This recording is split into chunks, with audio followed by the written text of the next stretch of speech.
Long ago, before the age of men, the world was a place where magic and nature intertwined, where gods, spirits, and mystical creatures roamed freely.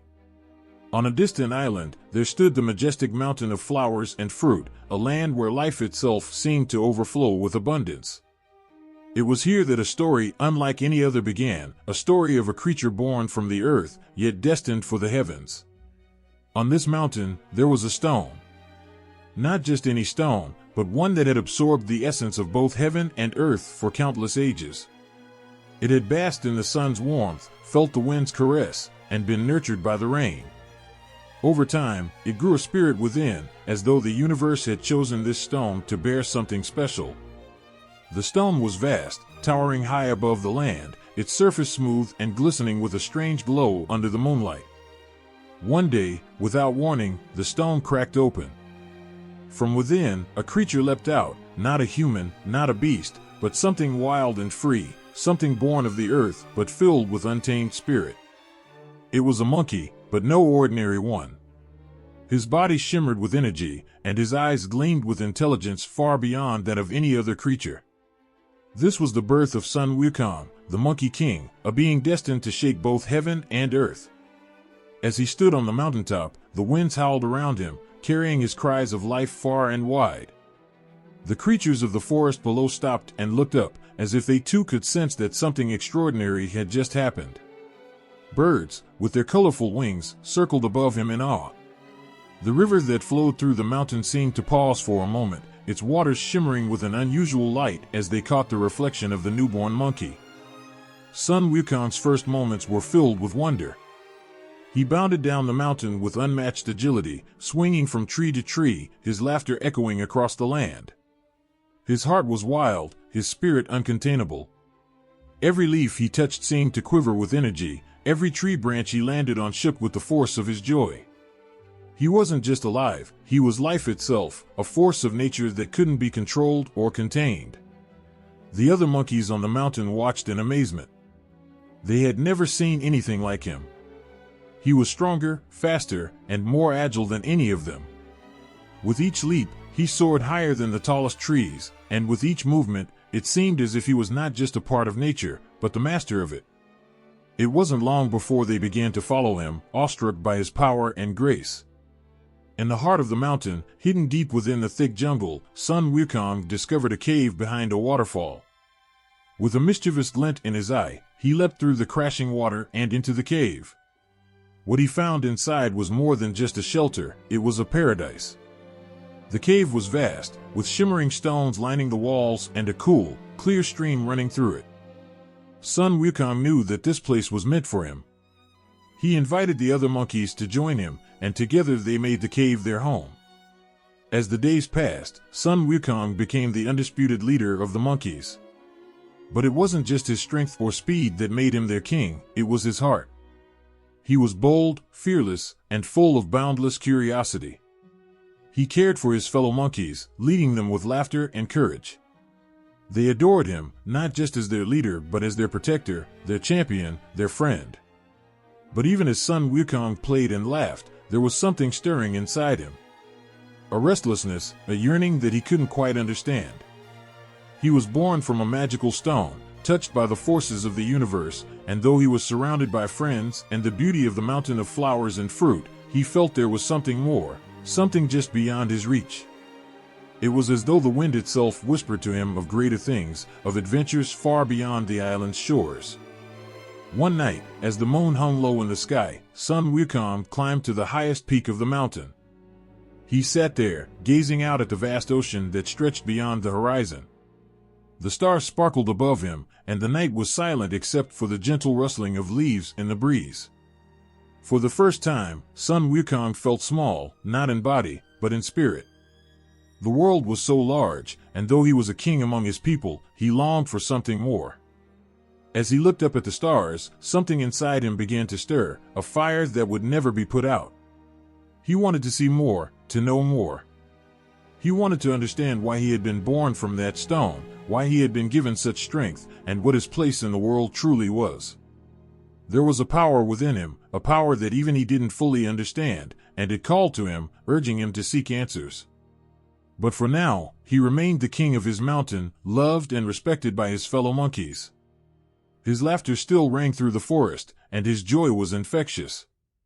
The mountain of flowers and fruit became a paradise under his rule, a place where every day was filled with wonder and every night was peaceful.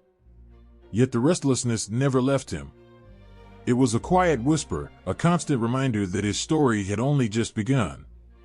Sun Wukong, the Monkey King, had been born of the earth, but he knew, deep down, that his destiny lay far beyond the mountaintop where he now stood. There was something out there, something waiting for him, and one day, he would find it. The sun was high in the sky, casting its golden light over the lush mountain of flowers and fruit. The monkeys played and leaped through the trees, their laughter echoing through the dense forest. Among them was Sun Wukong, the brightest and boldest of them all. His movements were swift, his laughter contagious, and his heart full of boundless energy.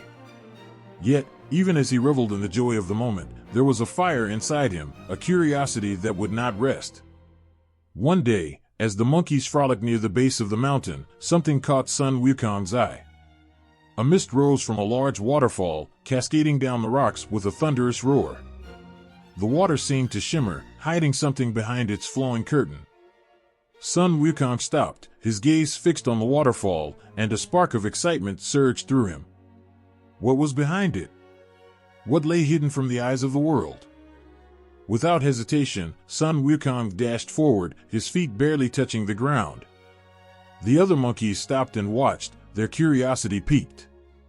He approached the waterfall, feeling the cool spray of water against his skin. With a determined look, he leaped through the crashing waters and into the unknown. What he found on the other side took his breath away. Behind the waterfall, there was a massive cave, its entrance wide and inviting. Inside, the air was cool, and a soft, golden light seemed to glow from the very walls. A clear stream ran through the center, winding its way deeper into the cave. Sun Wukong stood still for a moment, his heart pounding with excitement. This place was unlike anything he had ever seen. It felt like a hidden paradise, untouched by the outside world. A perfect place for him and his fellow monkeys. He ran back through the waterfall, his eyes shining with excitement. The other monkeys gathered around him, eager to hear what he had discovered. "There's a cave behind the waterfall," Sun Wukong exclaimed, his voice filled with enthusiasm. "It's huge. There's enough room for all of us. We could live there." The monkeys murmured in amazement, their eyes wide with wonder. A new home? A place hidden from the elements, safe from predators? The idea thrilled them, and they all looked to Sun Wukong, their fearless leader, for guidance. Without wasting another moment, Sun Wukong led the group back to the waterfall. One by one, the monkeys followed him through the crashing waters and into the cave. Gasps of awe filled the air as they explored their new sanctuary. It was perfect, more than they could have ever hoped for. Sun Wukong stood at the entrance, watching as his companions danced with excitement, their eyes full of admiration. In that moment, something shifted. They didn't just see him as their friend anymore. They looked at him with a newfound respect, as if he had become something more, something greater. And perhaps, without even realizing it, Sun Wukong had. As the days passed, the monkeys made the cave their home. They played and laughed, feeling safe and protected in their new haven. But even in the midst of all the joy, they knew one thing for certain: Sun Wukong was their king. He had found this paradise for them, and they owed their happiness to him. They began to call him the Monkey King, a title he wore with pride, but also with humility. For Sun Wukong, it wasn't about power, it was about family, about protecting those he loved. But being king wasn't just about the fun and games. Sun Wukong took his role seriously. He watched over his people, ensuring they had food, shelter, and safety. Whenever danger loomed, whether it was a wild beast or a natural threat, Sun Wukong was the first to defend them. His strength was unmatched, and his courage knew no bounds. With him as their king, the monkeys knew no fear. One night, as the stars twinkled in the sky above, the monkeys gathered around a roaring fire inside their cave. The warmth from the flames flickered across their faces, casting long shadows on the walls. Sun Wukong sat at the center, watching the flames dance, his mind wandering. He felt a deep sense of responsibility, something he had never felt before. The lives of his people were in his hands, and he would do anything to protect them. One of the older monkeys, with gray fur and wise eyes, spoke up, breaking the silence. "Sun Wukong," he said softly, "you are not like us. You were born from a stone, gifted with powers beyond our understanding. You are our king, and we are lucky to have you. But your destiny is greater than this mountain. We all feel it." Sun Wukong looked at the old monkey, his heart heavy with the weight of those words. He had always felt that pull, that restlessness deep within, but hearing it spoken aloud made it all the more real. He knew he was different. He knew there was something more for him beyond the mountain of flowers and fruit, but he wasn't ready to leave. "Not yet. I will always protect you," Sun Wukong replied, his voice steady. "As long as I live, no harm will come to any of you." The older monkey nodded, a small smile on his face. "We know, my king. We know." The days turned into weeks, and the weeks into months. Under Sun Wukong's leadership, the monkeys flourished. They thrived in their hidden paradise, free from fear, free from danger. But there was always that undercurrent of something greater, something beyond the safety of their cave. Sun Wukong felt it every time he looked out over the mountain, every time he gazed at the distant horizon. There was a world out there, a world he had yet to see, and part of him longed to know it. But for now, he remained the Monkey King, the ruler of his people, and he took pride in that role. His strength, his courage, and his love for his companions made him the king they deserved. And though the fire in his heart still burned with curiosity and desire for adventure, he stayed, protecting his kingdom, his family, and his home. Sun Wukong had ascended, not through power or fear, but through love, loyalty, and a deep sense of responsibility. He was their king, and he would always be their king. Sun Wukong sat on the edge of a cliff, watching the sun slowly sink below the horizon. The sky blazed with colors, orange, pink, and deep red, but despite the beauty surrounding him, his heart was heavy. The mountain, once his playground and fortress, now felt smaller. The laughter of his fellow monkeys seemed distant, and the joy he had once found in their games was no longer enough to fill the emptiness growing inside him.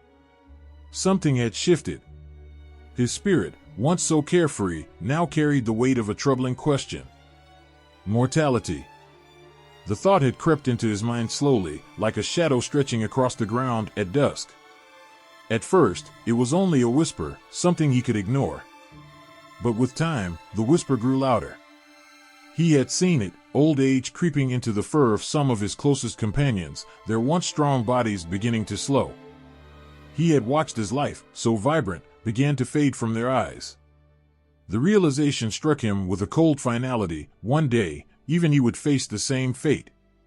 No matter how strong, no matter how fast, death would come for him, too. The idea of it gnawed at his soul. How could a being like him, born from a magical stone, a king among monkeys, simply cease to exist? It felt wrong, unjust. There had to be more than this. His heart raced as the desire for something beyond life, beyond death, gripped him. He wanted to live forever. He had to find a way. One night, as the wind howled through the trees, Sun Wukong gathered his closest friends around the fire. The flames flickered, casting shadows on the walls of their cave. He looked at each of them, his gaze serious. "I cannot stay," he said, his voice low but firm. The monkeys looked at him in confusion. "Why, my king?" one asked, concern etched on his face. "This is your home. We are your family." Sun Wukong took a deep breath, his chest tightening. "I love this place. I love all of you. But there is something I must seek, something I cannot find here." "What could be more important than your kingdom?" another monkey asked, eyes wide with worry. "Immortality," Sun Wukong replied, the word heavy with meaning. "I do not want to die. I cannot live with the thought that one day, everything we know, everything we are, will end." Silence fell over the group. The crackling of the fire seemed to echo in the stillness. They understood his fear, his longing.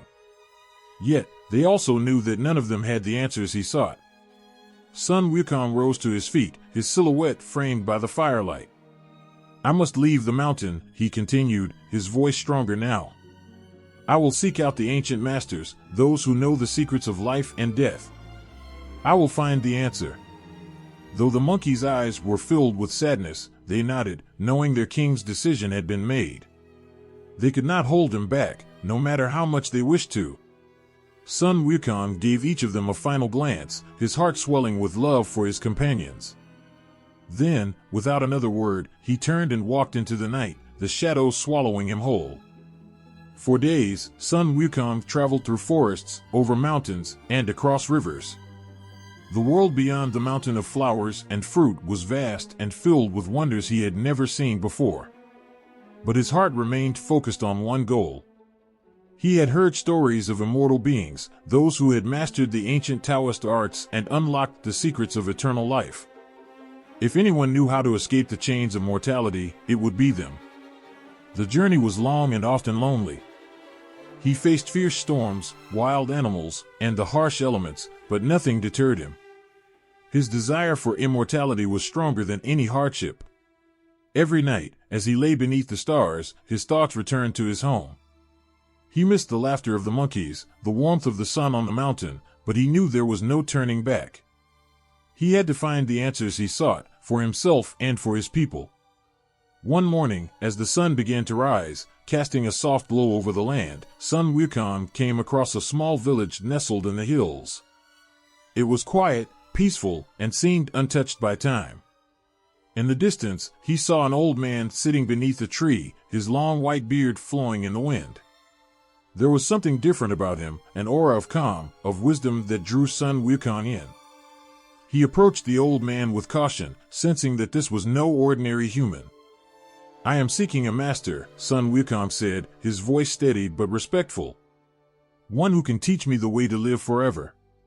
The old man opened his eyes slowly, as if he had been expecting this question. He studied Sun Wukong for a long moment before speaking. The path to immortality is not an easy one, the old man said, his voice soft but filled with ancient knowledge. It requires patience, discipline, and the willingness to let go of what you think you know. Sun Wukong nodded, determination shining in his eyes.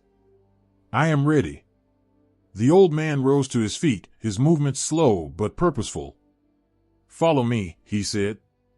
Sun Wukong followed the old man into the village, his heart racing with anticipation. They walked through the quiet streets, past homes and gardens, until they reached a small, secluded temple at the edge of the village. The old man led him inside, where the air was cool and still. The walls were lined with ancient scrolls, and the scent of incense filled the room. For what felt like days, the old man tested Sun Wukong. He asked him questions that challenged his understanding of life and death, and pushed him to reflect on the true meaning of existence. Sun Wukong listened intently, absorbing every word, his mind racing with thoughts of what lay ahead. Finally, the old man spoke again. The key to immortality does not lie in escaping death, but in understanding life. To become immortal, you must first master yourself. Sun Wukong nodded, though his heart still burned with impatience. He had come so far, faced so much, and now he was closer than ever to the answers he sought. The old man gave him a knowing look, as if he could sense the fire within Sun Wukong's soul. The journey is long, the old man said, his voice filled with both kindness and caution.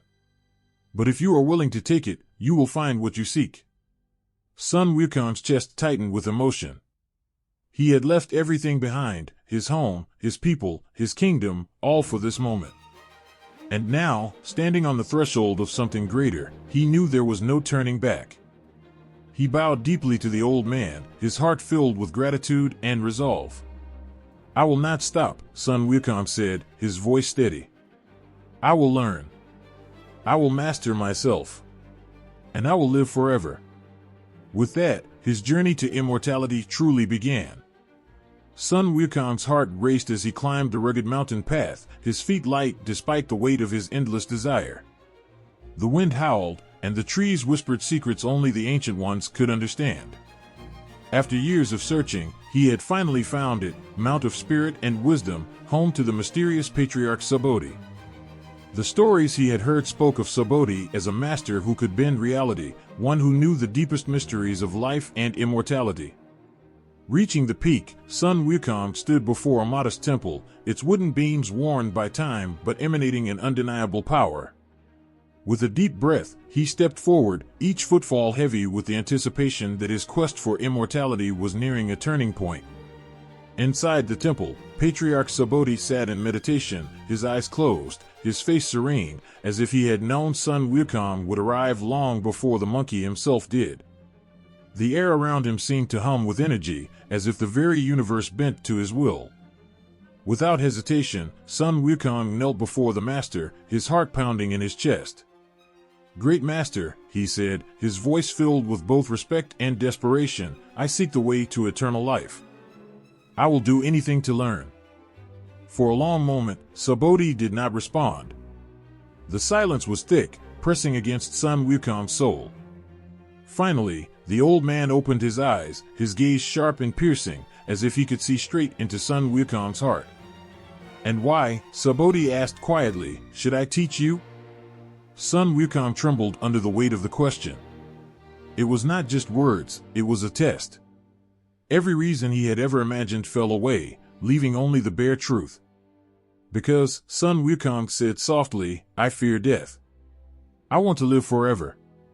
Subodhi's eyes softened, and for the first time, a faint smile tugged at his lips. "You wish for immortality," he said, his voice carrying the weight of ages, "but to achieve it, you must first understand the nature of change. Immortality is not about staying the same, it's about mastering transformation." And so, Sun Wukong became Subodhi's disciple. The days turned into weeks, and the weeks into months. Each morning, Sun Wukong would rise before the sun, his heart eager to learn. He studied with unshakable focus, absorbing every lesson, every word. Subodhi taught him the foundations of Taoist magic, how to align himself with the forces of nature, how to harness the energy of the universe, and most importantly, how to control his own spirit. But one day, after countless hours of meditation and training, Subodhi called him forward. "You have done well," the master said, his eyes gleaming with approval. "Now, you are ready to learn the arts of transformation." Sun Wukong's heart leapt. This was what he had been waiting for. Subodhi raised his hand, and with a simple gesture, the air around them shifted. The world seemed to ripple, and before Sun Wukong's eyes, the patriarch transformed, first into a bird, then into a tree, then into a boulder. Each change happened in the blink of an eye, and with each transformation, Sun Wukong's eyes widened in awe. When Subodhi returned to his original form, he smiled gently at his student. "Now," Subodhi said, "it is your turn." Sun Wukong's breath caught in his throat. He had seen magic before, but nothing like this. The power to become anything, to change form at will, this was a gift beyond imagination. With trembling hands, he followed Subodhi's instructions. He closed his eyes, reached deep within himself, and called upon the energy Subodhi had taught him to control. At first, nothing happened. But then, slowly, Sun Wukong felt a shift. His body tingled, the world around him seemed to bend, and suddenly, in an instant, he was no longer a monkey, he was a bird, soaring through the air, his heart racing with exhilaration. The wind rushed past him, and for the first time in his life, he felt truly free. He flew higher, his wings cutting through the sky, the ground far below him. And just as quickly as it had begun, the transformation ended. He stood once again before Subodhi, his chest heaving, his eyes wide with wonder. The patriarch smiled, a twinkle in his eyes. "You have learned the first of many transformations," he said. "In time, you will master them all." Days passed, and Sun Wukong's training continued. He learned how to transform into 72 different forms: birds, beasts, insects, trees, and even inanimate objects. Each transformation brought with it new wisdom, a deeper understanding of the nature of life. But with each success, his hunger for more only grew. He wanted not just to change his form, he wanted to transcend it. One afternoon, as Sun Wukong practiced his transformations, Subodhi approached him with a knowing smile. "You have done well, my student," he said, his voice warm with pride. "But there is one more gift I will teach you." Sun Wukong's ears perked up, his eyes wide with anticipation. "It is called the somersault cloud," Subodhi continued. "With it, you can travel great distances in the blink of an eye. One leap, and you can soar across the skies, covering thousands of miles." Sun Wukong's heart raced at the thought. To move faster than the wind, to soar through the heavens with nothing to bind him to the earth, this was the freedom he had always dreamed of. Subodhi raised his hand and gestured to the sky. "Watch closely." In an instant, the patriarch leaped into the air, his body flipping gracefully through the sky. A cloud appeared beneath his feet, and with one swift somersault, he disappeared, reappearing far across the horizon in the blink of an eye. Sun Wukong's mouth dropped open in astonishment. He had never seen anything like it. Subodhi returned with another somersault, landing lightly before his student. "Now you try," he said with a smile. Sun Wukong's heart pounded with excitement. He bent his knees, focused his energy, and leaped into the air. At first, nothing happened. But then, with a rush of wind, a cloud formed beneath his feet, lifting him higher and higher. His body flipped effortlessly through the sky, and before he knew it, he had traveled miles in a single bound. The sensation was like nothing he had ever felt before, a combination of flight and freedom, a release from all the limitations of the earth. He landed gracefully, his chest heaving with exhilaration. Subodhi nodded approvingly. "You have done well, Sun Wukong. You have mastered the art of transformation and the somersault cloud. But remember, power is a responsibility. Use it wisely." Sun Wukong bowed deeply, his heart filled with gratitude. He had come seeking immortality, but what he had found was something far greater, a connection to the universe, a mastery of his own spirit. He had learned not only to change his form, but to control his destiny. And though his journey was far from over, he knew that with the knowledge he had gained, he was one step closer to the immortality he so deeply craved. Sun Wukong had always been restless. Even as he sat among his fellow disciples, quietly meditating as Patriarch Subodhi had instructed, a spark of mischief burned inside him. While others focused on stillness, Sun Wukong's mind danced with curiosity and wild ideas. His body hummed with the power he had gained, his heart beating to a rhythm that refused to be tamed. The magic he had learned from Subodhi made him feel invincible, like nothing in the world could stand in his way. But with that power came arrogance. Sun Wukong was no longer satisfied with just being a disciple. He had mastered transformations, learned to ride the somersault cloud, and felt the universe's energy pulse through him. Yet, something inside him demanded more. The rules and disciplines of Subodhi's school began to feel like chains, holding him back from unleashing his full potential. One evening, after a long day of training, Sun Wukong sat alone under a tree, watching the stars flicker above. His mind buzzed with thoughts of all the wonders he had seen and all the places he had yet to explore. He thought about how easily he could outmatch the other disciples. "Why should I be bound by these rules?" he murmured to himself. "I am more powerful than all of them. I should be free to do as I please." With that thought, a grin spread across his face, and a dangerous idea took root. The next morning, during a meditation session, Sun Wukong's eyes wandered to the other disciples, their faces serene and focused. An impish glint flickered in his eyes. Using the transformations he had mastered, he slowly turned himself into a small insect, flying silently through the room. None of the other disciples noticed as he buzzed past them, landing on their noses and ears, tickling them just enough to break their concentration. One by one, the disciples twitched, scratching their noses or shaking their heads in frustration. The stillness of the room was shattered as giggles erupted. Subodhi, sitting at the front, opened his eyes and raised an eyebrow, watching the chaos unfold. He knew at once who was responsible.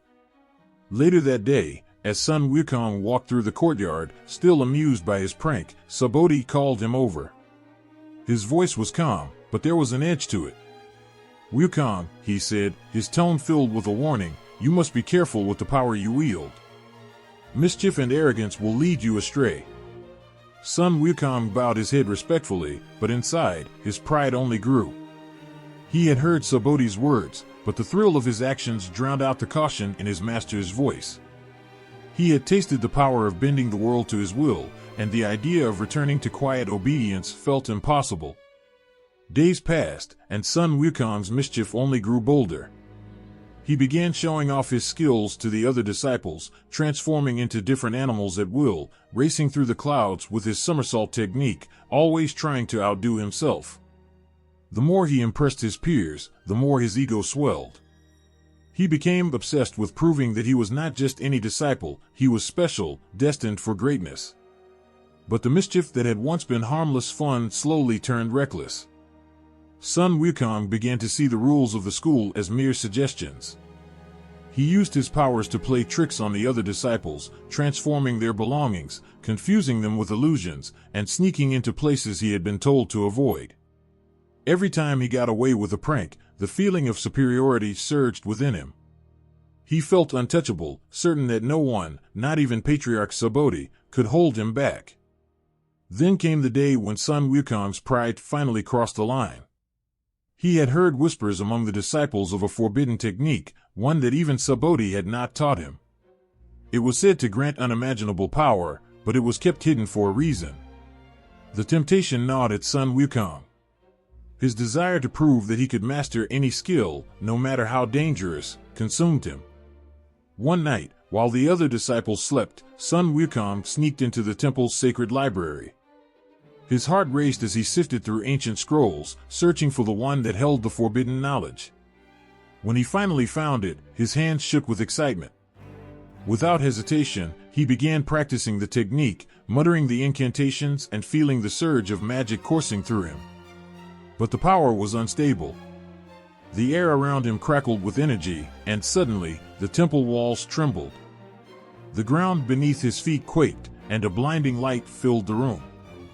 The magic spiraled out of control, and before Sun Wukong could stop it, a loud explosion rocked the temple, sending a shockwave that echoed across the mountain. Disciples rushed out of their quarters, their faces pale with fear. Subodhi appeared, his face grave as he surveyed the damage. He found Sun Wukong standing in the midst of the wreckage, the scroll still in his hands, his face filled with both awe and guilt. For a long moment, Subodhi said nothing, his eyes locked on Sun Wukong. The disappointment in his gaze cut deeper than any punishment. Sun Wukong felt his heart sink, but his pride still clung to him, refusing to admit fault. Finally, Subodhi spoke, his voice calm but filled with sorrow.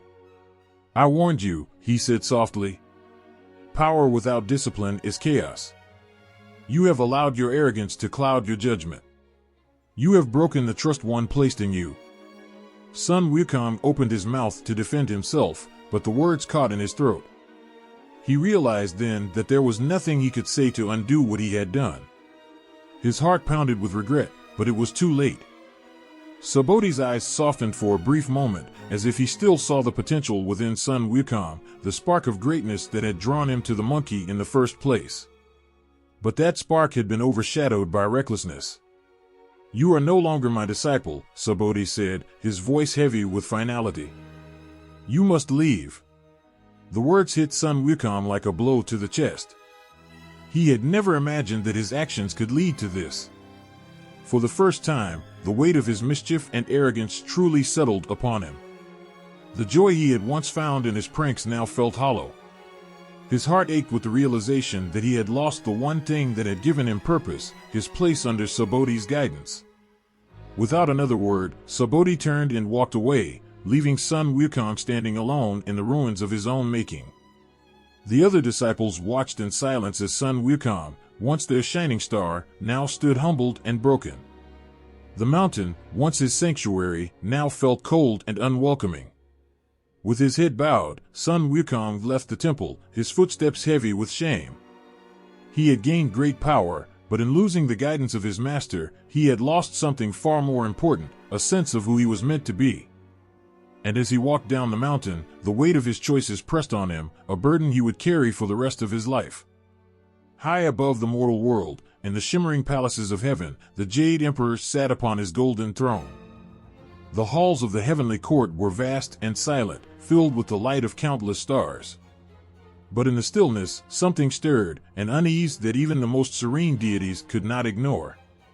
The Jade Emperor's brow furrowed, and his eyes, as old as the cosmos itself, turned downward toward the earth. Whispers had reached him, carried on the winds and through the voices of lesser gods.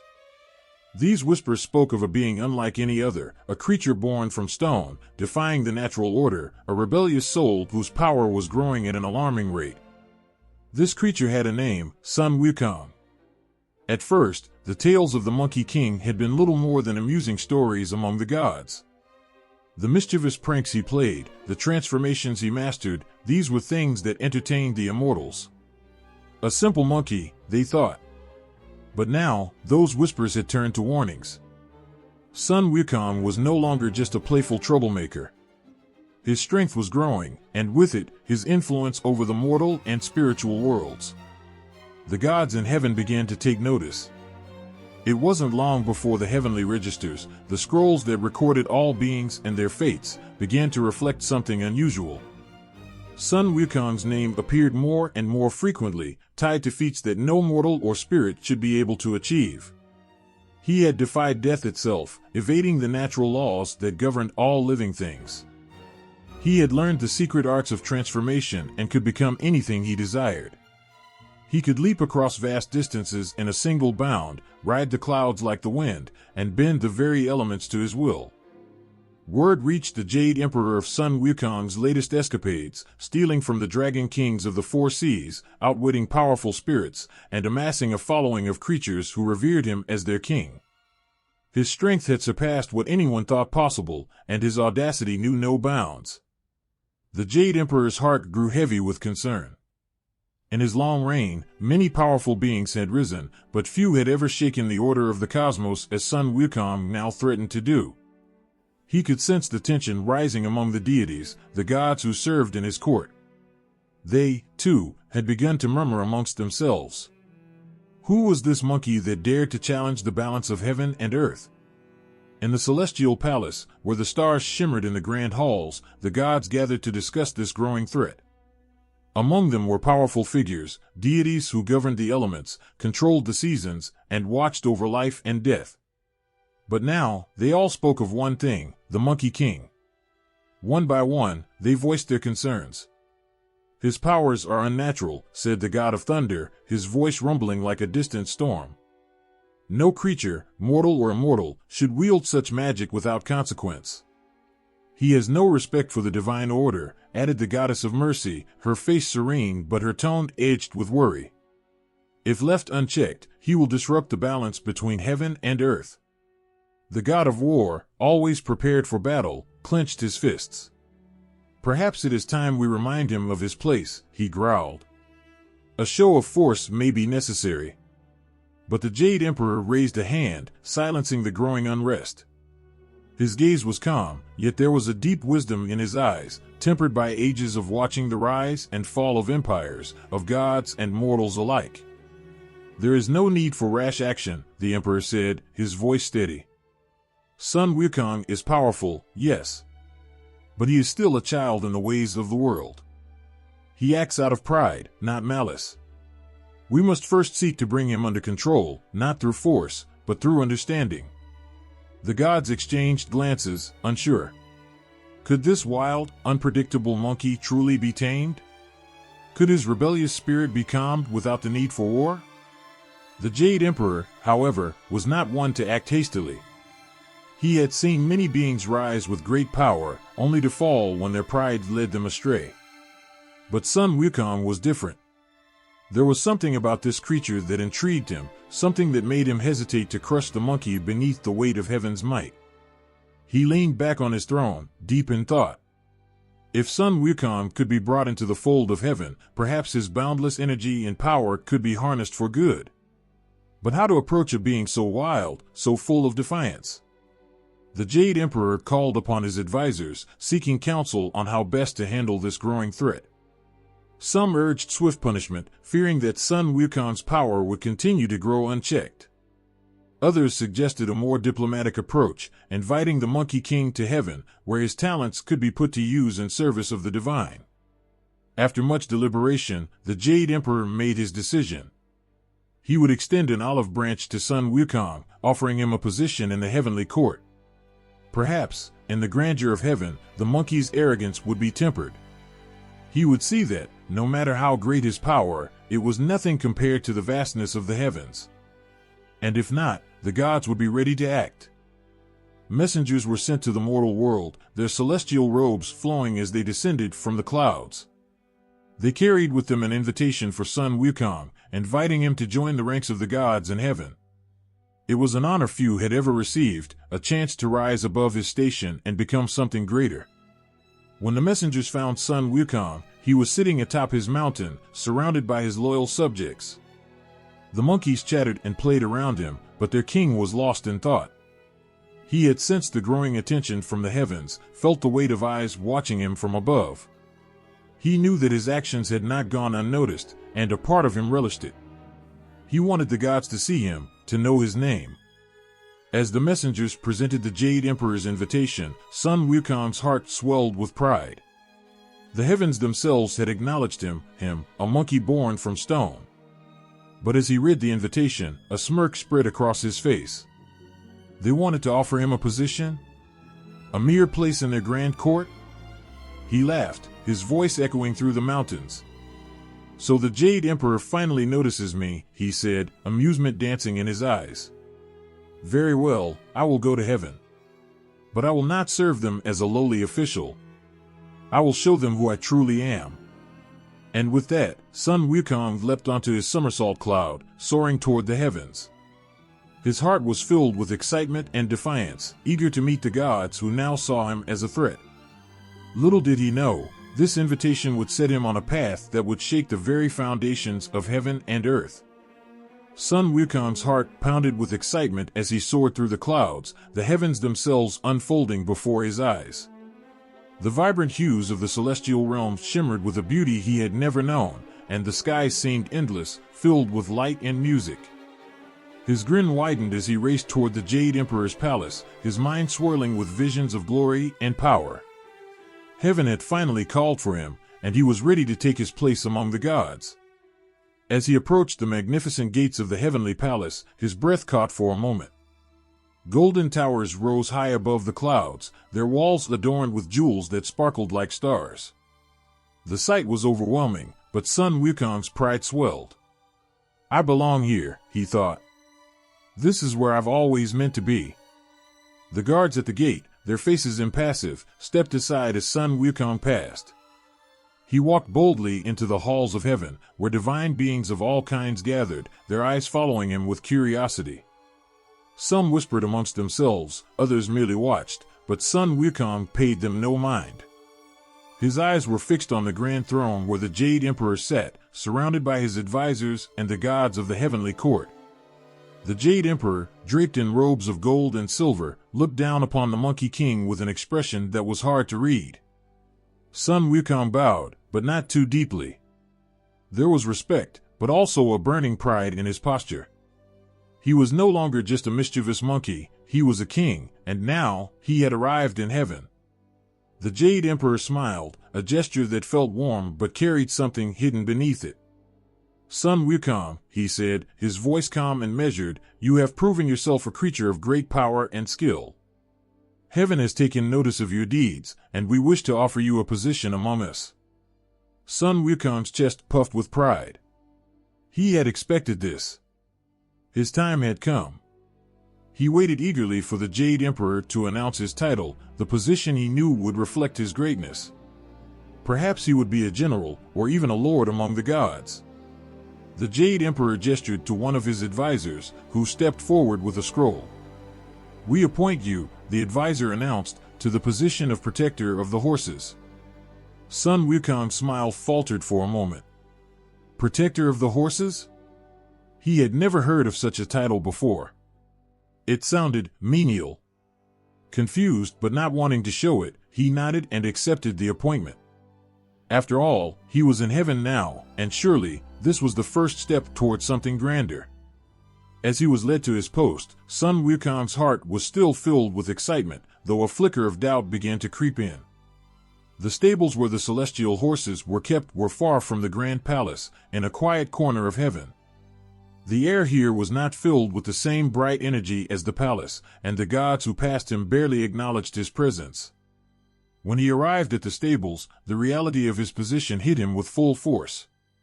Before him stood a vast enclosure, filled with hundreds of horses, their shimmering coats glowing in the light of heaven. They were magnificent creatures, but they were still horses. And his job was to take care of them. Sun Wukong's heart sank. This wasn't the glory he had envisioned.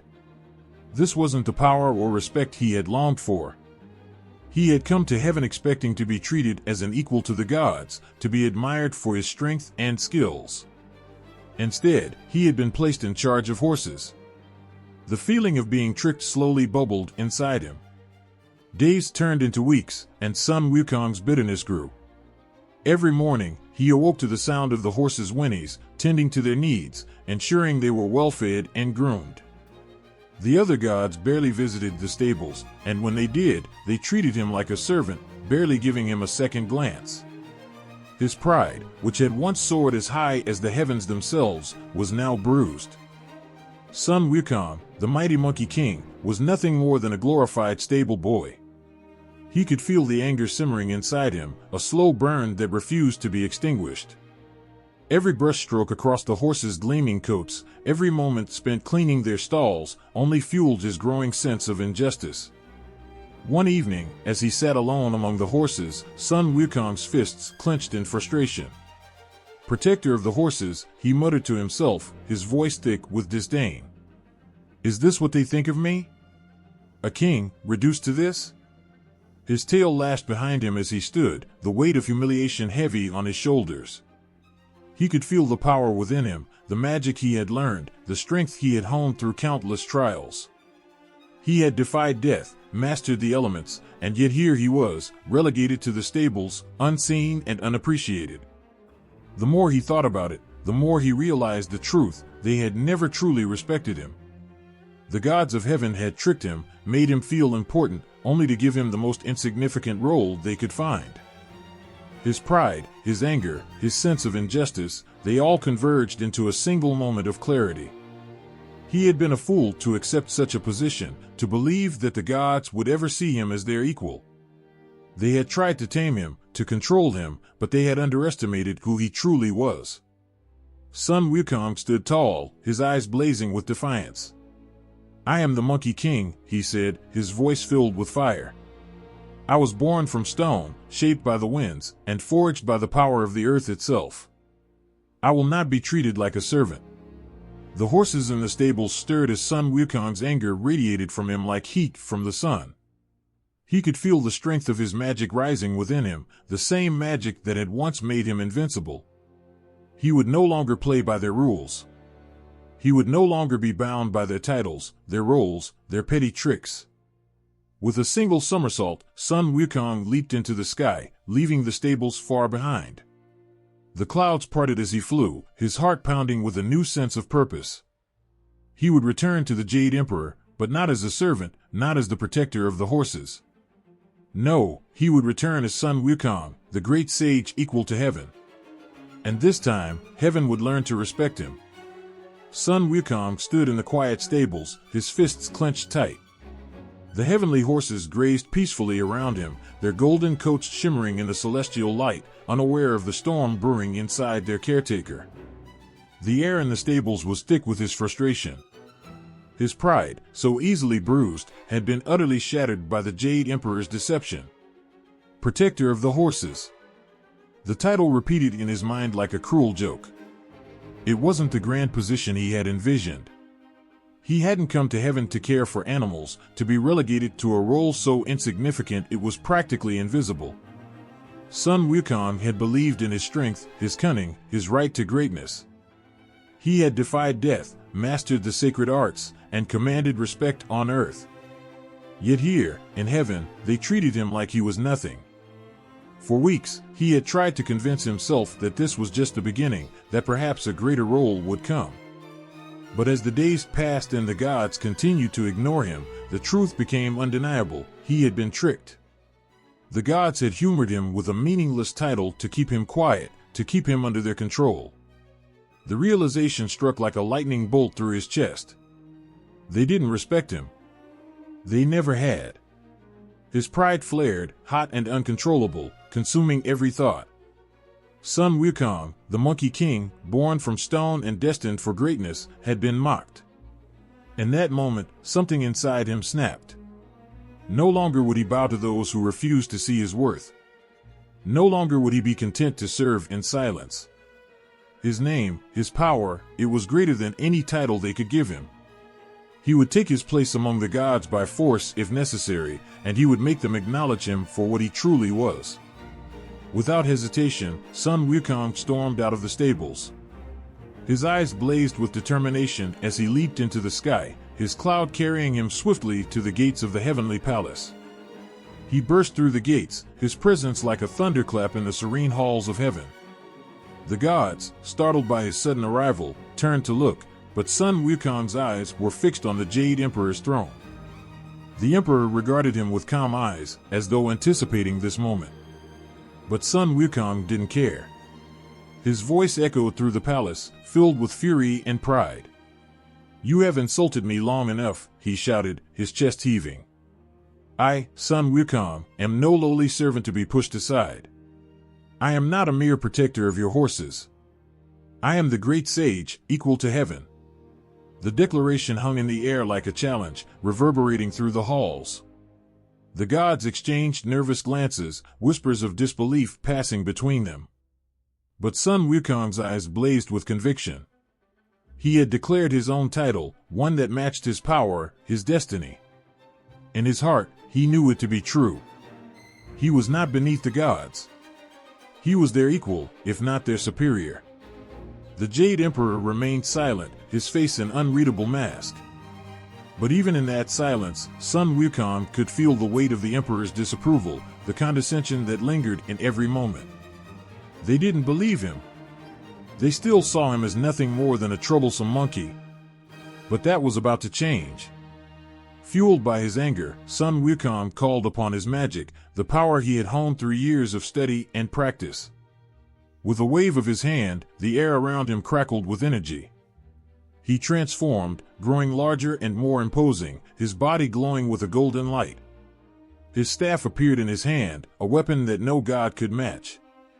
"I am the great sage, equal to heaven," he roared once more, the heavens trembling beneath his fury. "You will respect me, or you will face the consequences." The gods, shocked by the display of power, hesitated. Some reached for their weapons, unsure if they should strike. But the Jade Emperor, ever calm, raised a hand to stay them. There was no need for a fight, not yet. Instead, he spoke softly, as though trying to soothe a wild animal. "Sun Wukong," the Emperor said, his voice measured, "your ambition is great, but heaven is not a place for rebellion. You must learn your place among us." But Sun Wukong was beyond reason. His blood boiled with the injustice he had endured, his pride too wounded to listen to their patronizing words. "My place," he sneered, his voice laced with contempt. "I will make my own place." In his heart, Sun Wukong knew that he would never bow to these gods. They had underestimated him for the last time. He had named himself great sage equal to heaven, and no one could take that from him. If they wouldn't give him the respect he deserved, then he would take it by force. As the tension mounted, the Jade Emperor sighed, knowing that Sun Wukong's defiance was not something that could be easily quelled. But the Emperor was wise, and he saw in Sun Wukong a spirit too fierce to be broken by simple commands. Perhaps there was another way to deal with the Monkey King, one that didn't involve open conflict. With a gesture, the Emperor ordered his advisors to prepare an official decree. Sun Wukong watched, suspicious but intrigued, as the scribe approached with a scroll. The decree, written in flowing celestial script, formally acknowledged Sun Wukong's self-proclaimed title, Great Sage, equal to heaven. Sun Wukong snatched the scroll, scanning the words with a sharp eye. It was real. His title had been recognized by heaven itself. A grin spread across his face, triumphant and fierce. At last, he had what he wanted, acknowledgement of his power, his place among the gods. But the victory was bittersweet. Though the Jade Emperor had granted him the title, it was clear that the gods still saw him as an outsider, a nuisance to be placated rather than a true equal. They had given him the title, but they had not given him their respect. Not yet.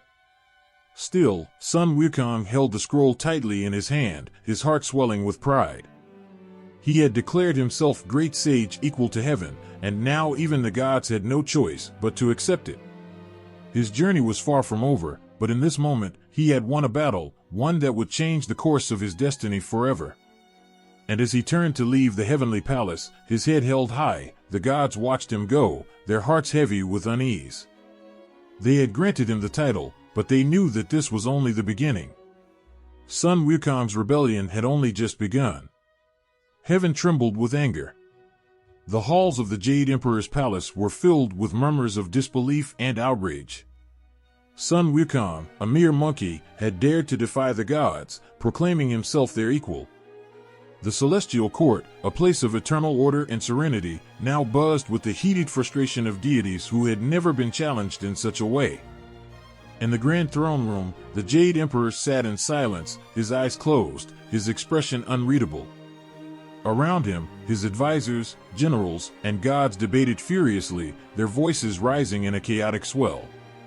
"He must be punished," one shouted, slamming his fist on the table. "This insolence cannot go unanswered." Another god, calmer but just as resolute, nodded in agreement. "If we allow this rebellion to go unchecked, he will inspire others to defy us. It will threaten the very order of heaven." The Jade Emperor opened his eyes slowly, his gaze sweeping across the room. He had been patient with Sun Wukong, hoping that time would temper the monkey's wild spirit. But it had become clear that Sun Wukong would not be controlled. His defiance had grown too bold, too dangerous. The peace of heaven was at risk, and something had to be done. "Send for the heavenly army," the Emperor said quietly, his voice cutting through the clamor like a blade. The gods fell silent, their eyes turning toward him in surprise. There was no more debate. The Emperor had spoken. Sun Wukong would be dealt with swiftly and decisively. Meanwhile, far below the clouds, Sun Wukong stood atop his mountain, watching the world below with a satisfied smirk. His title as Great Sage equal to heaven still burned brightly in his heart, but he knew the gods would not take his rebellion lightly. His sharp eyes caught movement in the distant sky, and he saw them, heaven's army, descending from the heavens like a storm. The sky darkened as thousands of celestial soldiers marched through the clouds, their golden armor gleaming, their weapons flashing with divine light.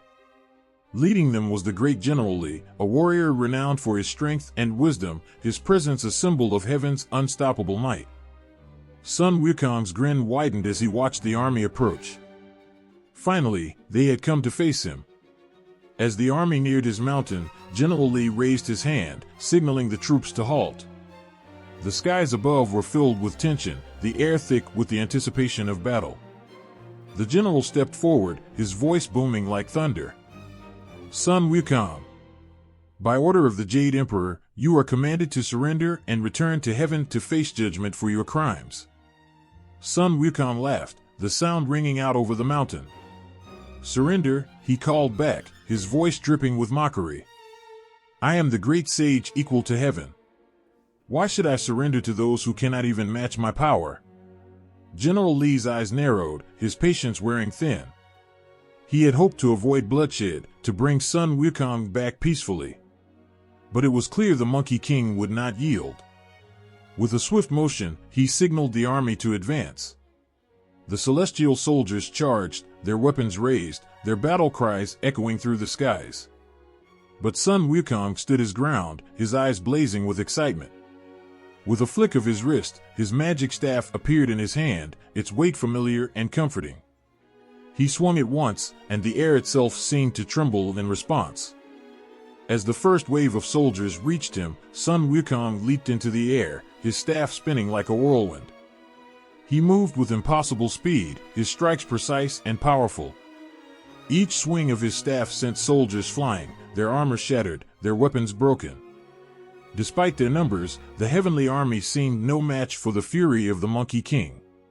From above, General Li watched in disbelief as his soldiers fell one by one.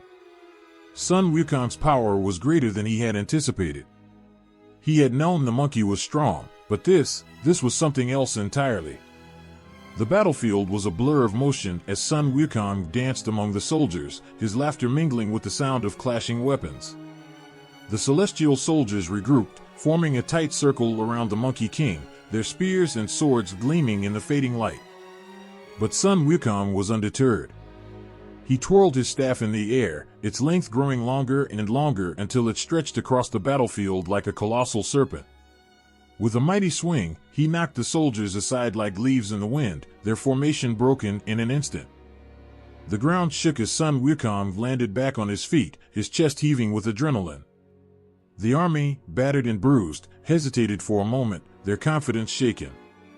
General Li, seeing his forces falter, raised his sword and shouted orders to press the attack. He could not afford to lose face in front of the Jade Emperor. This monkey, this rebel, would not humiliate him. But Sun Wukong's spirit was untamed, his defiance unbroken. With a single somersault, he launched himself high into the sky, disappearing among the clouds for a moment. The soldiers looked around in confusion, their eyes scanning the heavens, waiting for his next move. And then, with a sudden roar, Sun Wukong came crashing down like a bolt of lightning, his staff slamming into the ground with earth-shattering force. The impact sent shockwaves rippling through the battlefield, throwing the soldiers off their feet, their armor clattering as they tumbled to the ground. Sun Wukong stood in the center of the chaos, his staff resting casually on his shoulder, a smirk playing on his lips. He had fought battles before, but this was something different. This was a battle against the gods themselves, and he was winning. General Li, now furious, descended from his position, landing before Sun Wukong with a thundering crash. His eyes blazed with determination as he raised his sword, ready to face the Monkey King himself. Sun Wukong's grin widened. Finally, a worthy opponent. The two clashed with a force that shook the heavens. General Li's sword gleamed with divine power, but Sun Wukong's staff met it blow for blow, sparks flying with each strike. They moved with lightning speed, their battle a blur of steel and fury. But even as the general fought with all his might, Sun Wukong's strength and agility were unmatched. With a final, devastating strike, Sun Wukong knocked the sword from General Li's hands, sending it spinning into the sky. The general staggered back, his chest heaving, his eyes wide with disbelief. He had never faced an opponent like this before, one who could stand against the full might of heaven's army and still remain undefeated. Sun Wukong stood tall, his chest swelling with pride. He had faced the celestial army, and he had won. The gods, who had sought to put him in his place, had failed. He was not just a king among monkeys, he was a force to be reckoned with, a power that even the heavens could not contain. As he stood amidst the fallen soldiers, his staff resting against the ground, Sun Wukong raised his voice once more, a declaration of his victory. "I am the great sage equal to heaven," he said, his words ringing out across the battlefield. "And none shall challenge me." The palace of the Queen Mother of Heaven was a place of wonder and beauty. It was filled with lush gardens, sparkling fountains, and heavenly music that floated through the air like a sweet melody. At the center of this celestial paradise was the peach garden, where the most precious fruit in all the heavens grew, peaches of immortality. These peaches were not just fruit, they were a symbol of eternal life, glowing with a divine light and surrounded by an aura of pure magic. Every few millennia, the Queen Mother hosted a grand banquet, a celebration of the celestial being's eternal life, where these peaches were served. The feast was a spectacle of opulence and grace, attended by the highest gods and goddesses. It was an event of such importance that the peaches were guarded by a host of celestial beings, and entry to the garden was a privilege granted to only the most esteemed. But for Sun Wukong, the Monkey King, the Peach Garden was a challenge too tempting to resist. His recent victories had only fueled his desire for power, and the peaches of immortality were like a beacon calling out to him. They were said to grant unimaginable strength and extend one's life far beyond natural limits. After his defiance of the heavenly armies, Sun Wukong knew that these peaches could make him unstoppable. On a night bathed in moonlight, when the palace was quiet and the celestial beings were deep in their dreams, Sun Wukong crept through the heavens with the stealth of a shadow. His form was cloaked in invisibility, his movements silent as he approached the peach garden. His heart raced with excitement and anticipation. The garden was magnificent. Trees laden with shimmering peaches stood like sentinels of immortality. The fruits were bathed in a soft, golden light, their scent so divine it made Sun Wukong's mouth water. He felt a thrill of anticipation and a surge of greed. This was the ultimate prize, the one thing that could cement his power forever. Sun Wukong carefully bypassed the celestial guards stationed around the garden, using his transformations and magic to slip past their watchful eyes. As he entered the garden, he marveled at the sight before him. The peaches glowed with an otherworldly light, their beauty almost hypnotic. With a grin of pure satisfaction, Sun Wukong reached out and plucked one of the peaches from the nearest tree. He held it in his hand, feeling its warmth and power radiate through his fingers. Without hesitation, he took a bite. The flavor was beyond anything he had ever tasted, sweet and succulent, with a richness that seemed to fill every corner of his being. As he chewed, he could feel the magic coursing through him, enhancing his already formidable powers. He didn't stop at one. Driven by greed and the desire to become even more powerful, Sun Wukong devoured peach after peach, his eyes gleaming with unrestrained delight. Each bite seemed to make him stronger, his muscles growing taut and his energy surging to new heights. He felt invincible, as though nothing in the world could ever challenge him again. But the more he ate, the more reckless he became. He didn't just eat the peaches, he trampled the garden, scattering flowers and leaves in his wake. The once serene and orderly garden was left in chaos, a testament to Sun Wukong's unchecked greed. His laughter echoed through the night, a sound of pure triumph. His gluttony knew no bounds. He ate until he could eat no more, his belly full and his heart content. As he finished the last of the peaches, Sun Wukong looked around the ruined garden with a sense of accomplishment. He had taken what he wanted, and now he was more powerful than ever before. The heavens, once a symbol of unattainable greatness, now seemed within his grasp. But his joy was short-lived. As he turned to leave, the ground began to tremble, and a blinding light filled the sky. The peach garden was not just a place of beauty, it was also a place of great power and protection.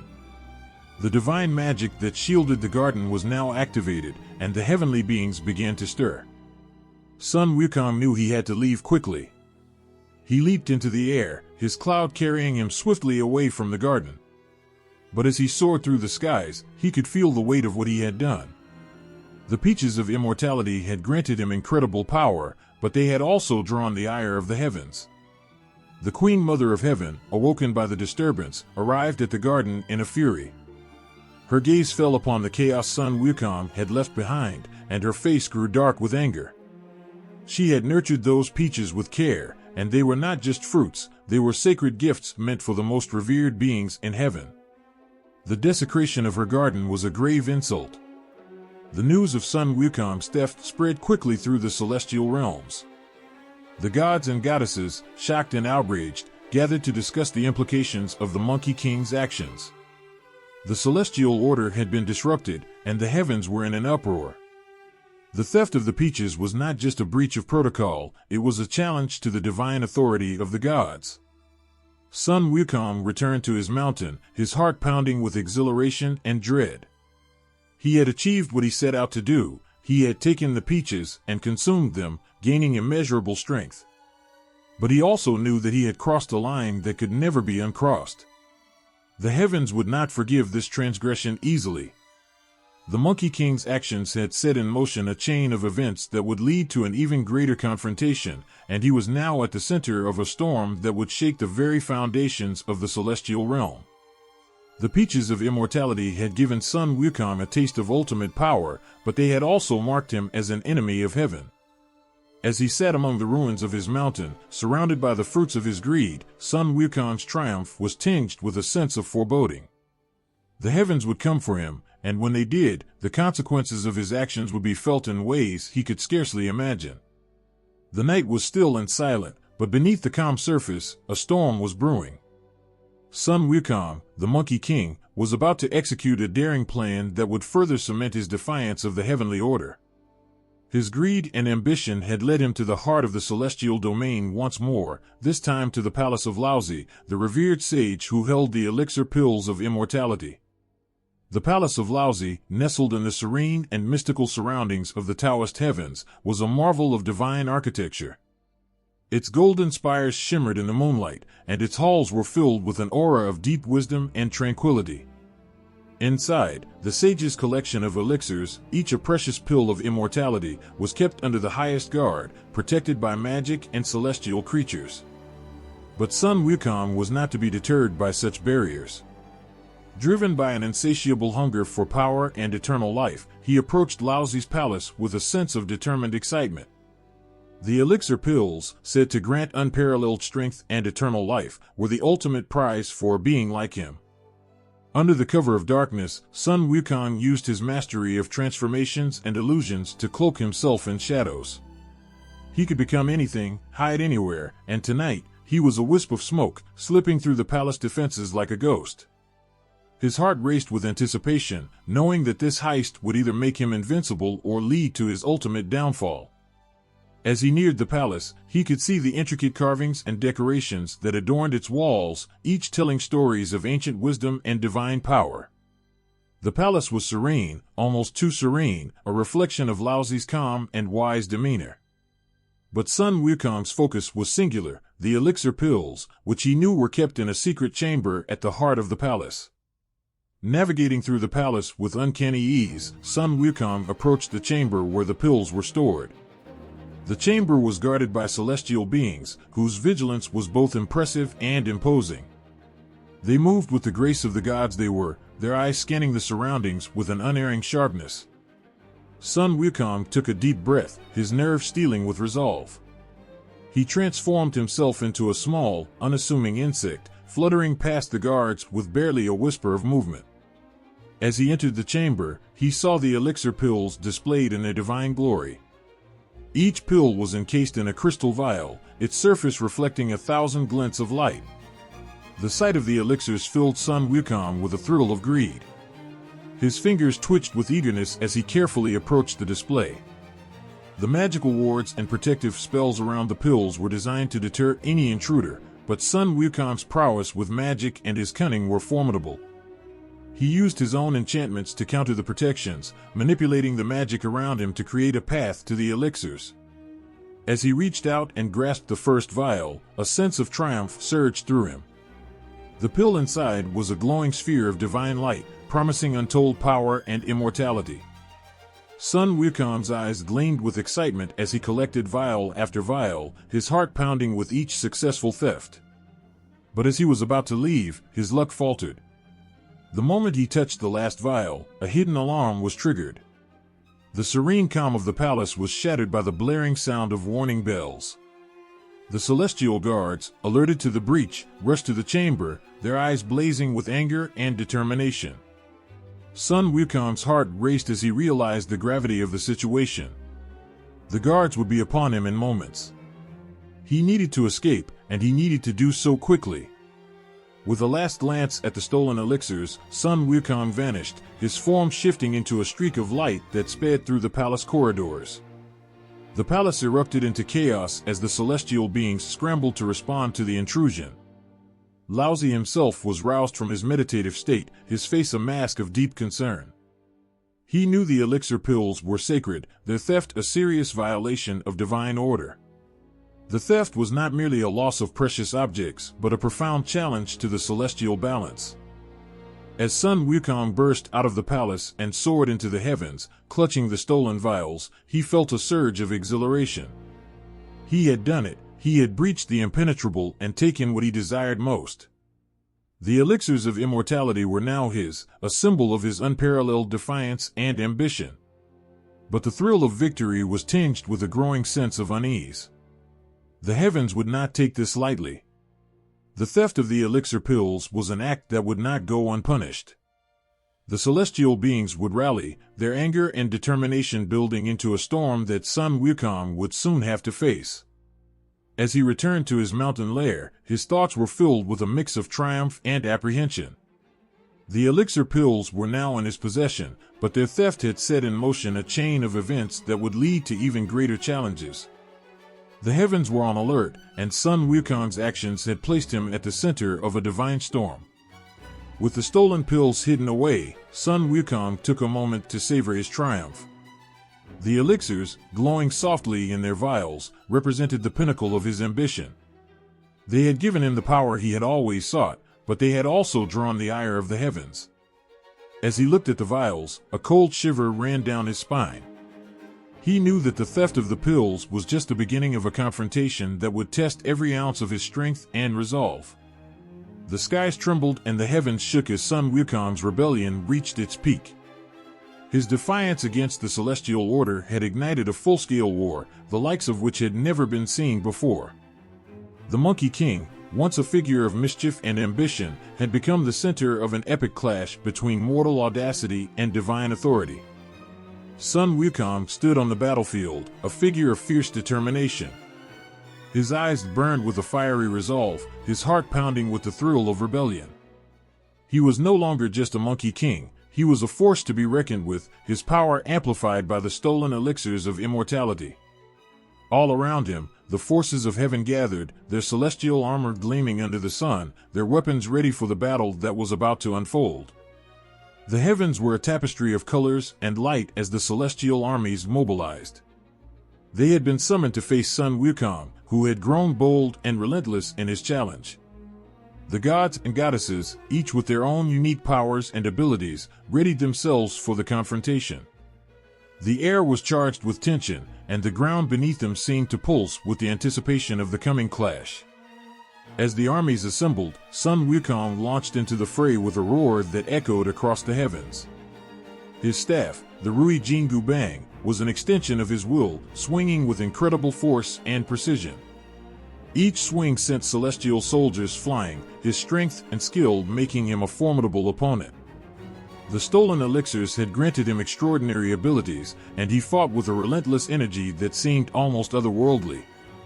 The battle raged on, a chaotic symphony of clashing weapons, magical explosions, and the sounds of divine fury.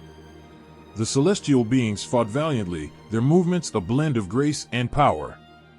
They summoned storms and unleashed torrents of divine energy, trying to subdue the Monkey King. But Sun Wukong was a whirlwind of chaos, his actions a blur of motion as he deflected attacks and retaliated with devastating force. Despite the overwhelming numbers and the divine power of his adversaries, Sun Wukong's defiance was unwavering. His laughter rang out across the battlefield, a sound both exhilarating and unsettling. He had become a symbol of rebellion, a beacon of audacious defiance against the very fabric of celestial order. The tide of battle turned as the heavens' forces began to regroup and strategize. The gods and goddesses knew they needed more than just brute force to overcome Sun Wukong. They called upon the mightiest beings among them, and soon, a new wave of power entered the fray. These were beings of immense strength and wisdom, entities whose very presence commanded respect and awe. Amidst the chaos, Buddha himself appeared. His arrival was a profound moment, a serene figure of calm amidst the storm of battle. Buddha's presence was like a soothing balm, a reminder of higher truths and deeper wisdom. His gaze fell upon Sun Wukong, and the battlefield seemed to hush, as though recognizing the gravity of the moment. Sun Wukong, caught in the throes of his rebellion, met Buddha's gaze with a mixture of defiance and curiosity. He had heard of Buddha's wisdom and power but had never faced him directly. The Monkey King's confidence was momentarily shaken, but he quickly steeled himself, his pride refusing to waver. Buddha spoke with a voice that carried the weight of ancient wisdom. He addressed Sun Wukong not with anger but with a calm, resolute clarity. Buddha's words were a blend of compassion and authority, a reminder of the consequences of Sun Wukong's actions and the path of redemption that lay before him. Sun Wukong, in his arrogance, dismissed Buddha's words as another obstacle in his path. But Buddha's calm demeanor was unshaken, and his resolve was unwavering. He raised a hand, and a profound silence fell over the battlefield. The very air seemed to hold its breath as Buddha began to perform a series of intricate gestures, each filled with ancient power. In a flash of divine light, Buddha summoned a celestial net, a shimmering web of energy that enveloped Sun Wukong. The Monkey King struggled against the confines of the net, his strength and fury almost palpable. He roared in defiance, his efforts to break free a testament to his unyielding spirit. But the net was a creation of pure divine power, unbreakable and absolute. The battle came to a standstill as the celestial armies looked on in awe. The Monkey King, once a figure of unstoppable rebellion, was now ensnared by Buddha's divine net. The weight of his defiance seemed to settle upon him, his movements growing slower and more desperate as he realized the extent of his predicament. Buddha approached Sun Wukong with a measured grace, his eyes filled with a blend of compassion and resolve. He spoke to the Monkey King with a voice that resonated with the depth of universal understanding. Buddha's words were not just a message of defeat but a reflection on the choices Sun Wukong had made and the path that lay ahead. Sun Wukong's struggles began to wane as the realization of his situation sank in. The net, while unbreakable, was not merely a prison, it was a symbol of his own limitations and the consequences of his rebellion. His defiance, once a source of strength, now seemed to fade in the face of Buddha's serene authority. The great battle against heaven had reached its climax, and the Monkey King, once a symbol of boundless rebellion, was now a prisoner of divine justice. Buddha's intervention had brought a new perspective to the conflict, one that spoke of higher truths and the need for redemption. The heavens, once in turmoil, now stood witness to the end of Sun Wukong's defiant stand and the beginning of a new chapter in his journey. The mountain loomed tall and silent, a colossal monument to a forgotten age. Beneath its weighty presence, Sun Wukong was trapped, his spirit weighed down by the immense burden of his own rebellion. This was not just a physical prison but a profound trial of endurance and reflection, one that would test the very core of his being.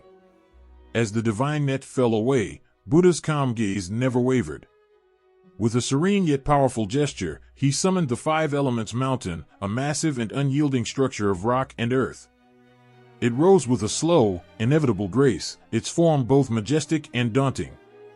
Sun Wukong, still reeling from the intensity of the battle and the shock of Buddha's intervention, felt a chill of dread wash over him. The mountain descended, and Sun Wukong's struggles to escape grew more desperate. The weight of the mountain pressed down on him with an unrelenting force. Every attempt to break free only seemed to deepen his despair. The rock seemed to be alive, shifting and changing to keep him trapped within its grasp. His once fierce pride and indomitable spirit were slowly worn down by the relentless pressure of his confinement. The first days were the hardest.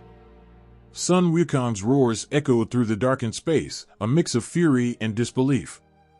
He slammed his staff against the stone, his anger turning into frustration as each strike proved fruitless. The once unbreakable Monkey King now found himself powerless, the very strength he had used to defy the heavens rendered useless against the crushing weight of the mountain. Time stretched on endlessly. Days turned into weeks, and weeks into months. The passage of time was marked not by the movement of the sun but by the shifting moods of Sun Wukong. His initial rage gave way to a heavy silence, punctuated only by the occasional outburst of anger or a mournful sigh. The solitude was unbearable, a stark contrast to the battlefield that had once been filled with the chaos of his defiance. As the years went by, Sun Wukong began to reflect on his actions and the choices that had led him to this desolate place. The memories of his past triumphs and his moment of pride turned into a haunting reminder of what he had lost. The elixirs of immortality, which had seemed so vital and powerful, were now nothing more than distant dreams. The victory he had sought had become a distant memory, overshadowed by the weight of his current predicament. The mountain was a world unto itself, a realm of darkness and crushing weight.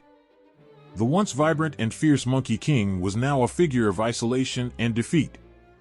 His confinement under the Five Elements mountain was not merely a physical imprisonment but a profound journey into his own soul.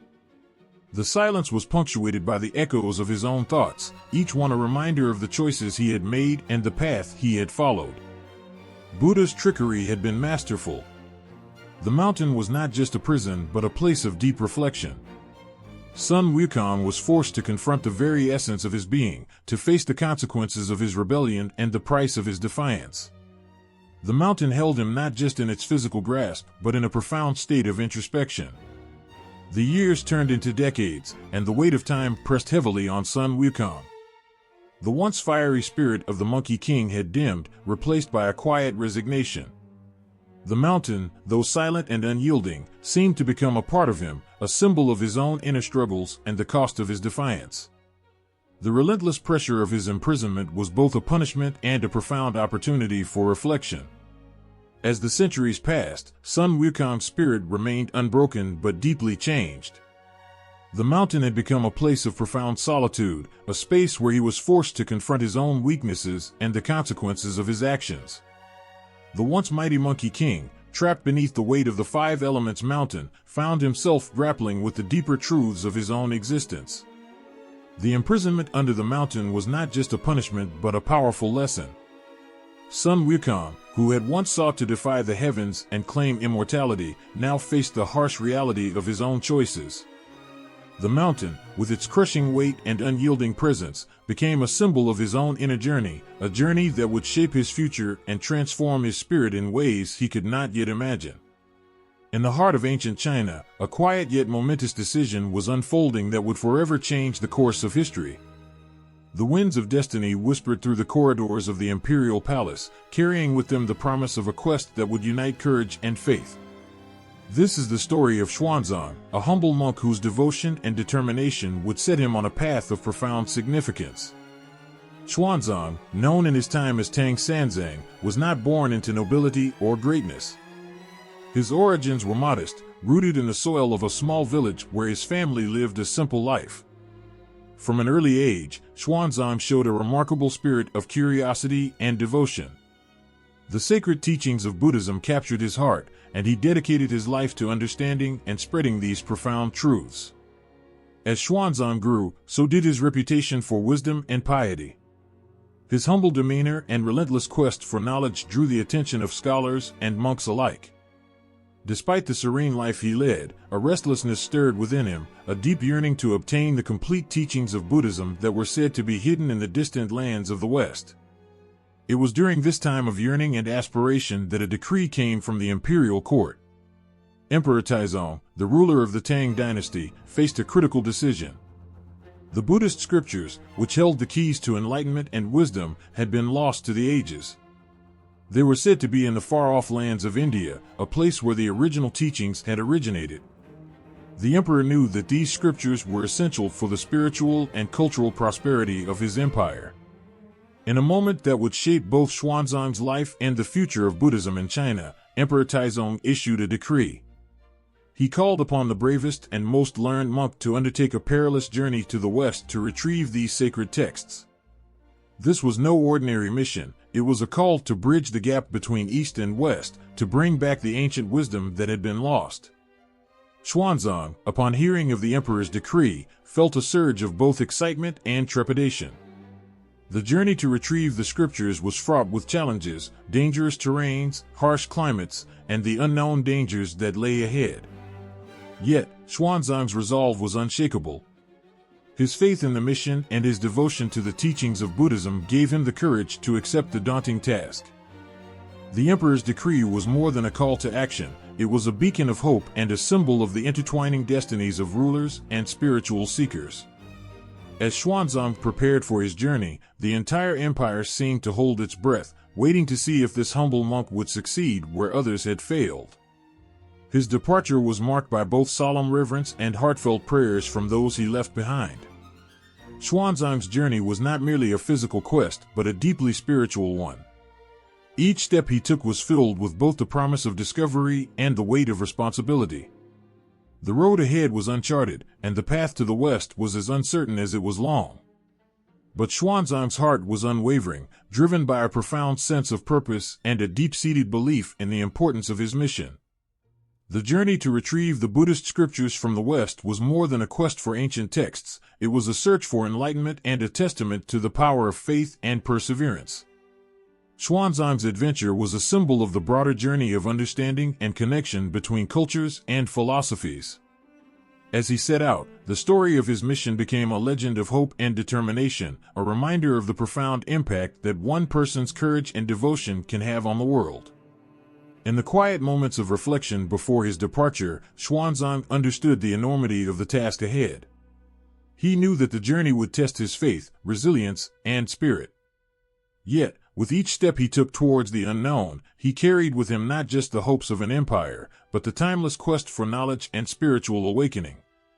As the gates of the palace closed behind him and he ventured into the vast world beyond, Xuanzang's heart was filled with both anticipation and reverence. His journey was a bridge between the past and the future, a quest that would shape not only his destiny but the spiritual landscape of China for generations to come. The air was thick with anticipation as the towering Five Elements mountain loomed over the silent valley. For 500 years, Sun Wukong had been imprisoned beneath its crushing weight, his fierce spirit and untamed energy contained by the relentless pressure of the rock. The mountain's silence had been broken only by the echoes of his frustration and regret, a testament to the weight of his own rebellion.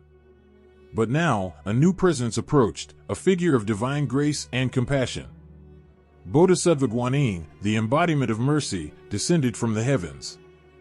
Her arrival was like a gentle breeze after a storm, a soothing balm to the heart of one who had endured centuries of solitude. Guanyin's eyes, full of wisdom and kindness, looked upon Sun Wukong with a mixture of understanding and hope.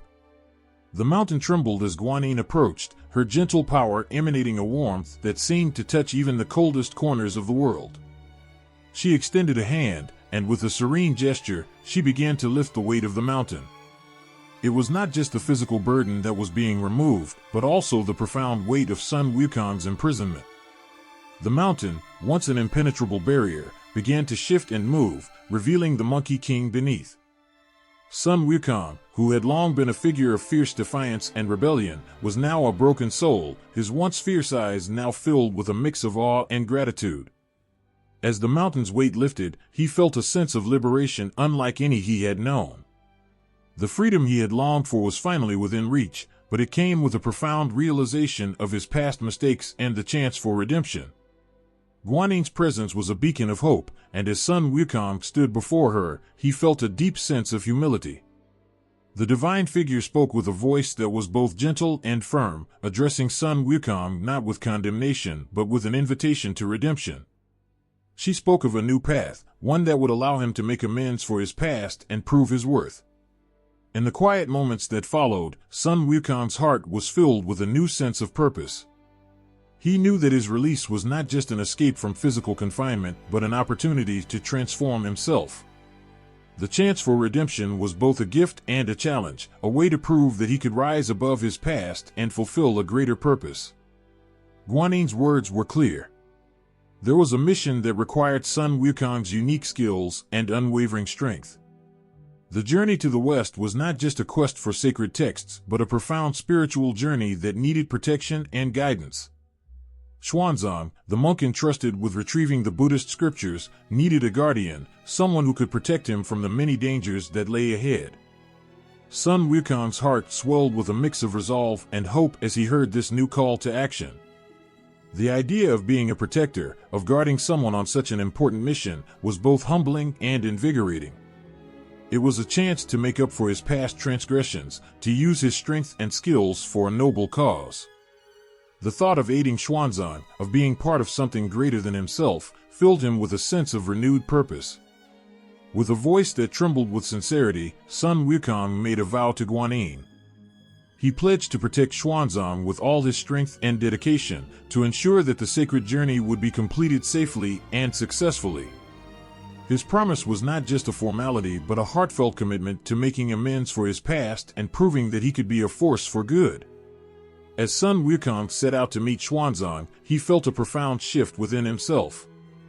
The weight of the past and the burden of his rebellion were replaced by a sense of duty and hope. The Monkey King, who had once been a figure of chaotic defiance, was now transformed into a protector, driven by the promise of redemption and the chance to make a meaningful difference. The road ahead was uncertain, and the challenges of the journey to the west were formidable. But Sun Wukong's heart was light with the knowledge that he had a new purpose and a chance to forge a new path.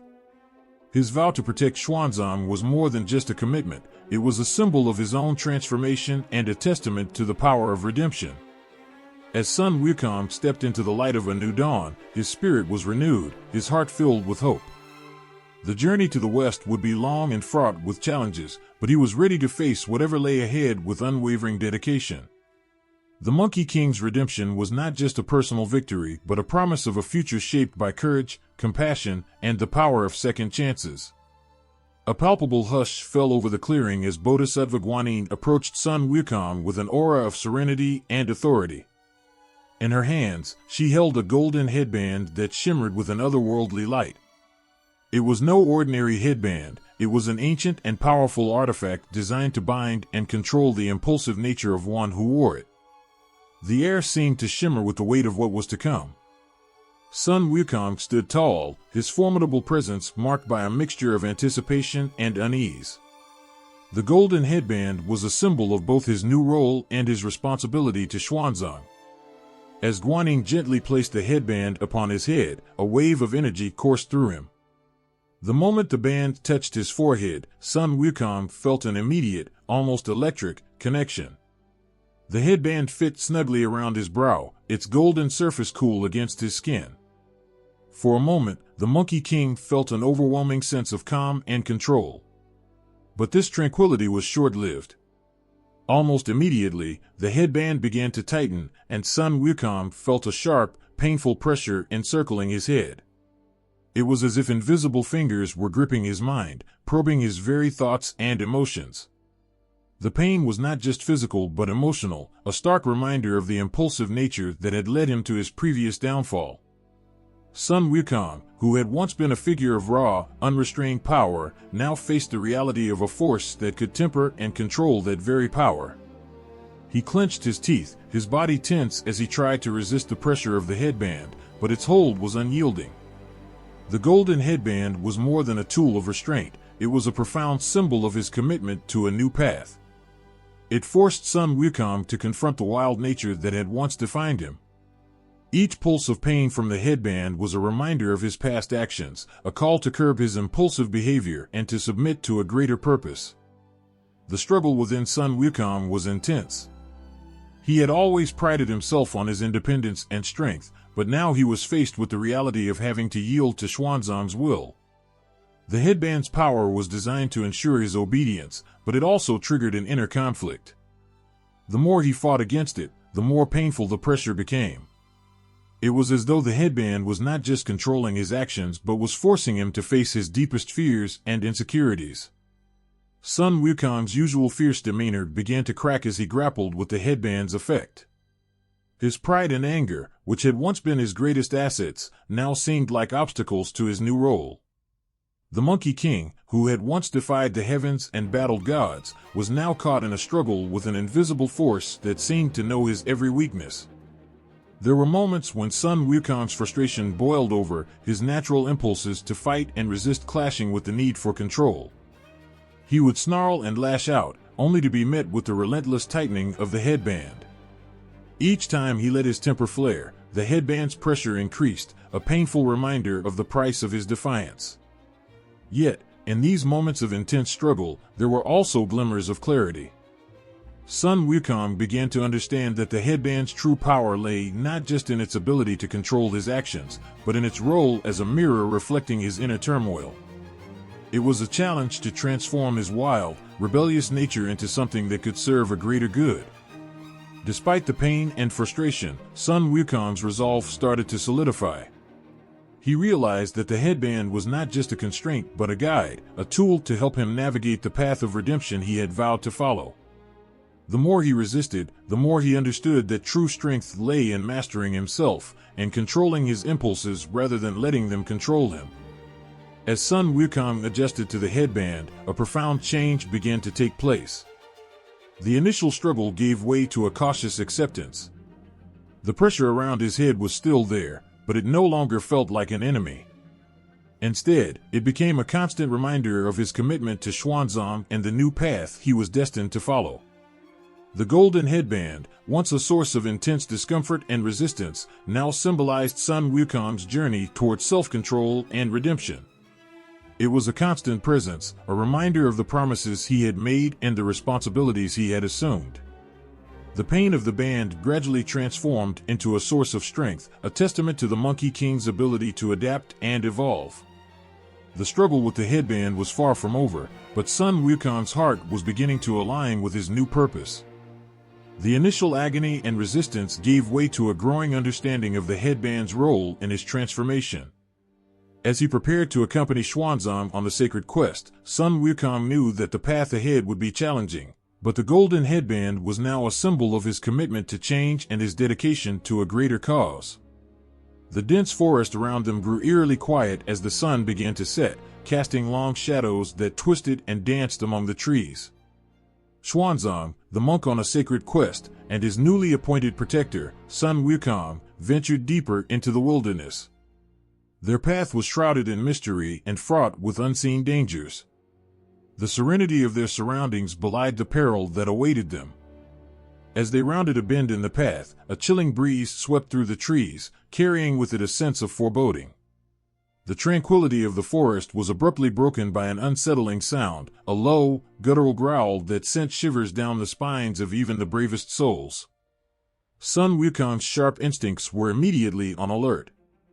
His eyes, once filled with the fire of rebellion, now gleamed with a fierce resolve. He had sworn to protect Xuanzang, and this promise would be tested. The source of the disturbance soon revealed itself.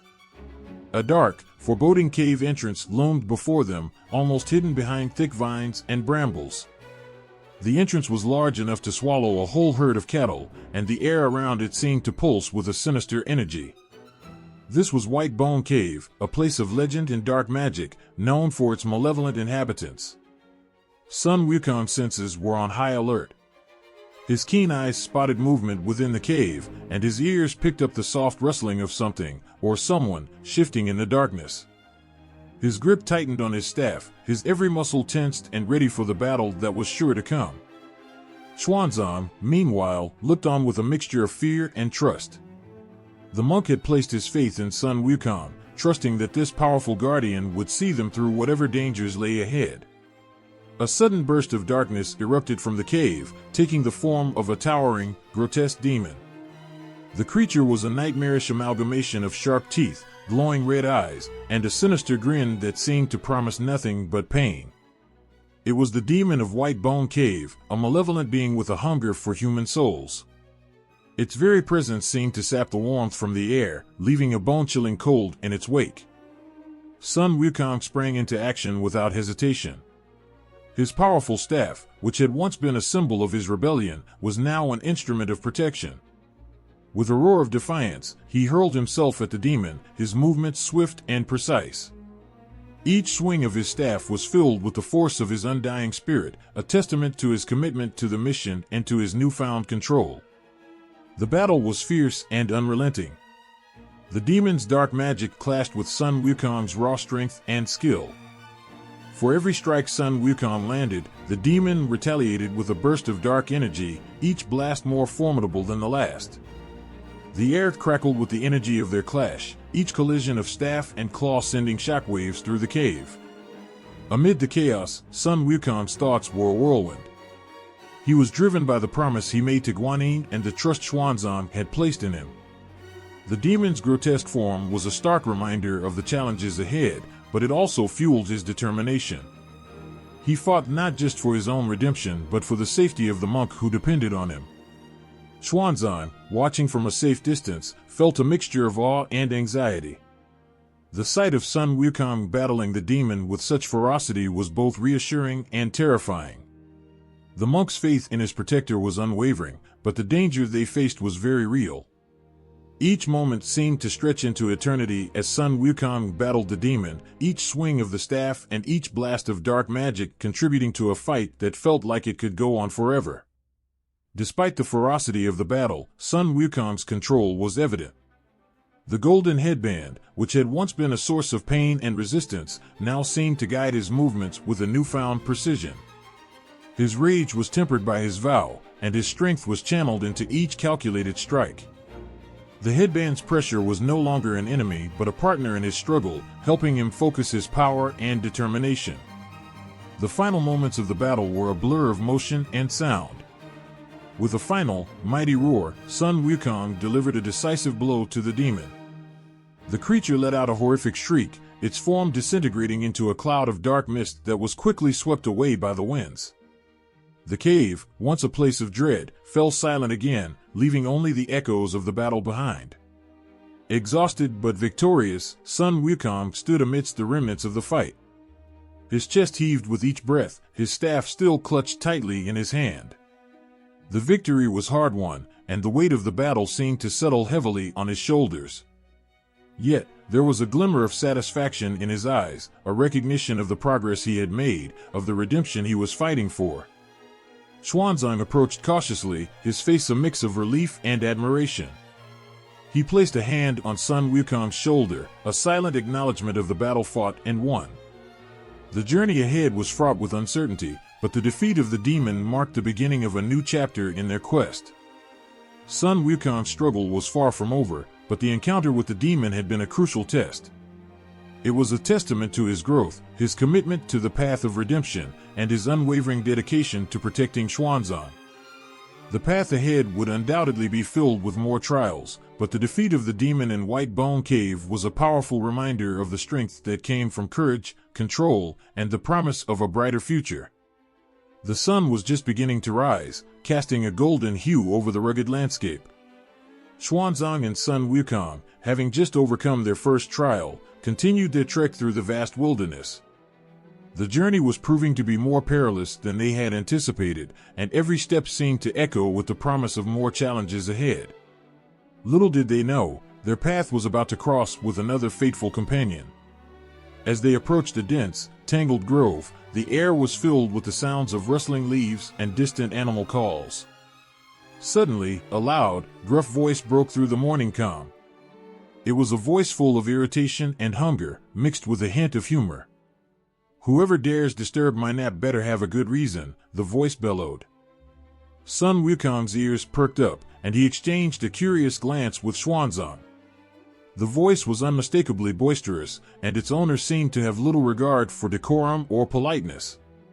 As they pushed through the underbrush, they came upon a surprising sight, a hefty figure lying beneath a large tree, snoring loudly. This figure, with a large, round belly and a face that bore the unmistakable features of a pig, was none other than Zhu Beiji, better known as Pigsy. Pigsy, once a celestial being like Sun Wukong, had been banished from heaven for his misdeeds. His fall from grace had left him with a peculiar form, half man, half pig, and a personality to match. His once noble stature had given way to a life of indulgence and laziness, and he had taken up residence in the grove, where he spent his days lounging and his nights dreaming of feasts. The sight of Pigsy was both amusing and unsettling. His snoring was as thunderous as a storm, and his disheveled appearance spoke of a life spent in neglect. Despite his current state, there was an air of potential about him, a sense that beneath the layers of grime and gluttony lay a spirit that could be of great value. As Xuanzang and Sun Wukong drew nearer, Pigsy stirred, his eyes fluttering open. The monk's gentle voice called out, "Are you awake, friend? We come in peace." Pigsy blinked, his gaze clearing as he saw the two figures before him. His expression shifted from confusion to surprise, and then to a wide, welcoming grin. Well, well. What have we here?" Pigsy exclaimed, pushing himself up with a grunt. "A monk and a warrior. This is unexpected." Sun Wukong, ever the protector, took a step forward, his eyes narrowing slightly. "We've come to offer you a chance to join our quest," he said. But first, we must understand why you've been living here in such disarray. Pigsy's grin faltered as he recounted his tale. Once a revered general in heaven, he had been cast out due to his flaws, his greed, his laziness, and his lack of restraint. His banishment had been both a punishment and a chance for redemption. Now, he roamed the earth, clinging to his old habits and wishing for a return to his former glory. Despite his current state, there was a spark of hope in his eyes, a hope that perhaps he could regain some of his lost honor. The more Pigsy spoke, the more Xuanzang and Sun Wukong realized the depth of his struggle. Here was a being who had once been great, now reduced to a life of self-indulgence and regret. His tale was one of a fallen hero trying to find a way back to redemption. It was a story of human frailty and the longing for a second chance, a story that resonated deeply with both Xuanzang and Sun Wukong. Seeing the sincerity in Pigsy's eyes, Xuanzang spoke softly, "We are on a quest to retrieve sacred scriptures, and we need allies who are committed to this journey. Your skills and strength could be invaluable to us. But you must first commit to the path of righteousness." Pigsy's eyes lit up at the prospect of redemption. He had longed for a purpose, a chance to prove himself worthy once again. The offer was more than just an opportunity, it was a lifeline, a chance to regain his lost honor and find a new direction for his life. With a determined nod, Pigsy accepted the offer.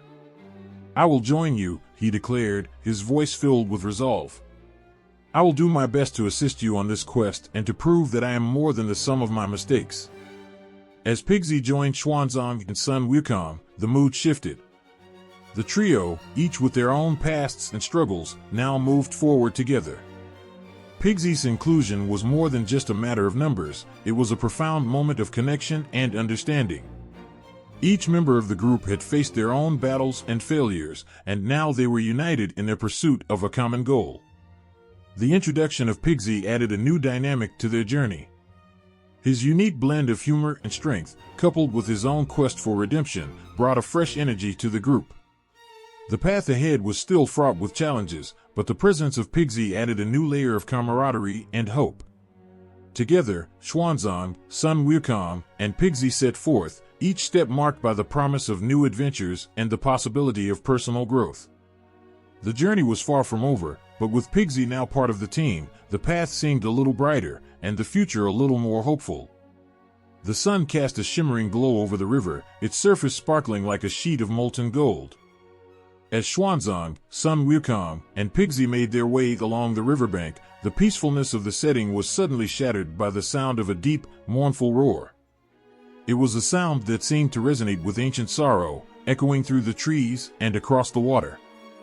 The roar came from the river demon, a figure of both legend and dread.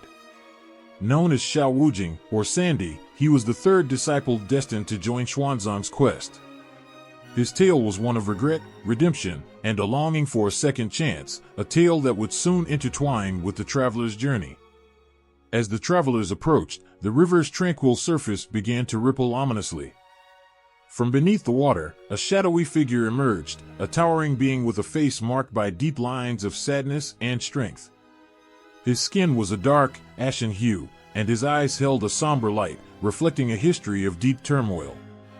Wujing's presence was formidable, yet his demeanor was one of quiet resignation. Long ago, he had been a celestial warrior, one of the Jade Emperor's own. But his fall from grace had been swift and severe. Once a guardian of the heavenly river, Wujing had been banished to the mortal realm for his own failings, his anger, and his inability to control his temper. His punishment was to live a life of solitude and regret, transforming him into the river demon of legend. As Xuanzang and his companions drew closer, Wujing rose from the river, his massive form towering over them.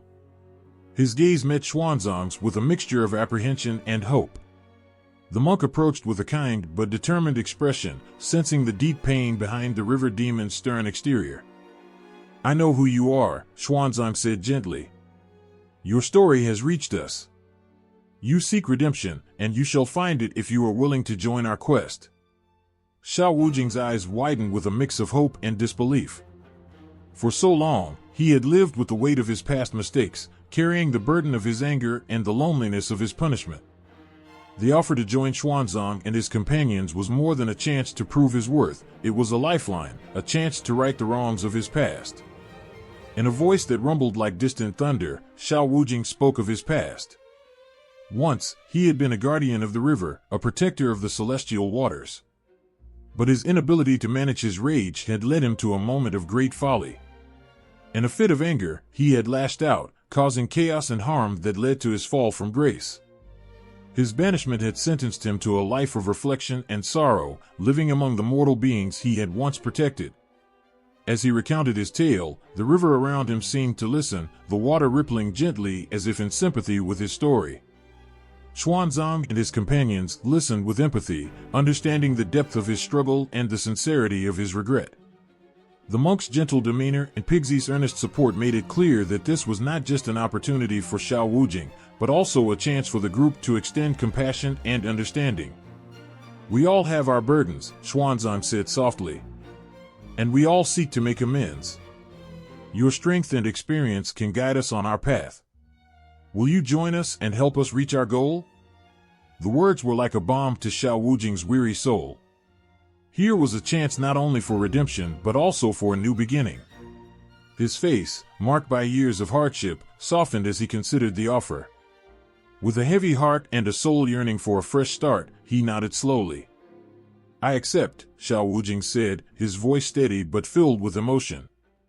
"I will join you and do my utmost to aid you on this quest. It is a chance to atone for my past and to find my place among others once more." With that, Wukong stepped onto the shore, his imposing figure now standing beside Xuanzang, Sun Wukong, and Pigsy. The addition of the river demon to their group marked a new chapter in their journey, one filled with the promise of growth, healing, and the possibility of redemption. As they set off together, the sun began to dip below the horizon, casting a warm glow over the group. The river's surface calmed, reflecting the tranquil determination of their new alliance. Wukong's presence brought a sense of completeness to their team, each member now representing a different aspect of strength, wisdom, and redemption. Their path was still fraught with challenges, but with Wukong among them, the journey seemed a little less daunting. The river demon, once a symbol of sorrow and isolation, now stood as a testament to the power of second chances and the strength found in unity. The sky was painted with the warm hues of dawn, a gentle breeze rustling through the trees as Xuanzang and his disciples continued their trek. Their hearts were buoyed by the recent additions to their party, but the road ahead was still long and full of challenges. Little did they know, their group was about to gain another invaluable ally, one whose story was both poignant and remarkable. In the distance, a river wound its way through a lush valley, shimmering under the early morning sun. On its surface, a solitary figure moved gracefully, a dragon of pristine white scales, gliding with an elegance that seemed almost otherworldly. This dragon was not just any dragon, he was the third prince of the Dragon King, cursed to take the form of a white horse until he fulfilled a divine purpose. Long ago, this prince had enjoyed the splendors of the Dragon Palace, basking in luxury and honor. But a grave mistake had led to his downfall. His pride and recklessness had angered the Jade Emperor, resulting in his transformation into a humble horse as punishment. His fate was now to wander the earthly realm, a symbol of humility and redemption, until he could redeem himself. The prince's heart ached with the weight of his curse. He longed for a chance to prove his worth and regain his place among the celestial beings. That chance arrived when he learned of Xuanzang's quest to retrieve the sacred Buddhist scriptures from the West. The prince saw this mission as his opportunity to fulfill his destiny, to assist a worthy cause, and to seek forgiveness for his past mistakes. As Xuanzang and his disciples reached the riverbank, the waters began to swirl, and from the depths emerged a majestic white dragon. With a flash of light and a shimmer of scales, the dragon transformed before their eyes into a beautiful white horse. This was no ordinary horse, but the reincarnation of the Dragon Prince, now humbled and ready to aid the monk in his sacred mission. Xuanzang and his companions were awestruck by the transformation. The white dragon horse, as he was now known, stood before them, a striking figure of grace and nobility, with a calm demeanor that spoke of his readiness and eagerness to help. His eyes, though they retained the depth of ancient wisdom, were soft and filled with an earnest desire to serve. The white dragon horse bowed his head respectfully. "I am here to assist you on your journey," he said, his voice gentle yet powerful. "I was once a prince, cursed to wander as a mere horse. I have waited for this moment to prove myself and to help a noble cause. Please accept me as your steed and ally." Xuanzang, touched by the dragon's humility and sincerity, welcomed him warmly. The monk understood the significance of this new ally, an individual with a troubled past, now seeking redemption through service and devotion. The white dragon horse's presence was a blessing, a sign of the divine favor guiding their mission. As the group continued on their path, the white dragon horse proved to be an invaluable companion. His strength and speed were unmatched, allowing the group to cover vast distances quickly and safely. More than just a means of transportation, he became a symbol of unwavering loyalty and dedication. His presence reassured Xuanzang and his disciples, especially during the most arduous and dangerous stretches of their journey. The white dragon horse's own journey was one of profound transformation. Each step he took alongside Xuanzang and the others was a step toward atonement and renewal. The burdens of his past seemed to lighten with each mile, replaced by a sense of purpose and fulfillment.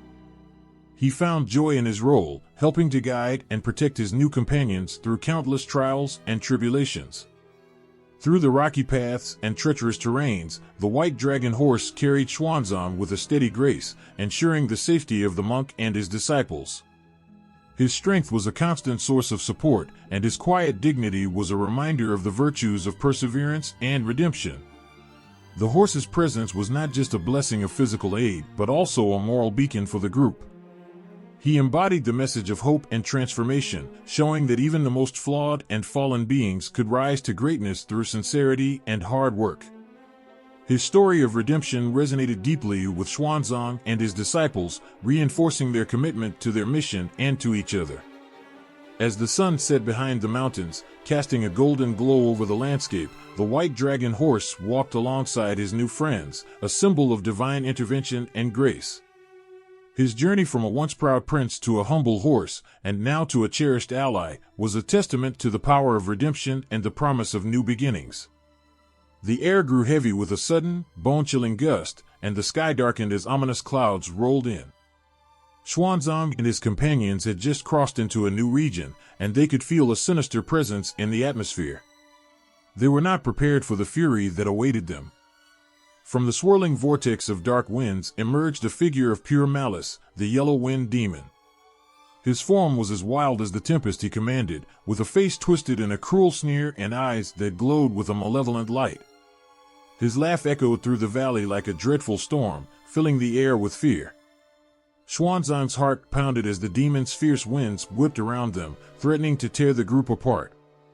The once calm and serene landscape was transformed into a battleground of raging gusts and flying debris. The companions braced themselves, their resolve hardening as they prepared to face the demon's wrath. Sun Wukong, always the first to spring into action, stepped forward with his usual confidence. His eyes gleamed with a sharp intellect, and he assessed the situation with quick precision.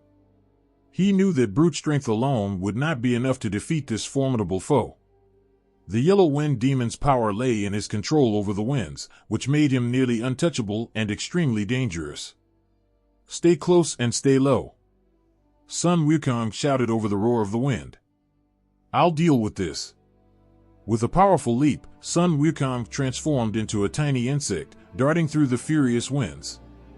The Yellow Wind Demon was momentarily puzzled by the monkey's sudden disappearance, but his irritation soon grew. The demon unleashed even stronger winds, trying to sweep away the invisible foe. Sun Wukong used his transformations to evade the demon's attacks, shifting between different forms, an insect, a bird, a cloud, moving with incredible agility. As the demon grew increasingly frustrated, Sun Wukong observed his movements closely, searching for any hint of a weakness. The wind howled and raged, but Sun Wukong's quick thinking never wavered.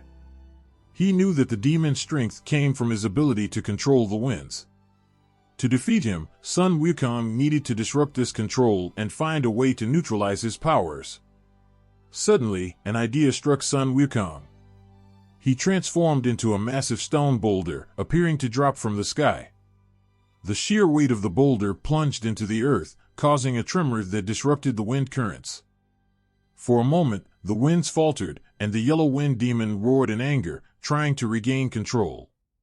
Sun Wukong seized the opportunity. He leaped from the boulder and took on the form of a whirlwind himself, countering the demon's winds with his own. The two forces clashed violently, creating a storm of their own. With each strike, Sun Wukong's clever tactics began to wear down the yellow wind demon. The winds of the demon were growing erratic and unpredictable, while Sun Wukong's whirlwind remained steady and focused. The battle reached a critical moment when Sun Wukong used his staff to create a barrier against the demon's fiercest gusts, forcing him into a vulnerable position. Finally, Sun Wukong unleashed a powerful wave of energy that struck the yellow wind demon directly. The demon's cries filled the air as he was thrown off balance, his control over the wind slipping away. With one last, mighty effort, Sun Wukong used his staff to strike the demon's core, sealing his defeat. As the winds calmed and the skies cleared, Xuanzang and his companions emerged from their shelter. They were exhausted but safe, their spirits lifted by the sight of Sun Wukong standing triumphantly over the defeated yellow wind demon. The victory was hard-earned, but it was a testament to the strength and resourcefulness of Sun Wukong.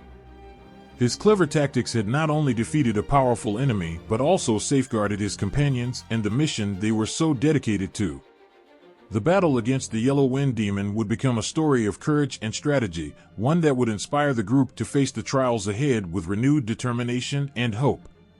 In the heart of the dense, shadowy forest, a sense of dread hung in the air like a heavy fog. Xuanzang and his disciples had been traveling for days, their progress slowed by the tangled vines and eerie silence that enveloped them. The trees seemed to whisper secrets, and the underbrush crackled with unseen movement. They had heard whispers of danger, but nothing prepared them for the chilling sight that lay ahead. As they pushed through the thick foliage, the path suddenly opened up into a clearing. At the center of this grim expanse stood a grotesque, spider-like palace made from dark, twisted webs. Each thread shimmered with a sinister glow, casting eerie reflections on the faces of the group. The atmosphere grew tense, and the disciples felt their hearts race with an unshakable sense of foreboding. From within the palace emerged the 7 spider demon sisters, their forms both mesmerizing and terrifying. Each sister had the upper body of a beautiful woman but the lower body of a monstrous spider. Their eyes were cold and calculating, reflecting their cruel intentions. They moved with a predatory grace, weaving through the air like silk threads in a spider's web. The sisters' leader, the eldest of the 7, approached Xuanzang with a sinister smile. Her voice was a smooth, poisonous melody as she spoke, "Welcome to our domain. We've been expecting you." Xuanzang's heart sank as he realized the danger they were in. The sisters had already ensnared several travelers in their webs, and it was clear they intended to add Xuanzang to their collection. The group braced themselves, knowing they had to act quickly to save their master. Sun Wukong, ever perceptive and resourceful, saw the desperate look in Xuanzang's eyes. He knew that defeating the spider demon sisters would not be simple. Their webs were not only traps but also sources of their dark power. With his quick thinking and unparalleled cunning, Sun Wukong devised a plan. "Stay close and follow my lead," Sun Wukong instructed his companions. He then used his shape-shifting abilities to become a small, inconspicuous fly, buzzing around the clearing. From his new vantage point, he observed the movements of the spider demon sisters closely. As Sun Wukong flew around, he noticed that the sisters communicated with each other through a series of clicking sounds and gestures, coordinating their attacks with eerie precision. They were preparing to weave a web that would ensnare Xuanzang and the group entirely. Sun Wukong darted back to his original form and shared his observations with his companions. The sisters are not only powerful but also well-coordinated. We need to disrupt their communication and attack them one by one. With the plan set, Sun Wukong and his team sprang into action. He used his magic staff to strike at the webbing, causing it to collapse and fall in tangled heaps. The spider demon sisters were momentarily thrown off balance. Seizing the opportunity, Sun Wukong launched a surprise attack on the nearest sister, using his staff to deliver a powerful blow. The fight erupted into chaos. The spider demon sisters retaliated fiercely, their spider legs slashing through the air and their venomous fangs snapping shut. Despite their strength and agility, Sun Wukong's tactical strikes and his ability to outmaneuver them began to take their toll.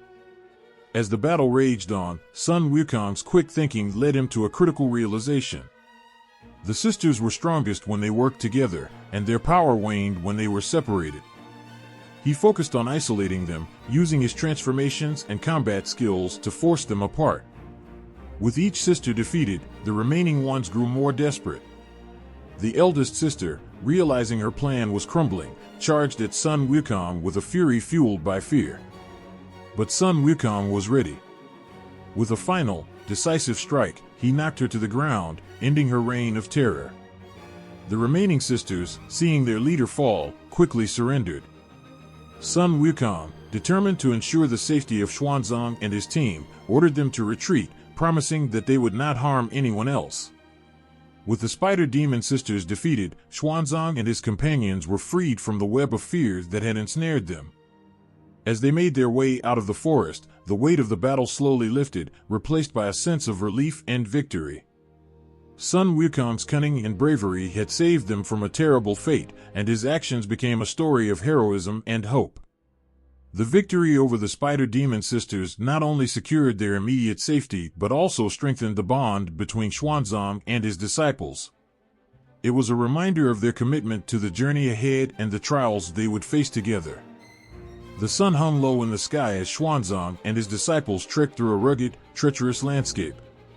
The path ahead was obstructed by jagged rocks and the shadow of looming cliffs. An ominous silence surrounded them, making every step feel heavier with foreboding. Suddenly, the ground rumbled beneath their feet, and a thunderous roar echoed through the mountains. The source of this disturbance soon became clear as two imposing figures emerged from the shadows. The golden and silver-horned demon kings, towering giants with gleaming horns and eyes like burning coals, stood before them. The golden-horned king, with his armor like molten gold, radiated a fierce, blinding light. The silver-horned king, his form gleaming like a mirror, reflected the light in a chilling, almost ghostly manner. Their presence alone was enough to strike terror into the hearts of anyone who faced them. Xuanzang's heart pounded with fear as he looked at his companions. Sun Wukong, however, was not one to succumb to dread easily. He studied the demon kings with sharp eyes, searching for any sign of weakness. The golden and silver-horned kings wasted no time.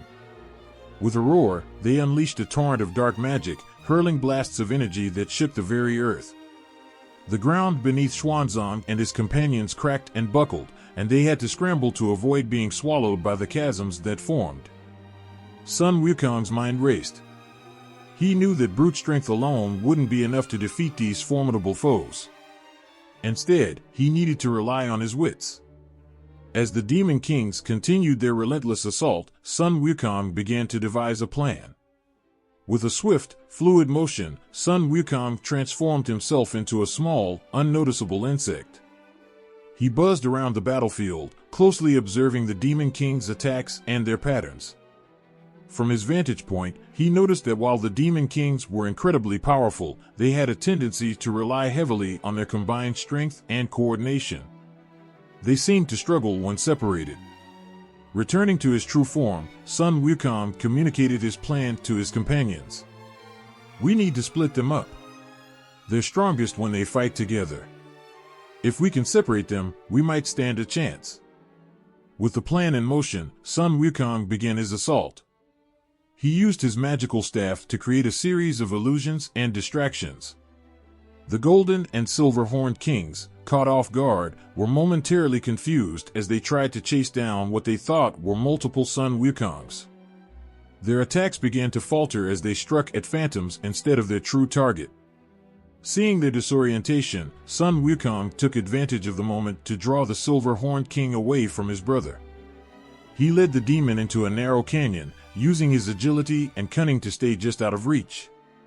The silver-horned king roared in frustration, his powerful strikes causing the rocks around him to splinter and fall. Meanwhile, Xuanzang and the remaining disciples, led by the golden-horned king, fought bravely. They dodged and countered the demon's attacks with all their strength. The golden-horned king's golden armor glowed fiercely, and every strike was like a blast of searing heat. But Sun Wukong's plan had given them an opening. With the silver-horned king isolated, Sun Wukong used his shape-shifting abilities to create a diversion. He transformed into a series of small animals, confusing the demon further and making it difficult for him to focus on his quarry. The silver-horned king's fury only made him more reckless, and soon he was trapped by a series of clever traps Sun Wukong had set using his staff and magic. The struggle between the golden-horned king and Xuanzang's group was fierce, but with the distraction of the silver-horned king's absence, their fight gained momentum. The demon's attacks were less coordinated without his brother's support, and Xuanzang and his companions began to press their advantage. As Sun Wukong led the silver-horned king to the brink of exhaustion, he finally delivered a decisive blow. The demon roared in pain and fell to his knees, defeated but not before unleashing a final, desperate wave of dark energy. With the silver-horned king out of the fight, the golden-horned king was left vulnerable. With a final, powerful strike, Xuanzang's group overwhelmed the golden-horned king. The battle was intense, each strike and counterattack resonating with the weight of their struggle. Finally, with a mighty blow from Sun Wukong's staff, the golden-horned king was vanquished, collapsing to the ground with a final, echoing roar. As the dust settled, the area fell silent. The once mighty demon kings lay defeated, their dark magic dissipating like mist in the morning sun. Xuanzang and his disciples, though weary and bruised, felt a wave of relief wash over them. Sun Wukong's clever tactics and unyielding bravery had turned the tide, saving them from a grim fate. The defeat of the golden and silver-horned kings was not just a victory of strength but of wit and courage. Sun Wukong's quick thinking and cunning had made all the difference, proving once again that intelligence could match, if not surpass, raw power. A dark cloud gathered ominously over the path as Xuanzang and his companions pressed forward, the air growing heavier with each step. The landscape around them twisted into a barren wasteland, its eerie silence interrupted only by the distant howl of wind. The group felt an uneasy tension, as if something terrible was about to unfold. Out of the swirling mist emerged a figure whose very presence struck fear into their hearts. Red Boy, the son of the dreaded Bull Demon King and the formidable Princess Iron Fan, stood before them. His eyes burned with a fierce, fiery determination, and his body, glowing like molten lava, radiated an intimidating power. With his crimson armor and fierce horns, Red Boy was a formidable opponent. Sun Wukong, ever the vigilant protector, immediately sensed the gravity of the threat. He knew that Red Boy was not only a powerful demon but also a cunning one, capable of using his strength and strategic mind to his advantage. The tension in the air crackled as Red Boy, with a malicious grin, announced his intent. "You dare to travel this path?" Red Boy's voice was like thunder, echoing through the desolate landscape. "I will not allow you to reach your destination. I will capture Xuanzang and make him my prisoner." Xuanzang's heart sank. The threat was clear, and it was imminent. Red Boy's eyes locked onto him, his resolve unshakable.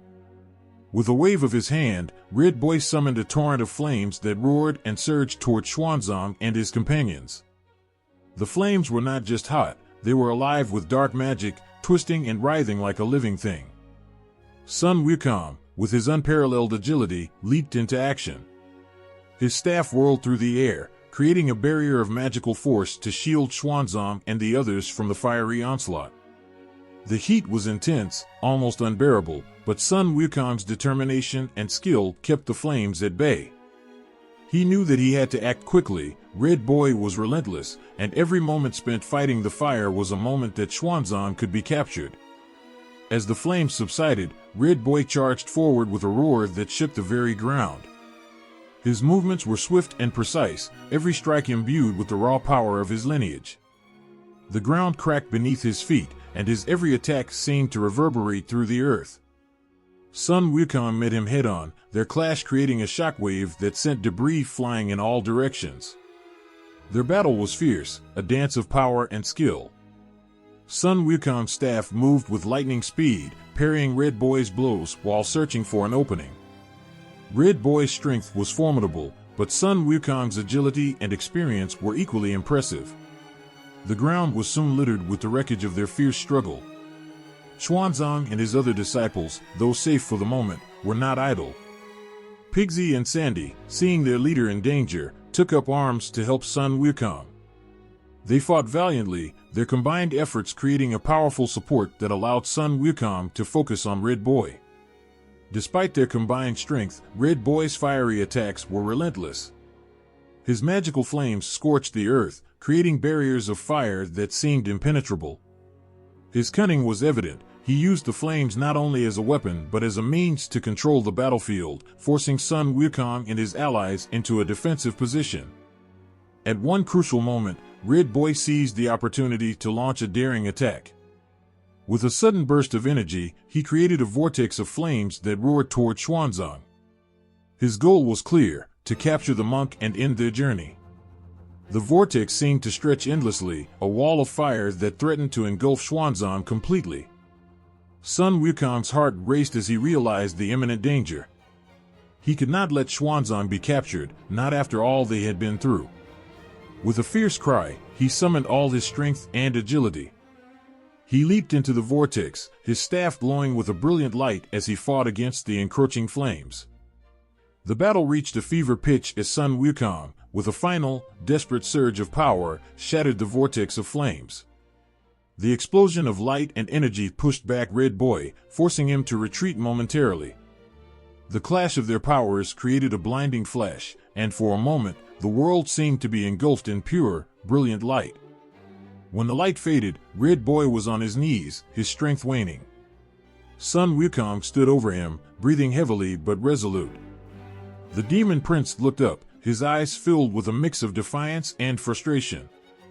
He had underestimated the combined might of Xuanzang's companions, and now he faced the reality of his defeat. Red Boy's flames flickered out, leaving only the charred remnants of their battle behind. The ground was scorched and broken, but Xuanzang and his disciples stood victorious. The fierce battle had taken its toll, but they had succeeded in their mission to protect each other and continue their journey. As Red Boy was subdued, the group looked at the battlefield with a mixture of relief and exhaustion. The battle against Red Boy had been one of their hardest tests yet, pushing them to their limits. But through courage, determination, and teamwork, they had emerged victorious, their path now a little clearer as they pressed on toward their goal. The journey through the fiery mountains was more daunting than any challenge the travelers had faced before. The very earth seemed to burn with an intense heat that shimmered in the air. Flames roared and spewed from cracks in the ground, casting an orange glow over the desolate landscape. The sun, high in the sky, only seemed to intensify the heat, making it unbearable. Xuanzang and his disciples, weary from their previous battles, trudged through this infernal terrain. The flames licked the edges of their path, threatening to engulf them with every step. Pigsy wiped the sweat from his brow, and Sandy's usually calm demeanor was fraught with anxiety. The heat was relentless, and the landscape seemed like a vast, unending sea of fire. Sun Wukong, the Monkey King, moved with a resolute determination. His eyes scanned the horizon, knowing that overcoming this fiery barrier was essential to continuing their quest. But the flames were no ordinary fire. They were magical, fueled by ancient spells that made them nearly impossible to extinguish. Their only hope lay in borrowing a powerful artifact rumored to be capable of quelling these flames, the magical palm leaf fan. The fan belonged to Princess Iron Fan, the wife of the Bull Demon King. Sun Wukong knew this would not be an easy task. He had once fought the Bull Demon King, and their confrontation had been fierce and bitter. The Bull Demon King was not a creature to be trifled with, and the memories of their last battle were still fresh in his mind. But there was no other way to move forward. With a heavy heart, Sun Wukong led the group toward the Bull Demon King's lair, knowing they would have to confront old adversaries. The lair was a dark and forbidding place, a fortress surrounded by molten lava. The air was thick with the scent of sulfur, and the roar of flames filled the atmosphere with a constant, unsettling noise. Sun Wukong approached the entrance with a mix of determination and trepidation. The Bull Demon King and Princess Iron Fan were formidable figures, and their home was a fortress of power and pride. As they entered the lair, they were met with the Bull Demon King himself, a towering figure with horns as sharp as blades and eyes that burned with an angry fire. "What brings you to my domain, Monkey King?" the Bull Demon King bellowed, his voice echoing through the cavernous halls. His presence was imposing, a living embodiment of strength and rage. He had not forgotten their previous conflict, and his eyes gleamed with an unspoken challenge. Sun Wukong, though brimming with bravery, knew that words alone would not suffice. He stepped forward, addressing the Bull Demon King with a mixture of respect and determination. "Great Bull Demon King, we come seeking the magical palm leaf fan. It is the only means to quell the flames of the fiery mountains so we can continue our journey." The Bull Demon King's expression was one of disdain. He had no reason to help Sun Wukong, and the memories of their previous clash added to his reluctance. But before he could voice his refusal, Princess Iron Fan stepped forward, her presence both elegant and commanding. Her eyes met Sun Wukong's with a flicker of recognition. "You seek the fan to pass through the fiery mountains," she said calmly. Her voice was softer than her husband's, but there was a quiet strength in it. "It is a powerful artifact, and its use comes at a cost. The last time you were here, you were not exactly kind to us." Sun Wukong's heart sank. He knew he had to plead his case carefully. "I understand your anger," he said earnestly. "But we have no choice. Our journey is crucial, and the fan is the only way to save us from certain doom." Princess Iron Fan studied him for a moment, her gaze unwavering. Then she turned to her husband and spoke softly, "Perhaps it is time to put aside old grievances. The world has changed, and so must we." The Bull Demon King grumbled, but he could not argue with his wife's wisdom. With a reluctant sigh, he gestured toward a grand chest in the corner of the lair. "The fan is in there. But be warned, it is not just a tool, it is a symbol of great power. Use it wisely." With a nod of gratitude, Sun Wukong approached the chest. As he opened it, he saw the fan, an elegant, shimmering leaf with intricate golden patterns. The fan seemed to radiate a calming energy, a stark contrast to the searing heat of the fiery mountains. Sun Wukong took the fan with a sense of reverence. "Thank you, Bull Demon King, Princess Iron Fan. We will use it with the utmost respect." The journey back to the fiery mountains was filled with a renewed hope. As they approached the flames, Sun Wukong held the fan high, its power resonating through the air. With a graceful sweep of the fan, a cooling breeze spread across the inferno. The flames, once wild and uncontrollable, began to wane, their fury diminished by the fan's magical touch. The transformation was immediate and breathtaking. The raging fires that had seemed so insurmountable were now subdued, leaving behind a much safer path. The group pressed forward, their spirits lifted by their success. Sun Wukong's heart swelled with a mix of relief and gratitude. The journey through the fiery mountains was now within their reach, thanks to the kindness of old adversaries and the magic of the palm leaf fan. The path ahead was still fraught with challenges, but for now, they could move forward with renewed hope and strength. The sky darkened as the travelers approached the Lion Camel Ridge, a notorious stretch of their journey that had claimed the lives and hopes of many before them. The ridge was known for its fierce protectors, the lion, elephant, and camel demons. Each was a fearsome warrior in its own right, and together, they made the ridge a nearly insurmountable barrier. As they neared the ridge, a cold wind swept across the landscape, carrying with it the ominous roars of the demons. The sense of foreboding grew heavier with each step. Xuanzang, the monk at the heart of the pilgrimage, felt a knot of anxiety tighten in his chest. His disciples, Sun Wukong, Pigsy, and Sandy, were visibly tense, but their determination never wavered. They had come this far and were not about to turn back now. The trio of demons emerged from the shadows as if summoned by the very air itself. The lion demon, with its majestic mane and piercing eyes, exuded an aura of regal menace. Its roar shook the earth and sent a shiver down the spines of the travelers. The elephant demon, massive and powerful, stomped with the force of an earthquake, while the camel demon, though smaller, was quick and cunning, darting around with surprising agility. Sun Wukong, with his staff at the ready, stepped forward, his eyes narrowed with focus. The battle was about to begin, and he knew that their combined strength and cleverness were their best weapons. Pigsy and Sandy took their positions beside him, ready to fight. Their camaraderie and trust in each other were palpable. As the battle commenced, the ground trembled under the force of the demon's attacks. The lion demon charged first, its roar echoing through the valley. Its claws slashed through the air with deadly precision. Sun Wukong, nimble and quick, dodged the attack with ease, using his staff to counter the lion demon's blows. His movements were fluid, a testament to his training and skill. Pigsy, wielding his nine-tooth rake, engaged the elephant demon. The enormous beast charged, its trunk swinging like a battering ram. Pigsy ducked and weaved, his rake flashing in the dim light as he struck back with a series of powerful swings. The elephant demon bellowed in pain, but its resilience was formidable. It seemed as though every blow Pigsy landed was met with an equal force. Sandy faced the camel demon, who darted around with surprising speed. The camel demon's attacks were erratic but quick, and Sandy's calm demeanor was put to the test. His steady strikes and defensive maneuvers showed a deep understanding of his opponent's tactics. Despite the camel demon's agility, Sandy's persistence and precision slowly began to wear it down. The battle was fierce and unrelenting, but what set this confrontation apart was the unwavering teamwork of Xuanzang's disciples.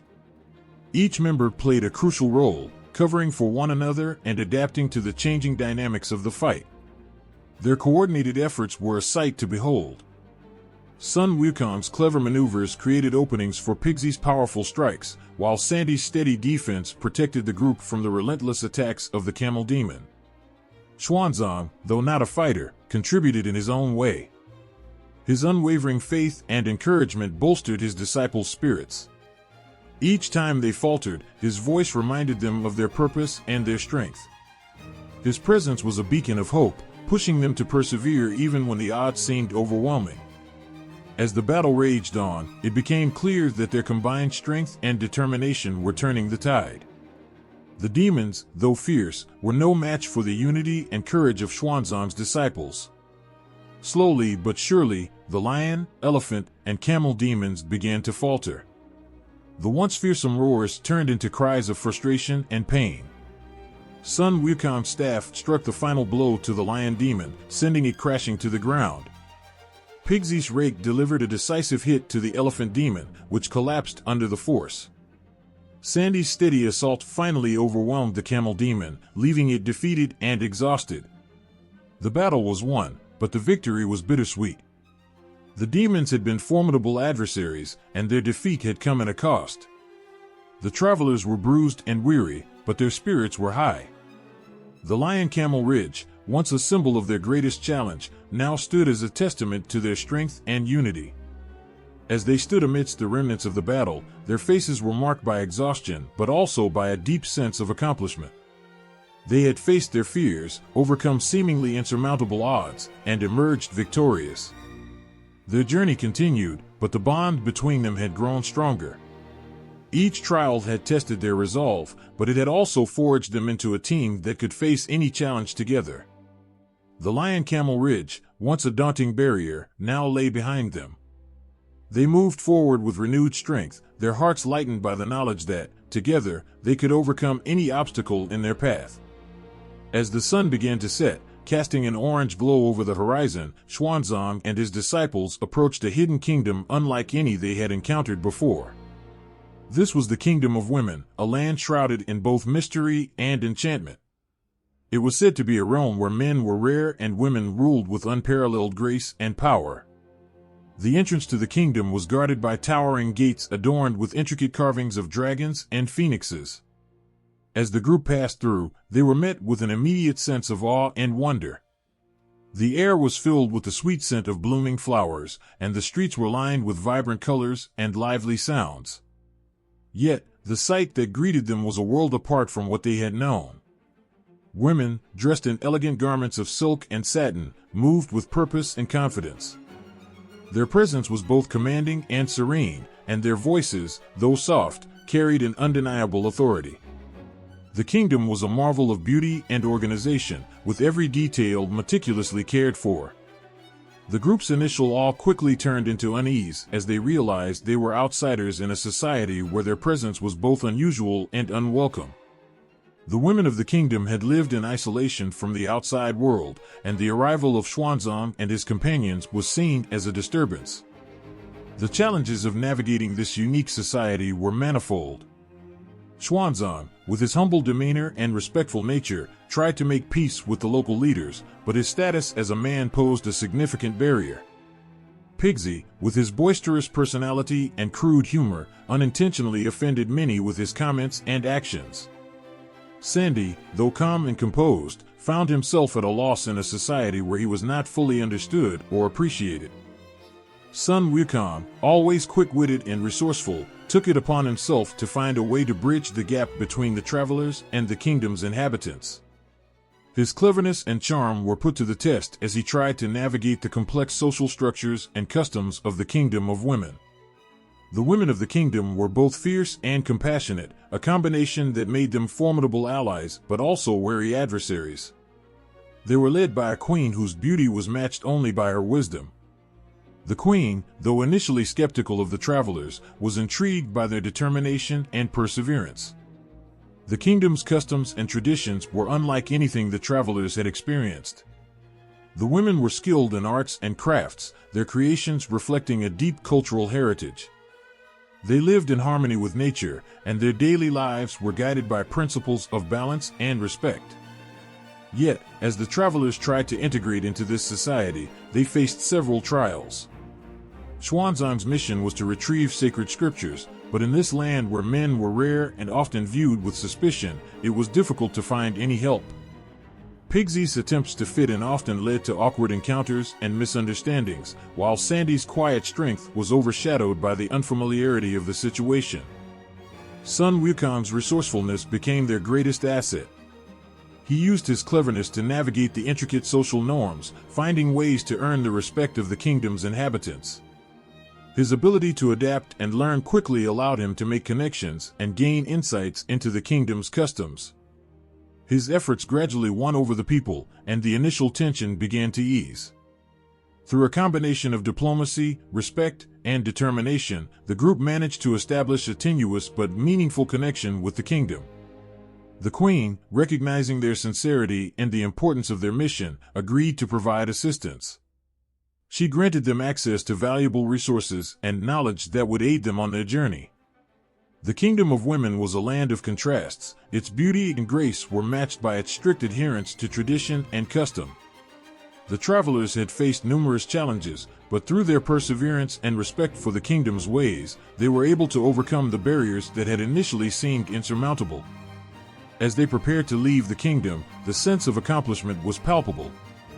They had not only navigated a complex and unfamiliar society, but had also built bridges of understanding and respect.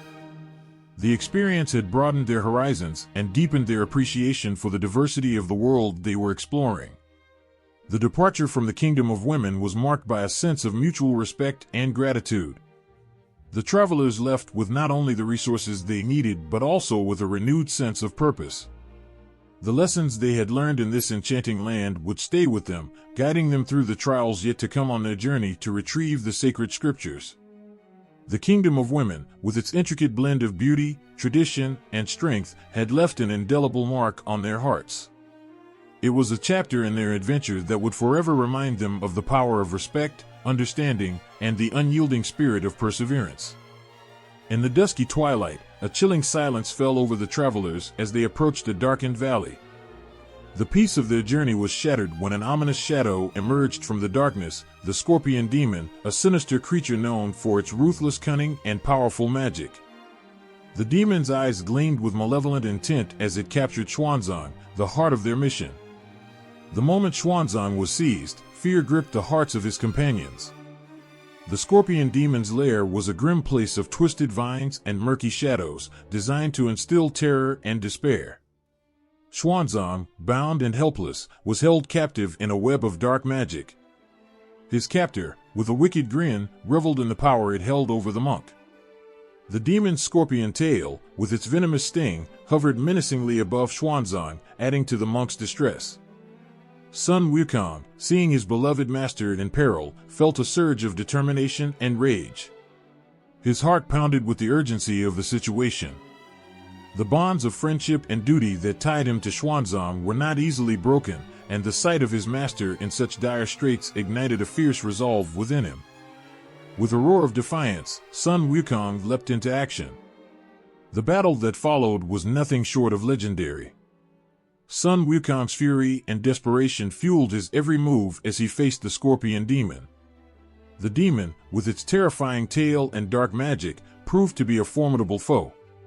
Its attacks were swift and deadly, striking with precision and malice. Each strike seemed to be a direct challenge to Sun Wukong's willpower and skill. But Sun Wukong was not easily deterred. He danced around the demon's deadly tail, using his extraordinary agility and strength to counter every attack. His staff, a symbol of his power, whirled through the air, striking with relentless force. Despite the demon's fearsome abilities, Sun Wukong's determination shone through. He fought with a blend of cunning and brute strength, using every tactic he had learned throughout his many battles. The confrontation was intense, and the clash of power and magic illuminated the dark valley. The air crackled with energy as Sun Wukong's staff met the demon's attacks with a series of thunderous impacts. The ground trembled under the force of their battle, and the sky seemed to echo with the roars and cries of the combatants. As the fight wore on, Sun Wukong's resolve only hardened. His mind raced with strategies and solutions, each moment crucial in turning the tide of battle. The scorpion demon, for all its power, began to show signs of fatigue and frustration. Its attacks grew more erratic, and its dark magic less precise. Sun Wukong seized on these weaknesses with unrelenting pressure. In a climactic moment of desperation and bravery, Sun Wukong unleashed a final, decisive strike. With a mighty roar, he drove his staff into the heart of the demon's dark magic, shattering its defenses. The scorpion demon let out a bone-chilling scream as it was overpowered. The dark energy that had ensnared Xuanzang began to dissolve, the magic breaking apart under the force of Sun Wukong's assault. With the demon defeated, Sun Wukong rushed to Xuanzang's side. His heart ached as he saw the toll that the capture had taken on his master. Carefully, he removed the dark bonds that had held Xuanzang prisoner, his hands shaking with relief and worry. The moment Xuanzang was freed, he collapsed into Sun Wukong's arms, his face pale and worn from the ordeal. Sun Wukong held him close, his own relief mingled with sorrow. The battle had been fierce, and the price had been high, but the sight of Xuanzang safe once more was worth every moment of struggle. As the dark valley began to clear, the first light of dawn broke through the shadows, symbolizing the end of their harrowing trial. The reunion was bittersweet.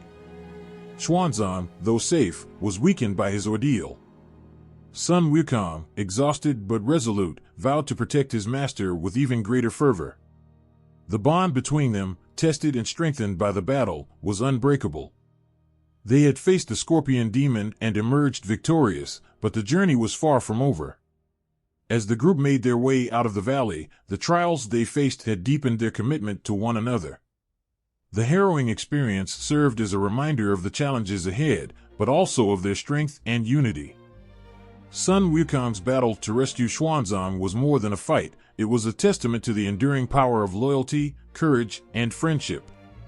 In the quiet moments after a fierce battle, Sun Wukong sat alone, his staff resting beside him. The world around him was still, but within his heart, a storm of thoughts and feelings churned. The weight of recent trials, each one a test of his strength and resolve, had begun to press heavily on him. As he gazed at the stars, their light seemed to whisper truths he had not fully understood before. Sun Wukong's mind wandered back through the recent events, the fierce fights, the cunning enemies, and the countless moments when his bravery and skill had been put to the test. Yet, amid the chaos and clamor of battle, he had begun to sense a deeper truth emerging from the noise, the need for change within himself. He remembered his early days, when his strength and daring had been his greatest assets. He had relied on sheer power, thinking that brute force could solve every problem. His impulsive nature often led him to act without thought, charging headfirst into situations that could have been avoided or handled with more care. These reckless actions, while bold, had also led to unnecessary dangers and conflicts. As Sun Wukong reflected on his past, he felt a pang of regret. Each reckless decision had not only endangered himself, but also his companions, those he was sworn to protect. His once unwavering confidence had started to waver under the weight of these realizations. He understood that his impulsiveness, though a mark of his bravery, had also blinded him to the wisdom of patience and careful consideration. The journey with Xuanzang and the other disciples had been transformative. It wasn't just about fighting demons and overcoming obstacles, it was about understanding the true meaning of protection and leadership. He saw how Xuanzang, despite his physical frailty, showed immense strength through his calm demeanor and unwavering faith. The monk's wisdom and serenity were powerful in ways Sun Wukong had not fully appreciated before. In the quiet nights around the campfire, as Xuanzang and the others slept, Sun Wukong would often sit in solitude, his mind racing with thoughts of change. He began to see how his actions could affect those around him. The realization struck him that true strength was not just about defeating enemies, but also about protecting and nurturing the bonds between them.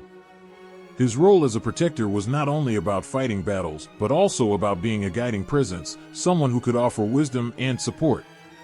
The journey itself became a mirror for Sun Wukong's internal struggle. Each challenge they faced forced him to confront his own shortcomings. His encounters with demons taught him that brute strength alone was insufficient. He had to learn the value of strategy, patience, and sometimes, restraint. These lessons were not easy to accept, but they were essential for his growth. With every passing day, Sun Wukong worked hard to balance his fiery nature with the wisdom he was gaining. He made a conscious effort to listen more, to think before acting. He began to understand that protecting Xuanzang and the group required more than just physical strength. It demanded empathy, understanding, and the ability to guide others through their fears and uncertainties.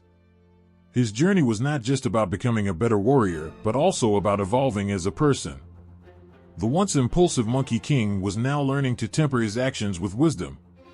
He no longer saw battles as mere opportunities to display his might, but as moments to demonstrate his growth and understanding. His staff, once a symbol of unchecked power, now represented a blend of strength and wisdom.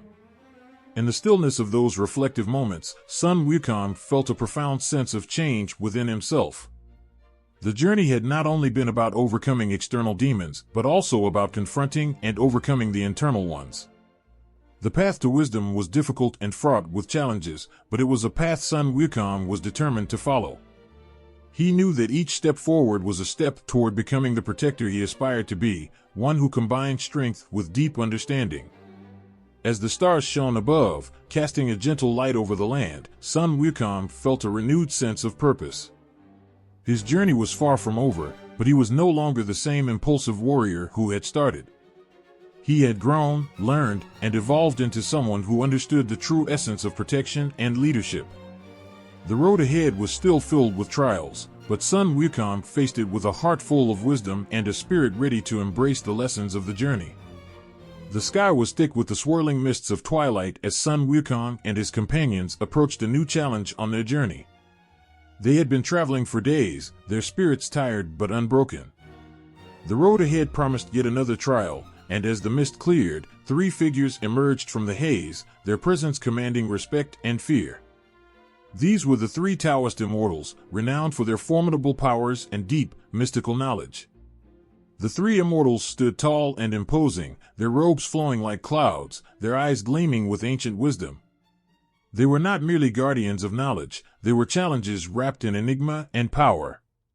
To face them was to confront the very essence of Taoist magic. Sun Wukong knew this would be no ordinary battle. His past experiences had taught him that victory required more than just strength, it demanded cunning and strategy. As the confrontation began, the Taoist immortals conjured a series of magical illusions that danced around the group, each one more perplexing than the last. The illusions twisted reality, making it hard to distinguish between truth and deception. Trees seemed to come alive, paths turned into mazes, and the very ground beneath them shifted unpredictably. It was a test of their sanity and resolve.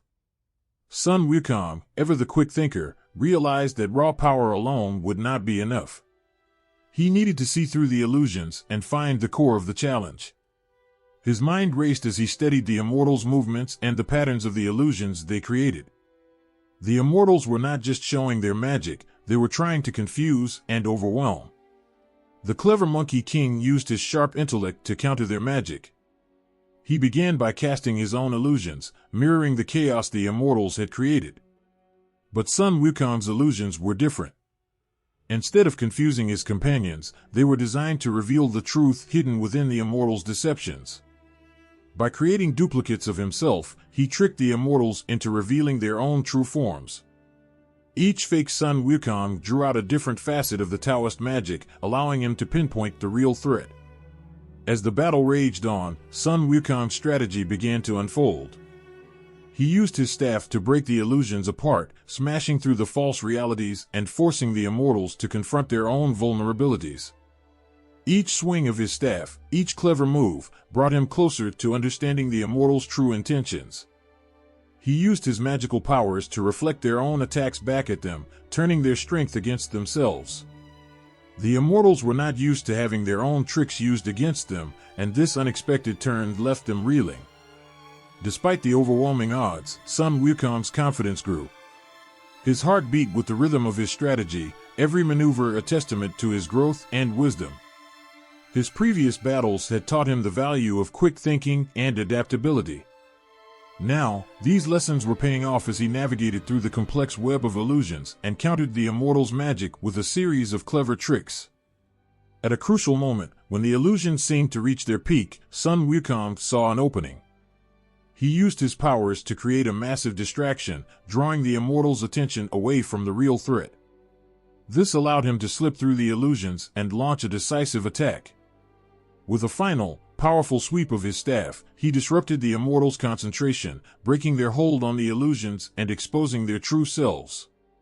The battle came to a dramatic climax as the immortals, once so confident in their power, were forced to acknowledge Sun Wukong's cleverness and strength. They had underestimated him, and his ability to outwit them was a testament to his growth. The fight was not just a display of physical prowess, but of intelligence and insight. Sun Wukong's victory over the three Taoist immortals was a turning point, a moment that showed how far he had come on his journey. As the mist of battle cleared, Sun Wukong stood victorious, his breath heavy but his spirit alight with triumph. The Taoist immortals, now subdued, looked upon him with a newfound respect. They had come to realize that while their magic was formidable, it was not invincible against the wits of a determined and clever warrior. The challenge had been fierce, and the victory hard-earned, but Sun Wukong's success was more than just a win in a battle. It was a reflection of his inner growth and the power of his evolved wisdom. As he and his companions continued on their path, the lessons learned from the battle with the Taoist immortals would serve as a guiding light, illuminating the way forward with newfound clarity and strength. The wind howled through the rocky landscape, sending shivers across the group as they approached a new challenge. The sky above was a turbulent gray, reflecting the storm that was brewing within their hearts. Sun Wukong and his companions had been on the road for what seemed like an eternity, their path strewn with trials and tribulations. But nothing could have prepared them for the sight that lay before them now. In the heart of a desolate valley, an eerie figure stood waiting, a doppelganger of Sun Wukong. It was a mirror image, every detail painstakingly replicated. The double stood with the same fierce confidence, the same bold stance. Yet, there was something deeply unsettling about this imitation. It wasn't just the physical resemblance, but the way this fake Sun Wukong exuded an air of malevolence that sent chills down the spine. The fake Sun Wukong's eyes were cold and calculating, a stark contrast to the warmth and fire of the real Monkey King. As they approached, the doppelganger sneered with a smirk that betrayed its true nature. "You're a fool to think you're the real Sun Wukong," it said, its voice echoing with a sinister edge. "I am the true king, the original one." Sun Wukong's heart pounded in his chest as he faced this challenge. Doubt flickered through his mind for a split second. Could this impostor really be the genuine article? The weight of the moment pressed heavily on his shoulders. But he quickly shook off the uncertainty, driven by an unwavering resolve. He would not let this false king undermine everything he had fought for. The two Sun Wukongs clashed, their staffs whirling through the air with a speed and precision that left trails of light.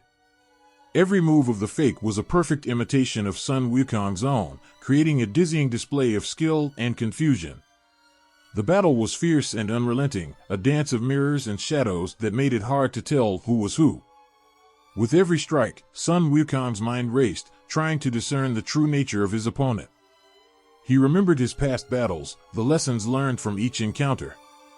This fight was not just about physical strength, but also about understanding the essence of his enemy. He had to find the subtle differences, the cracks in the imitation that would reveal the truth. As the battle wore on, Sun Wukong began to notice small, critical differences between himself and the doppelganger. The fake Sun Wukong moved with a calculated precision but lacked the spontaneous flair that defined Sun Wukong's style. The real Monkey King's moves were unpredictable, driven by a blend of instinct and experience, while the impostor's movements were rigid and rehearsed. Sweat dripped from Sun Wukong's brow as he fought, his breath coming in ragged gasps. The fight was taking its toll, and he knew he had to end it quickly.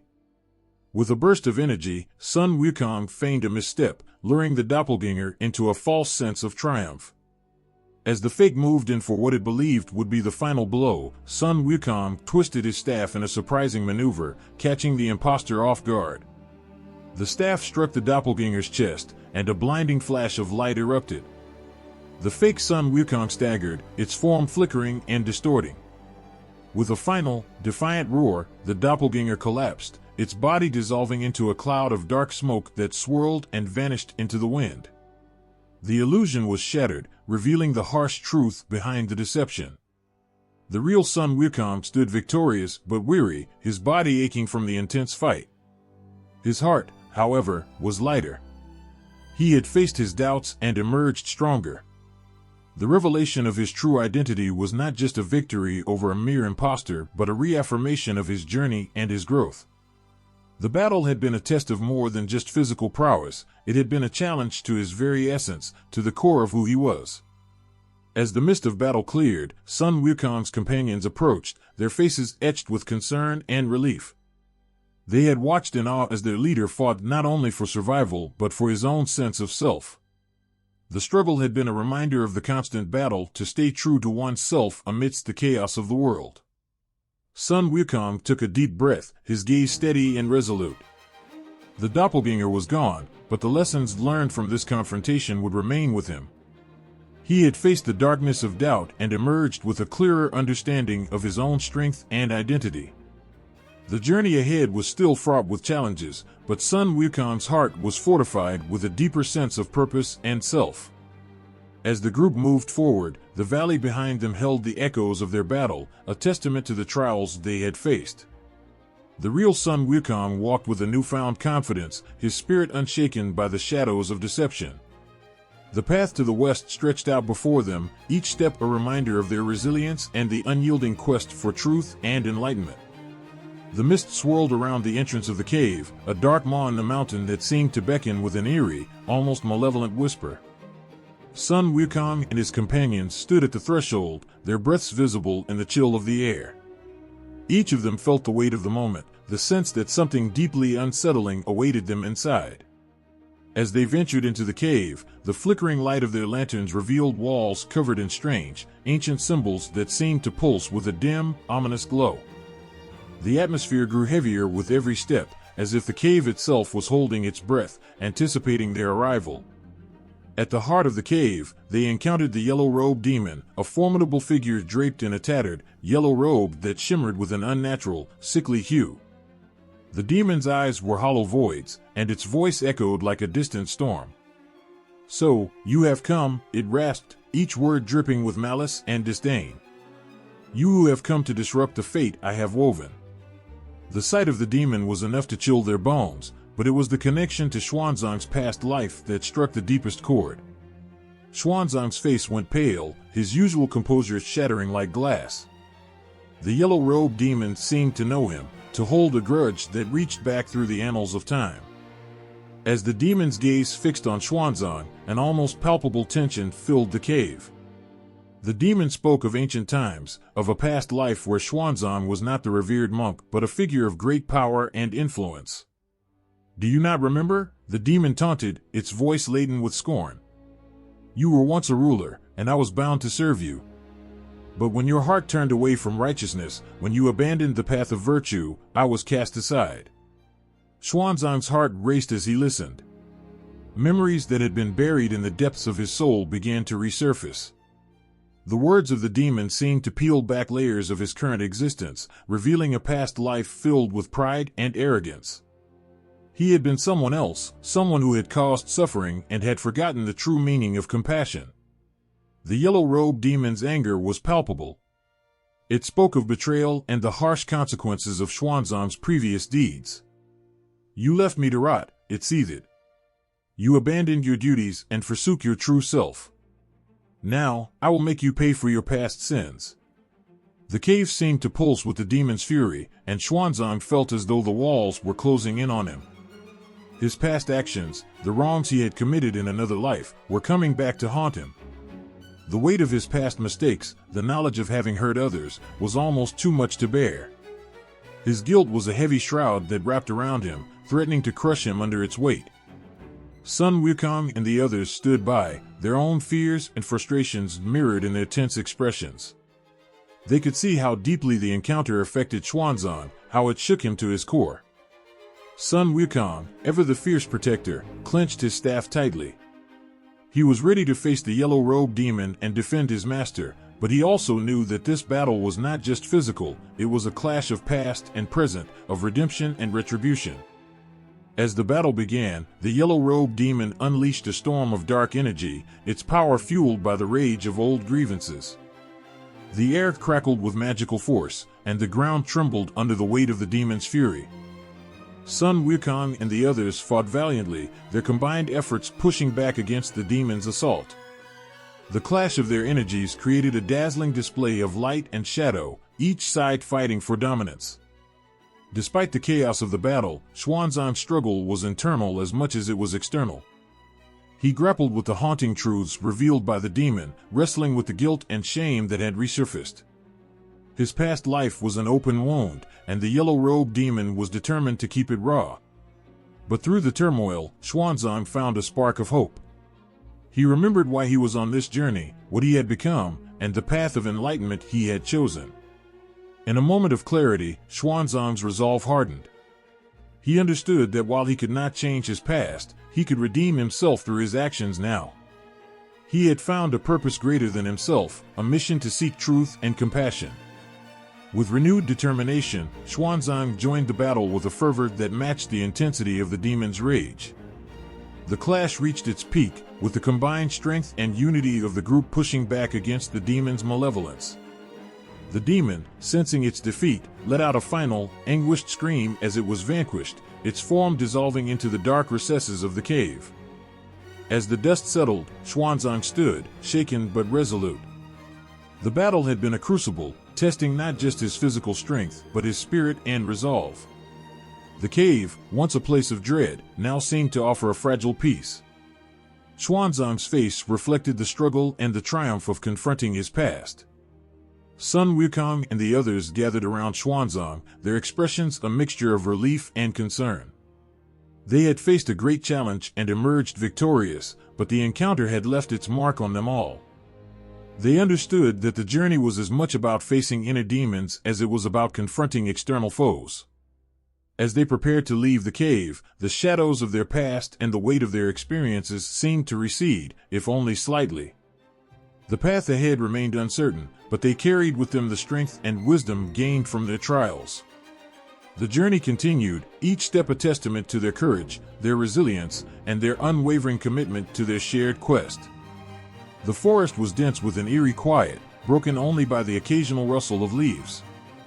The sun's rays barely pierced through the thick canopy, casting strange shadows on the forest floor. Sun Wukong stood at the heart of this unsettling silence, his eyes narrowed and alert. He knew he was about to face a foe unlike any he had encountered before, the six-eared macaque. The six-eared macaque was infamous across the lands for its ability to mimic any sound, any action. It was said that this demon could not only imitate voices perfectly but also mimic the very essence of a person's moves and tricks. The legend had it that the six-eared macaque was a shadowy figure who thrived on confusion and deceit, often preying on those who ventured too close to its domain. As Sun Wukong approached, the atmosphere thickened with tension. His heart pounded in his chest, a mix of anticipation and unease. He could sense the presence of his enemy but couldn't pinpoint its exact location. The six-eared macaque had a knack for playing tricks, and Sun Wukong knew that this battle would require more than just physical prowess. It would demand sharp wits and unshakable resolve. Suddenly, the quiet was shattered by a burst of movement. From behind a dense cluster of trees, a figure emerged.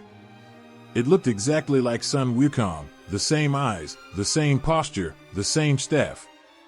But there was something unsettling about this duplicate, something that felt off.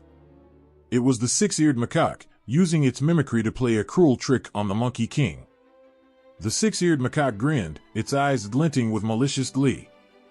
"Do you really think you can defeat me?" it taunted, its voice a perfect imitation of Sun Wukong's own. "I know every move you'll make before you even make it." With a roar, Sun Wukong charged at his doppelganger. The air crackled with energy as their staffs clashed, sending shockwaves through the forest. The two figures moved in perfect synchrony, a dazzling display of skill and strength.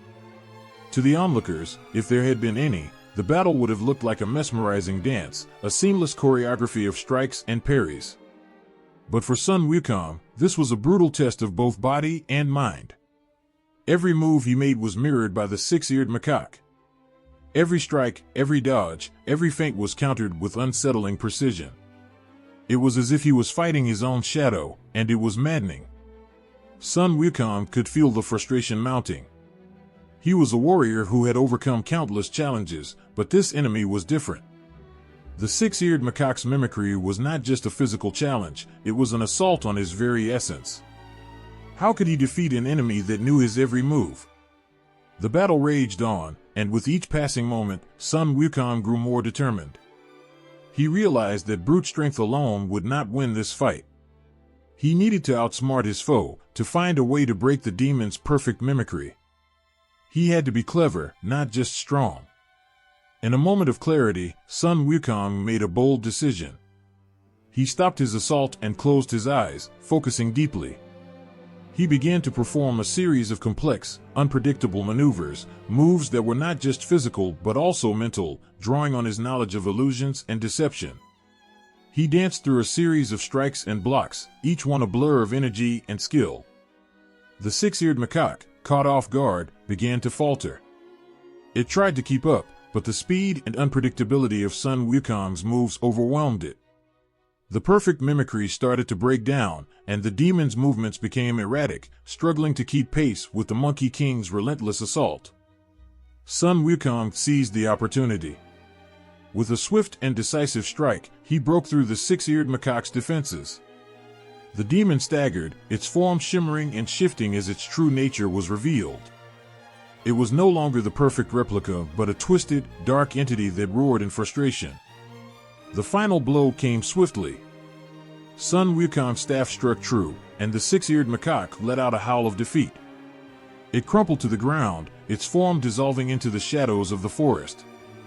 The silence that followed was heavy, a stark contrast to the chaos of the battle that had just unfolded. Sun Wukong stood amidst the wreckage of the fight, his breath coming in heavy gasps. The battle had been fierce, but he had emerged victorious. His victory was not just a testament to his physical strength, but also to his ability to think on his feet, to adapt and overcome even the most daunting of challenges. As the forest began to return to its calm, Sun Wukong felt a sense of deep relief and satisfaction. The fight with the six-eared macaque had been one of the most daunting of his journey, a battle that tested not only his skills but also his spirit. He had faced the ultimate challenge of battling his own mirror image, a fight that pushed him to the edge of his abilities and beyond. The victory was a reminder of the strength that lay not just in his physical prowess, but in his unwavering determination and cunning. As he looked out over the now quiet forest, he felt a renewed sense of purpose. The path ahead was still fraught with danger, but he had proven to himself that no challenge was too great, no adversary too cunning, for the Monkey King. In the dead of night, when the forest was still and the moonlight cast silver shadows on the ground, a chilling scream pierced the silence. Xuanzang, the monk who had been traveling bravely with his loyal disciples, was suddenly seized by a fearsome enemy. The Jade Rabbit Demon, known for its cunning and power, had swooped down from the dark skies and taken Xuanzang from his camp. Sun Wukong, ever vigilant, was the first to react. His heart raced as he saw the empty spot where Xuanzang had been sleeping, a sign of the abduction that had just occurred. With a fierce determination, he sprang into action, knowing that every second counted. His mind whirled with 1,000 thoughts and strategies as he set out to track down the demon and rescue their precious master.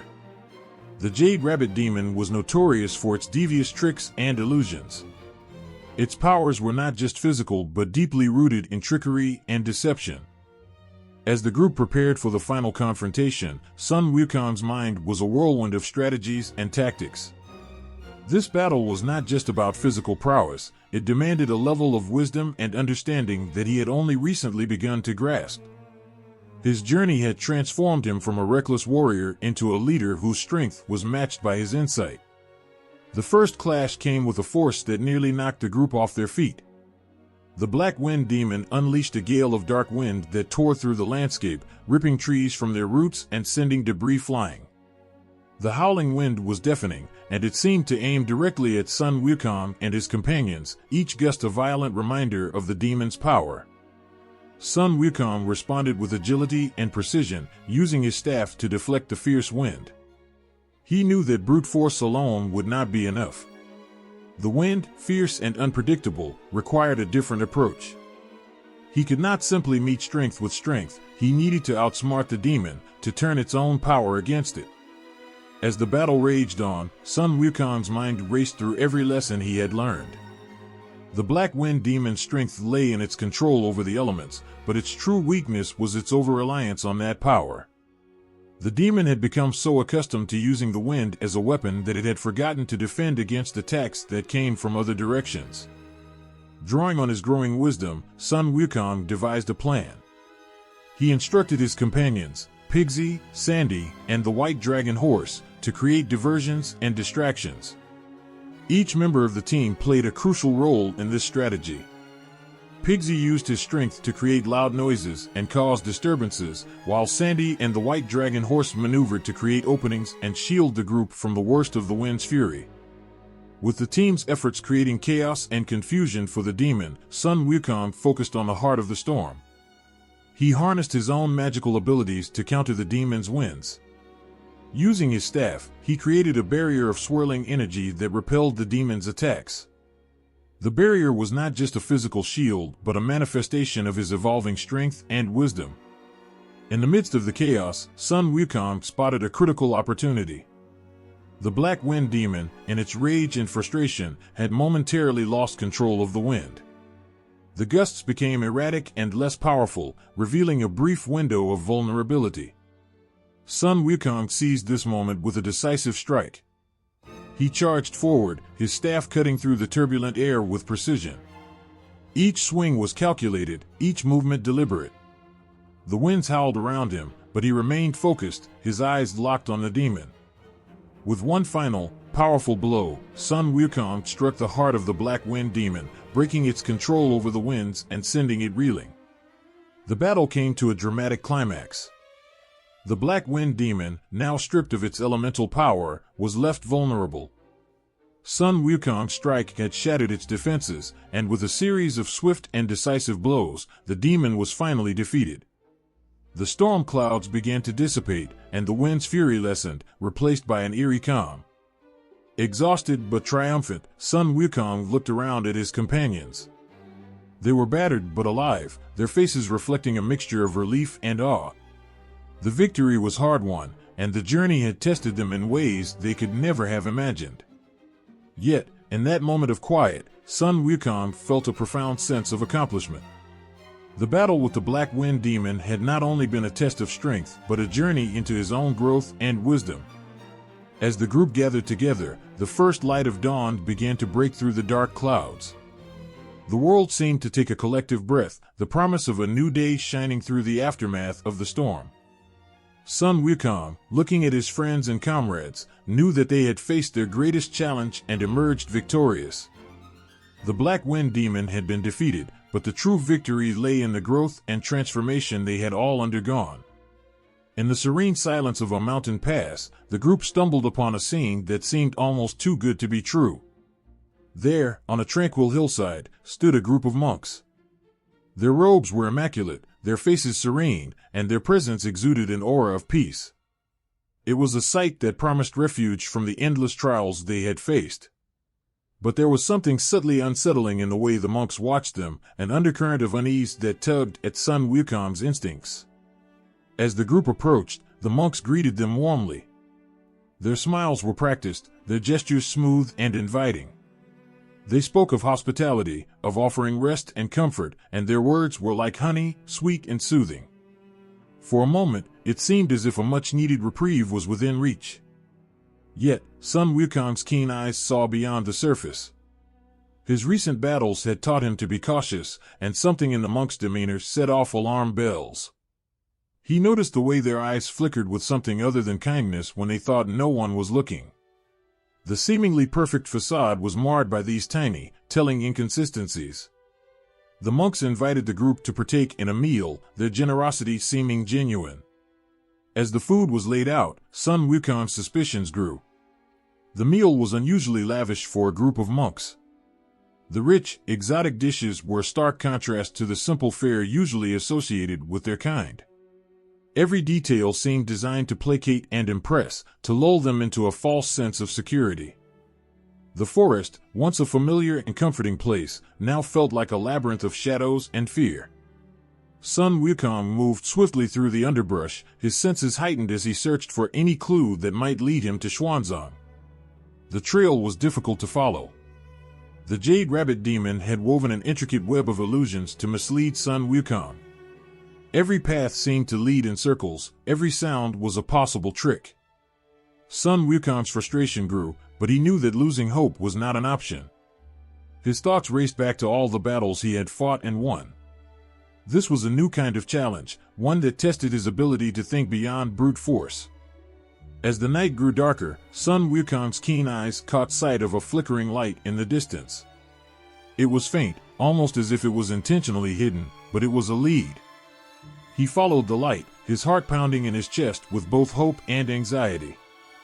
The air was thick with tension, and the forest seemed to hold its breath as he approached. He reached a clearing where the Jade Rabbit Demon was waiting, its eyes glowing with malevolent delight. Xuanzang was bound and struggling against magical chains that held him captive. The sight of his master in such peril ignited a fierce determination in Sun Wukong.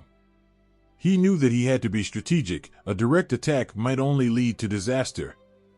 The Jade Rabbit Demon laughed cruelly, its voice echoing through the trees. "You think you can defeat me so easily, Monkey King? My illusions are beyond your reach." Sun Wukong's mind raced, analyzing the situation.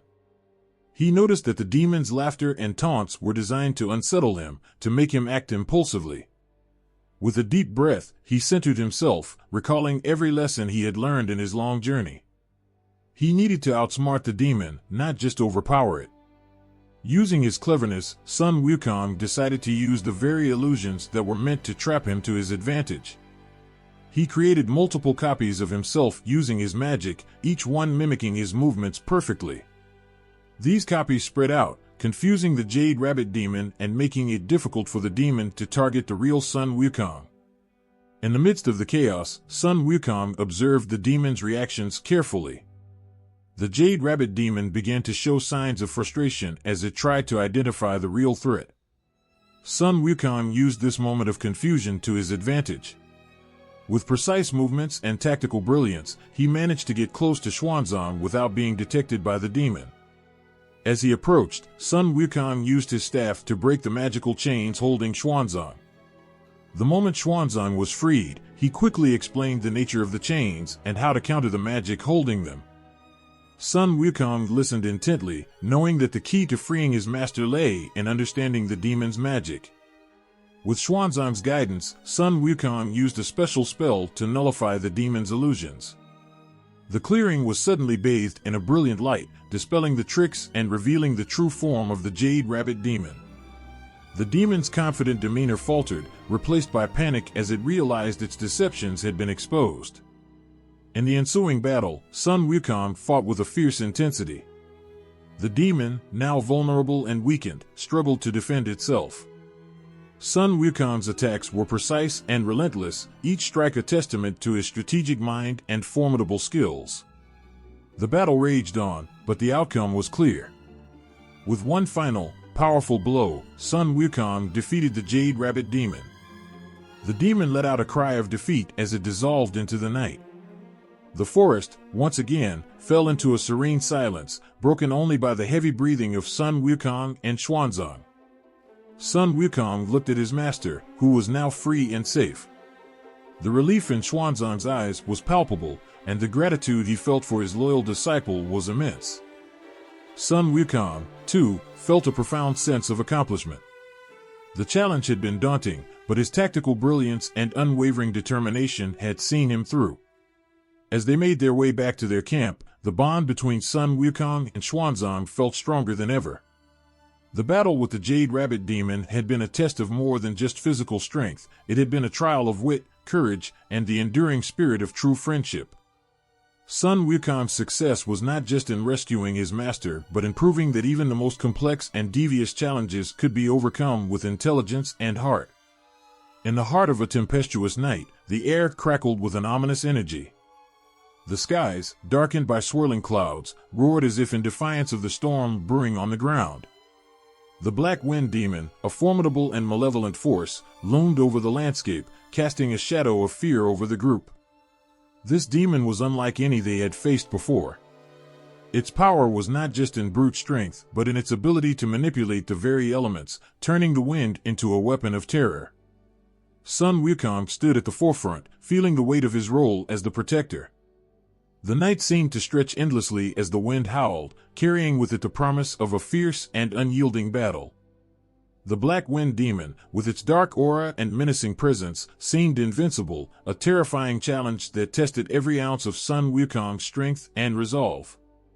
Sun Wukong decided to investigate. He subtly observed the monks, noting their every action, their every interaction.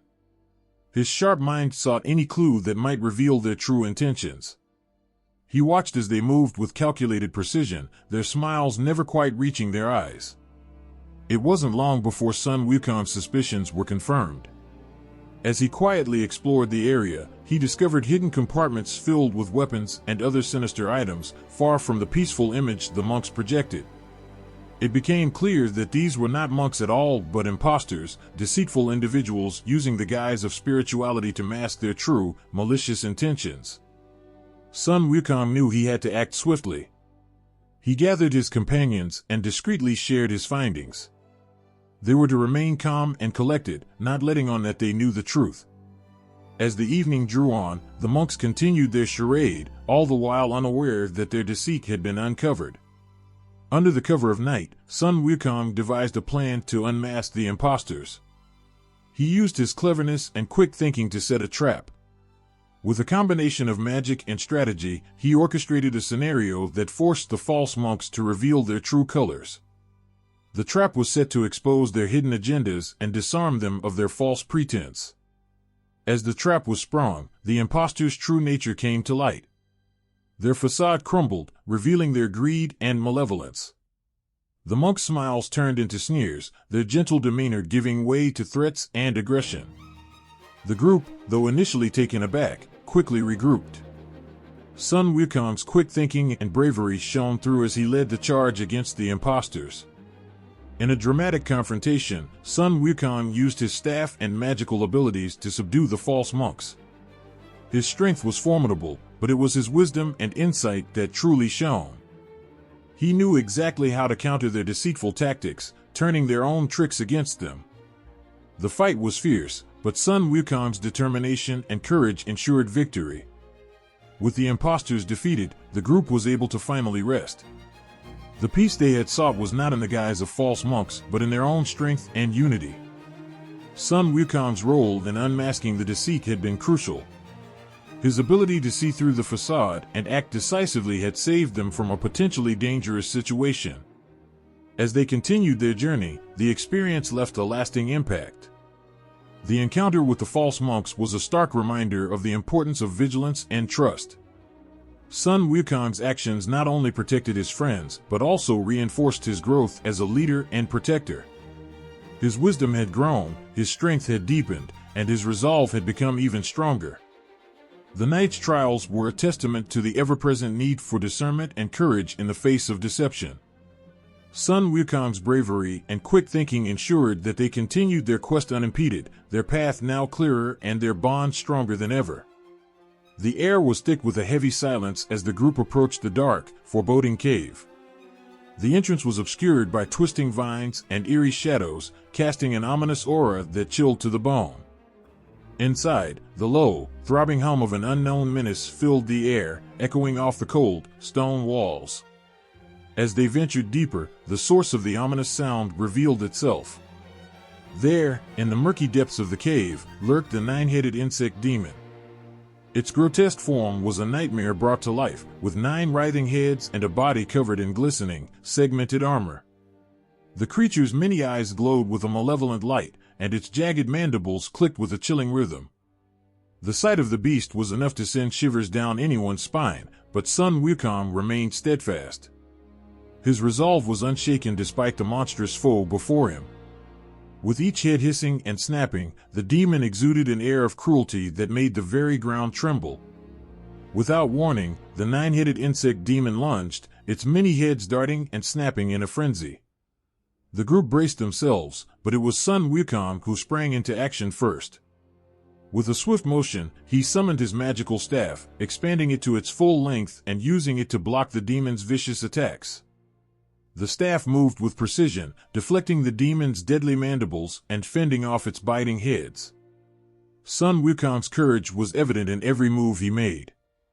His agility allowed him to dodge the demon's flailing heads, and his strength was enough to push back against its relentless assault. He fought with a blend of raw power and strategic finesse, using the environment to his advantage. He maneuvered around the cave, luring the demon into vulnerable positions and striking with calculated force. Despite his best efforts, the demon's resilience proved formidable. The 9-headed insect demon was relentless, its multiple heads attacking from all directions, making it nearly impossible to predict its next move. Each head seemed to have a mind of its own, making the battle all the more chaotic and terrifying. Yet, Sun Wukong's determination never wavered. He knew that the fate of his friends and their quest depended on his victory over this fearsome foe. In the midst of the fierce battle, Sun Wukong's bravery shone brightest. He faced the demon head-on, his movements a testament to his unyielding spirit. He struck out with his staff, targeting the demon's heads one by one. Each head was a separate entity, each attack requiring a precise and powerful response. Sun Wukong's courage was palpable as he fought through exhaustion and pain, driven by his duty to protect his friends and complete their mission. The struggle was intense, with the demons' heads hissing and snapping with renewed ferocity each time one of them was struck. The cave echoed with the sounds of battle, a cacophony of clashing forces and desperate roars.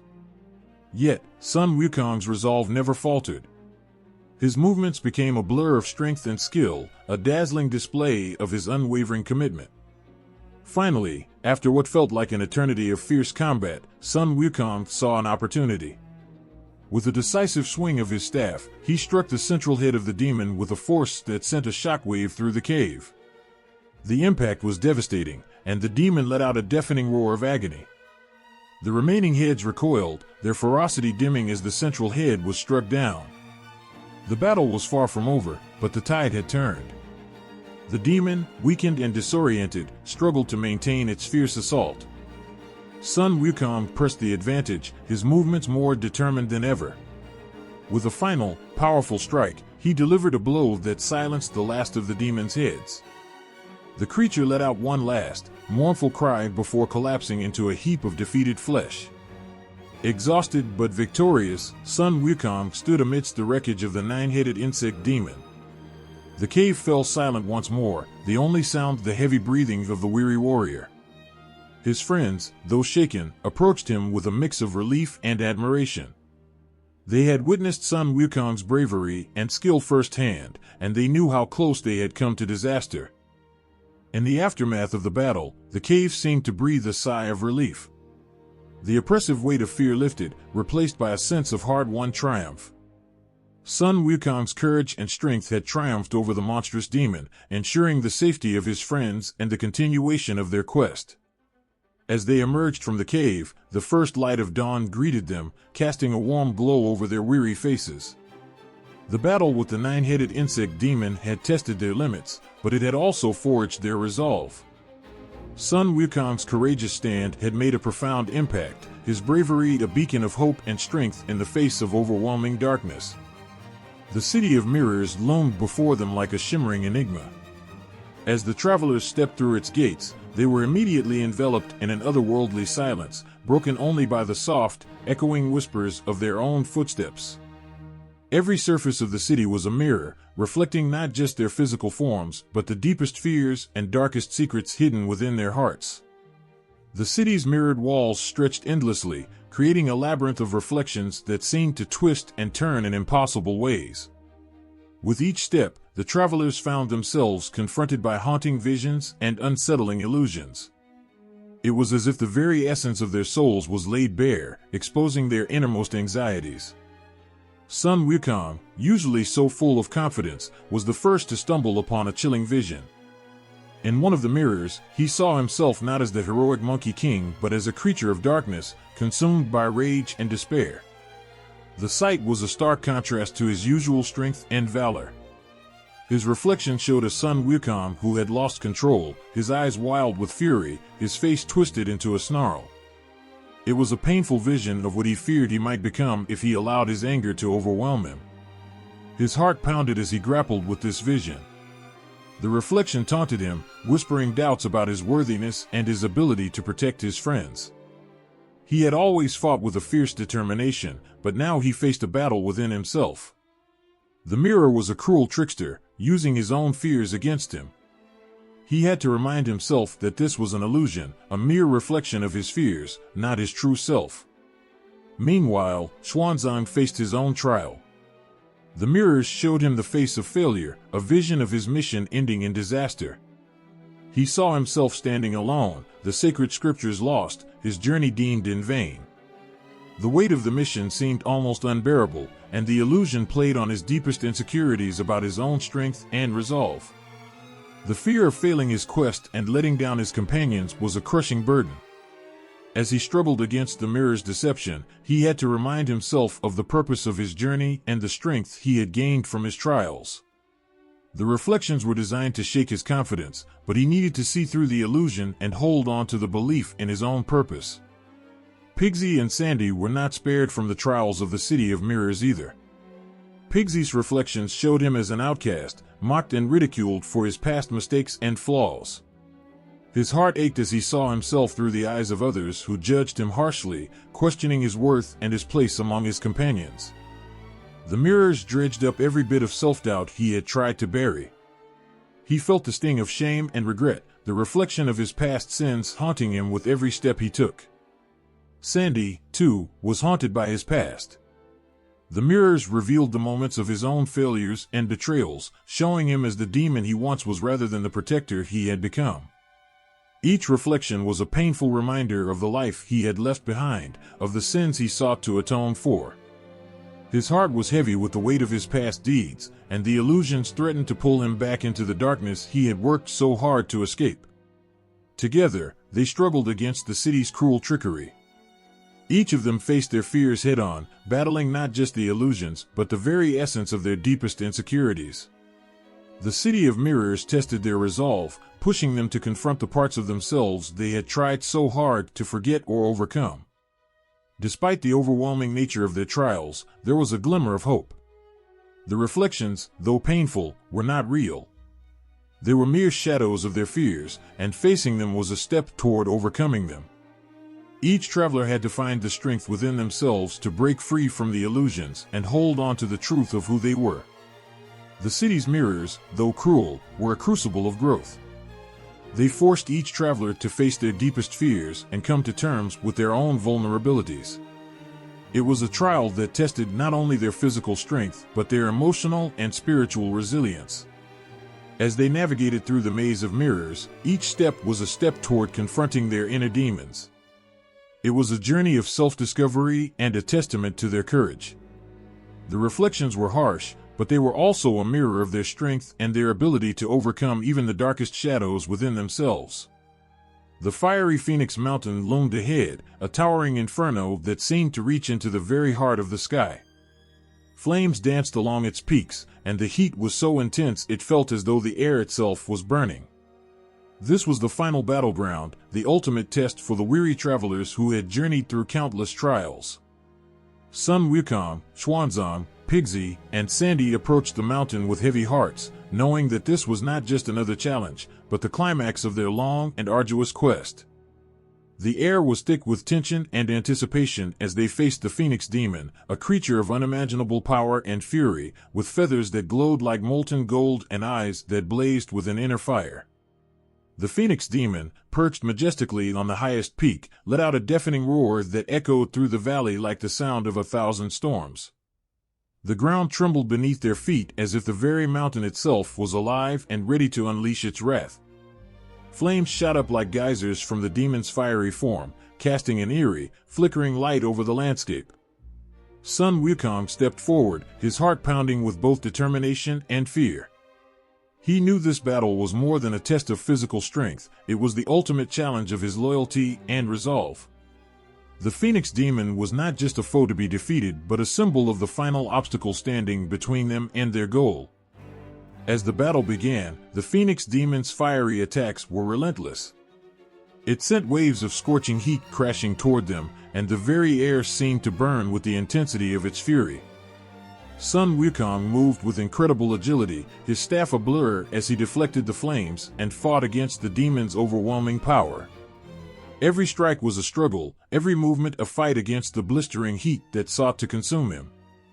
The Phoenix Demon's power was immense, but it wasn't just strength that Sun Wukong needed to overcome, it was his own inner demons.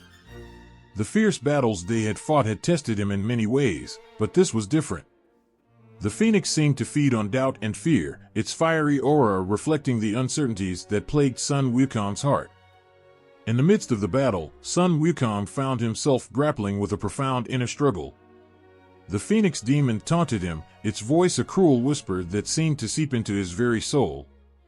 It spoke of his past mistakes, his moments of weakness, and the times he had faltered. It was as if the demon was not only fighting him physically, but also trying to undermine his spirit. Xuanzang, Pigsy, and Sandy fought alongside Sun Wukong, their presence a crucial source of strength.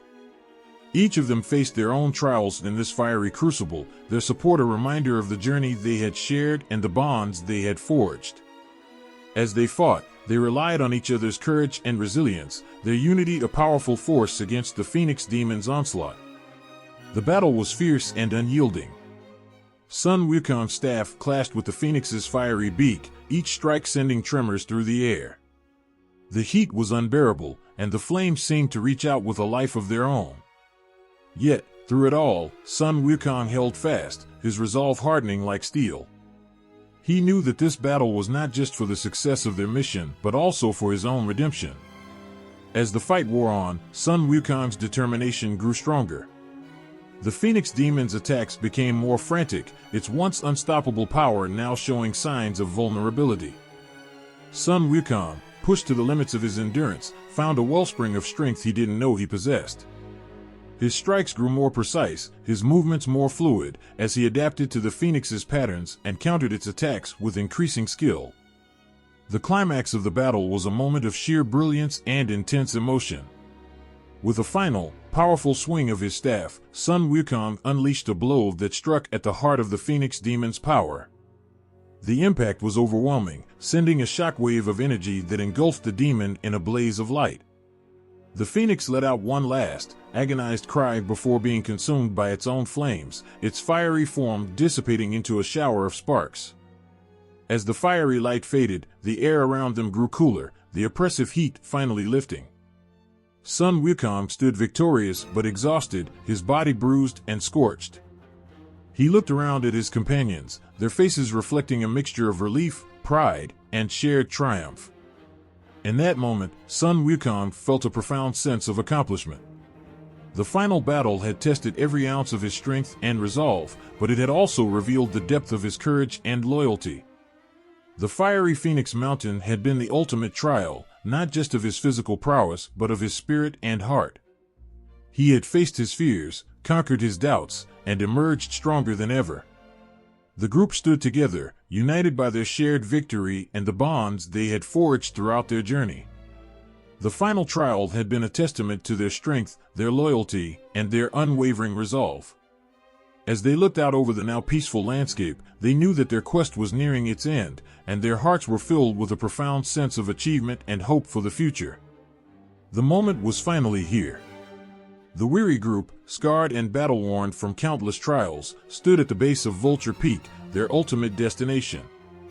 The mountain rose majestically before them, its rugged cliffs and craggy slopes bathed in the soft, golden light of dawn.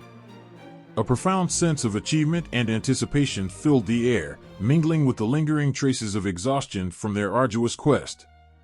Xuanzang, flanked by Sun Wukong, Pigsy, and Sandy, gazed up at the peak with eyes full of both reverence and relief. The climb had been challenging, but the sight of their final destination, bathed in the gentle morning glow, made every hardship they had endured seem worthwhile. The trials, the battles, and the sacrifices had all led them to this sacred place. The path to the summit of Vulture Peak was steep and winding, but the travelers pressed on with a renewed sense of purpose. Each step brought them closer to the culmination of their journey, their hearts heavy with the significance of the moment. As they ascended, they felt the weight of their mission and the profound importance of what lay ahead. Finally, they reached the top, where the presence of Buddha was felt as an overwhelming wave of tranquility and divine grace. The peak was a serene place, with a gentle breeze carrying the faint scent of incense and the distant sound of chimes. It was a place of profound peace, far removed from the trials and tribulations they had faced along their path. Xuanzang stood at the center of the peak, his heart pounding with a mixture of reverence and gratitude. The sacred scriptures, the very essence of his mission, were within reach. He had traveled through perilous lands, faced fierce demons, and endured countless challenges, all for this moment. The scriptures represented the culmination of his devotion and the fulfillment of his sacred quest. As he approached the sacred altar where Buddha awaited, Xuanzang felt a deep, almost overwhelming emotion. The sight of Buddha, serene and radiant, filled him with a profound sense of awe and reverence. Buddha's presence was like a beacon of light, guiding them through the darkness and leading them to this sacred moment. With a heart full of humility and gratitude, Xuanzang knelt before Buddha, bowing deeply in respect. The weight of the scriptures, and the journey that had led them here, seemed to press upon him with both a sense of solemnity and fulfillment. Buddha, with a gentle smile and compassionate eyes, extended his hand, offering the sacred scriptures to Xuanzang. The moment their hands touched, a wave of peace and divine energy seemed to flow through Xuanzang. The scriptures, now in his possession, felt both heavy and light, a symbol of the immense responsibility and the profound honor of his mission. Tears welled up in his eyes as he realized the true depth of his achievement and the significance of this moment. Sun Wukong, Pigsy, and Sandy stood by Xuanzang, their faces reflecting a mixture of pride and relief. They had been by his side through every trial and challenge, their loyalty and support unwavering. As Xuanzang accepted the scriptures, they shared in his joy and the profound sense of accomplishment that filled the air. The group stood together, united in their triumph and the fulfillment of their quest. Vulture Peak, bathed in the soft light of the morning sun, felt like a sacred haven, a place where their journey had come full circle. The trials they had faced, the battles they had fought, and the challenges they had overcome had all led them to this sacred moment. As Xuanzang held the scriptures close, he felt a profound sense of peace and accomplishment. The journey had been long and arduous, but it had been worth every hardship. The sacred scriptures were not just a symbol of his mission but a testament to the strength, courage, and unwavering resolve of the entire group. The peak of Vulture Mountain, with its serene beauty and divine presence, felt like the perfect place for the culmination of their quest. The sense of achievement and fulfillment was palpable, and the bond between Xuanzang and his companions was stronger than ever. In that sacred moment, as the first rays of the morning sun touched the peak, the travelers knew that their journey had reached its end. The sacred scriptures were now in their possession, and their mission was complete. The sense of peace and accomplishment that filled the air was a testament to their perseverance and the strength of their shared bond. The path home felt different. As the group began their return journey from Vulture Peak, a profound sense of peace settled over them. The trials, the battles, and the endless days of uncertainty were behind them, replaced by a quiet, reflective calm. They walked together, their steps lighter despite the weight of their past struggles, each step echoing the significance of their mission's completion. Xuanzang led the way, the sacred scriptures securely held in his arms. His face, though tired, bore a gentle smile that spoke of profound satisfaction and gratitude. He often paused, looking back at his companions with a mixture of pride and relief. The journey had transformed him, from a scholar of great faith to a man who had faced the darkest trials with unwavering resolve. Sun Wukong, once a rebellious spirit burdened by his own powers and pride, walked with a newfound humility. His eyes, sharp and observant as ever, reflected a deep wisdom gained through the countless battles and struggles. The weight of responsibility he had carried for so long was now tempered with a quieter strength. The mischievous grin that had once defined him was now softened by a sense of inner peace.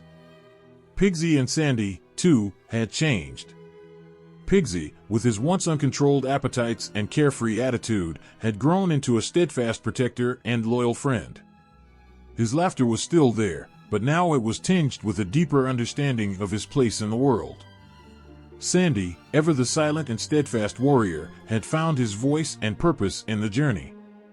His stoic demeanor had softened, revealing a heart full of compassion and strength. As they traveled, they reflected on the countless trials they had faced together. Each trial had tested them in different ways, physically, emotionally, and spiritually. From the fierce battles with demons to the soul-searching encounters in mystical lands, every experience had left its mark. They had confronted their deepest fears, their darkest doubts, and had emerged stronger and more united. The journey home was not just a return to where they began, it was a passage through the corridors of their shared experiences. The landscape, once alien and fraught with danger, now seemed familiar and comforting. The mountains, forests, and rivers they passed were reminders of the challenges they had overcome and the strength they had found within themselves. The beauty of the world they were returning to struck them more profoundly now. The same forests that once seemed foreboding were now seen as symbols of their resilience. The rivers they had crossed, the mountains they had climbed, all held memories of their struggles and triumphs. In their moments of rest, they shared stories and reflections. Sun Wukong spoke of the battles he had fought, not just against demons, but against his own inner demons. Pigsy recounted the moments of levity that had kept them going, his tales now filled with a deeper appreciation for the bonds they had forged. Sandy shared his observations of their growth, his quiet wisdom revealing the depth of his understanding. Their conversations were filled with a sense of closure and fulfillment. They spoke of the lessons they had learned, the friendships they had strengthened, and the personal growth they had experienced. Each member of the group had faced their own trials, but together, they had found a way to overcome them. Their shared journey had woven them into a tight-knit family, bound not just by their mission but by the profound experiences they had shared. As they approached their home, the familiar sights and sounds brought a wave of relief and happiness. The landscape, once filled with challenges, now seemed to welcome them back with open arms. The world they had left behind, now seen through the lens of their transformed selves, was a place of hope and renewal. They were not the same people who had set out on this quest. The trials had changed them, forged them into stronger, wiser individuals. Each had grown in their own way, their experiences shaping their perspectives and their relationships. The journey home was not just a return to a physical place, but a return to a sense of self that was richer and deeper than before. With every step towards home, they felt the weight of their achievements and the profound impact of their journey. The sacred scriptures they carried were a testament to their perseverance, but more than that, they were a symbol of the strength, wisdom, and unity they had discovered within themselves and each other. The path was long, but the sense of accomplishment and the bond they shared made every step worthwhile. As they walked together, side by side, they knew that their journey had been more than a quest for sacred texts. It had been a journey of the heart, one that had transformed them in ways they would carry with them for the rest of their lives. As the sun dipped low on the horizon, painting the sky in hues of orange and gold, Xuanzang stood at the sacred temple on Vulture Peak. The air was thick with anticipation, a sacred silence enveloping the space as if the very heavens held their breath. This was the moment that had been long awaited, the culmination of a journey fraught with trials and transformation. Xuanzang, weary yet resolute, was about to reach the pinnacle of his spiritual quest. The temple was bathed in a soft, ethereal light. The walls, adorned with ancient scriptures and images of past Buddhas, seemed to shimmer with a divine glow. Xuanzang, dressed in simple robes but with an aura of profound serenity, approached the central altar. His heart, though calm on the surface, beat with the intensity of a lifetime of devotion and sacrifice. He knelt before the altar, the sacred scriptures resting gently in his hands. These were not mere texts, they were the embodiment of countless prayers, hopes, and dreams. His entire journey, every hardship and every triumph, had led to this sacred moment. Xuanzang closed his eyes, his mind reaching out for the divine presence that had guided him through so many trials. The temple's atmosphere was electric, charged with the sense of something monumental about to occur. The air grew cooler, and a soft wind whispered through the ancient halls, carrying with it a sense of reverence and awe. The disciples, Sun Wukong, Pixie, and Sandy, stood in a respectful silence, their eyes fixed on their master. They had witnessed his growth from a dedicated scholar to a figure of immense spiritual significance. The moment Xuanzang opened his eyes, they sparkled with a light that seemed to radiate from within. He began to chant, his voice steady and filled with a profound resonance. His chant was a melody of devotion, a prayer that wove together every lesson learned and every challenge faced. As he spoke, the very walls of the temple seemed to respond, their ancient stones vibrating with a celestial harmony. The light around him grew brighter, a divine halo enveloping his form. The sacred scriptures began to glow, their words shimmering with a golden light. Xuanzang's form seemed to merge with this light, his body becoming a vessel for the divine energy that surrounded him. It was as if the very essence of enlightenment was taking shape around him, wrapping him in a cocoon of spiritual purity. The air was filled with a sense of transcendent beauty. Xuanzang's transformation was not merely physical, it was a spiritual metamorphosis. His face, marked by the trials of his journey, now shone with an inner peace and clarity that spoke of profound enlightenment.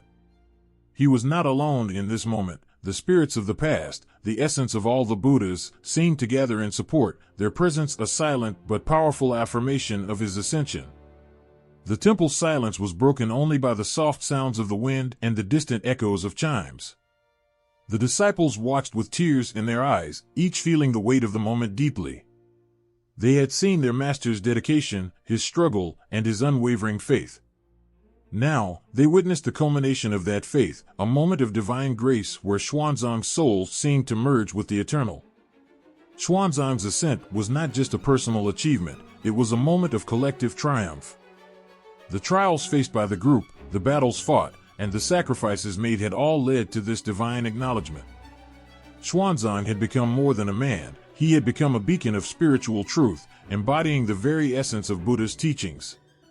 As the light around Xuanzang reached its zenith, it began to expand, filling the entire temple with a brilliance that seemed to transcend the physical realm. It was as if the entire universe was celebrating this sacred moment. The disciples felt a deep sense of fulfillment and awe, their hearts swelling with pride and joy for their master. When the light finally began to dim, Xuanzang stood at the center of the altar, transformed and radiant. His ascension was complete. He had achieved what many could only dream of, a union with the divine, a testament to the power of faith and perseverance. His presence now carried a sense of timeless wisdom, a bridge between the earthly and the divine. The disciples, still awed and emotionally stirred, approached Xuanzang. They knelt in reverence, their eyes filled with tears of joy and respect. Xuanzang looked at them, his gaze gentle and filled with a deep, abiding love. He reached out, his touch a blessing, a silent promise of continued guidance and protection. In that sacred moment, the temple felt like a sacred haven, a place where the earthly and the divine had come together in perfect harmony. Xuanzang's ascension was a symbol of the ultimate reward for a life of devotion, a reminder of the profound possibilities that lay beyond the struggles of the physical world. As the sun set, casting its final rays of gold over Vulture Peak, the scene was bathed in a peaceful, soft light. Xuanzang's ascension marked the end of one chapter and the beginning of another, a new era of enlightenment and spiritual unity. The sacred scriptures, now symbolically complete, stood as a testament to the journey and the divine grace that had guided it. In that moment of profound stillness, the essence of what had been achieved was clear. Xuanzang's ascension was not just the culmination of his personal journey, but a beacon of hope and inspiration for all who would follow. His legacy, forged through trials and illuminated by divine grace, would continue to shine brightly, guiding others on their own paths to enlightenment. As the final rays of twilight bathed Vulture Peak in a golden hue, Sun Wukong stood amidst the gathered radiance, his heart pounding with the weight of his achievements and the enormity of what lay ahead. The air was electric with a palpable sense of anticipation, a profound stillness that spoke of the momentous event about to unfold. The Monkey King, once known for his rebellious spirit and unrelenting mischief, was now poised to undergo his most extraordinary transformation yet. The great journey had reached its end, and Sun Wukong, alongside his companions, had finally completed their sacred quest. His once fiery and impetuous nature had been tempered by countless trials and the trials of loyalty, bravery, and sacrifice. Now, before the celestial assembly, he was about to receive his ultimate reward, a transformation that would mark his final redemption and elevation to the status of victorious fighting Buddha. Sun Wukong's eyes, fierce and resolute, were now softened by the wisdom he had gained.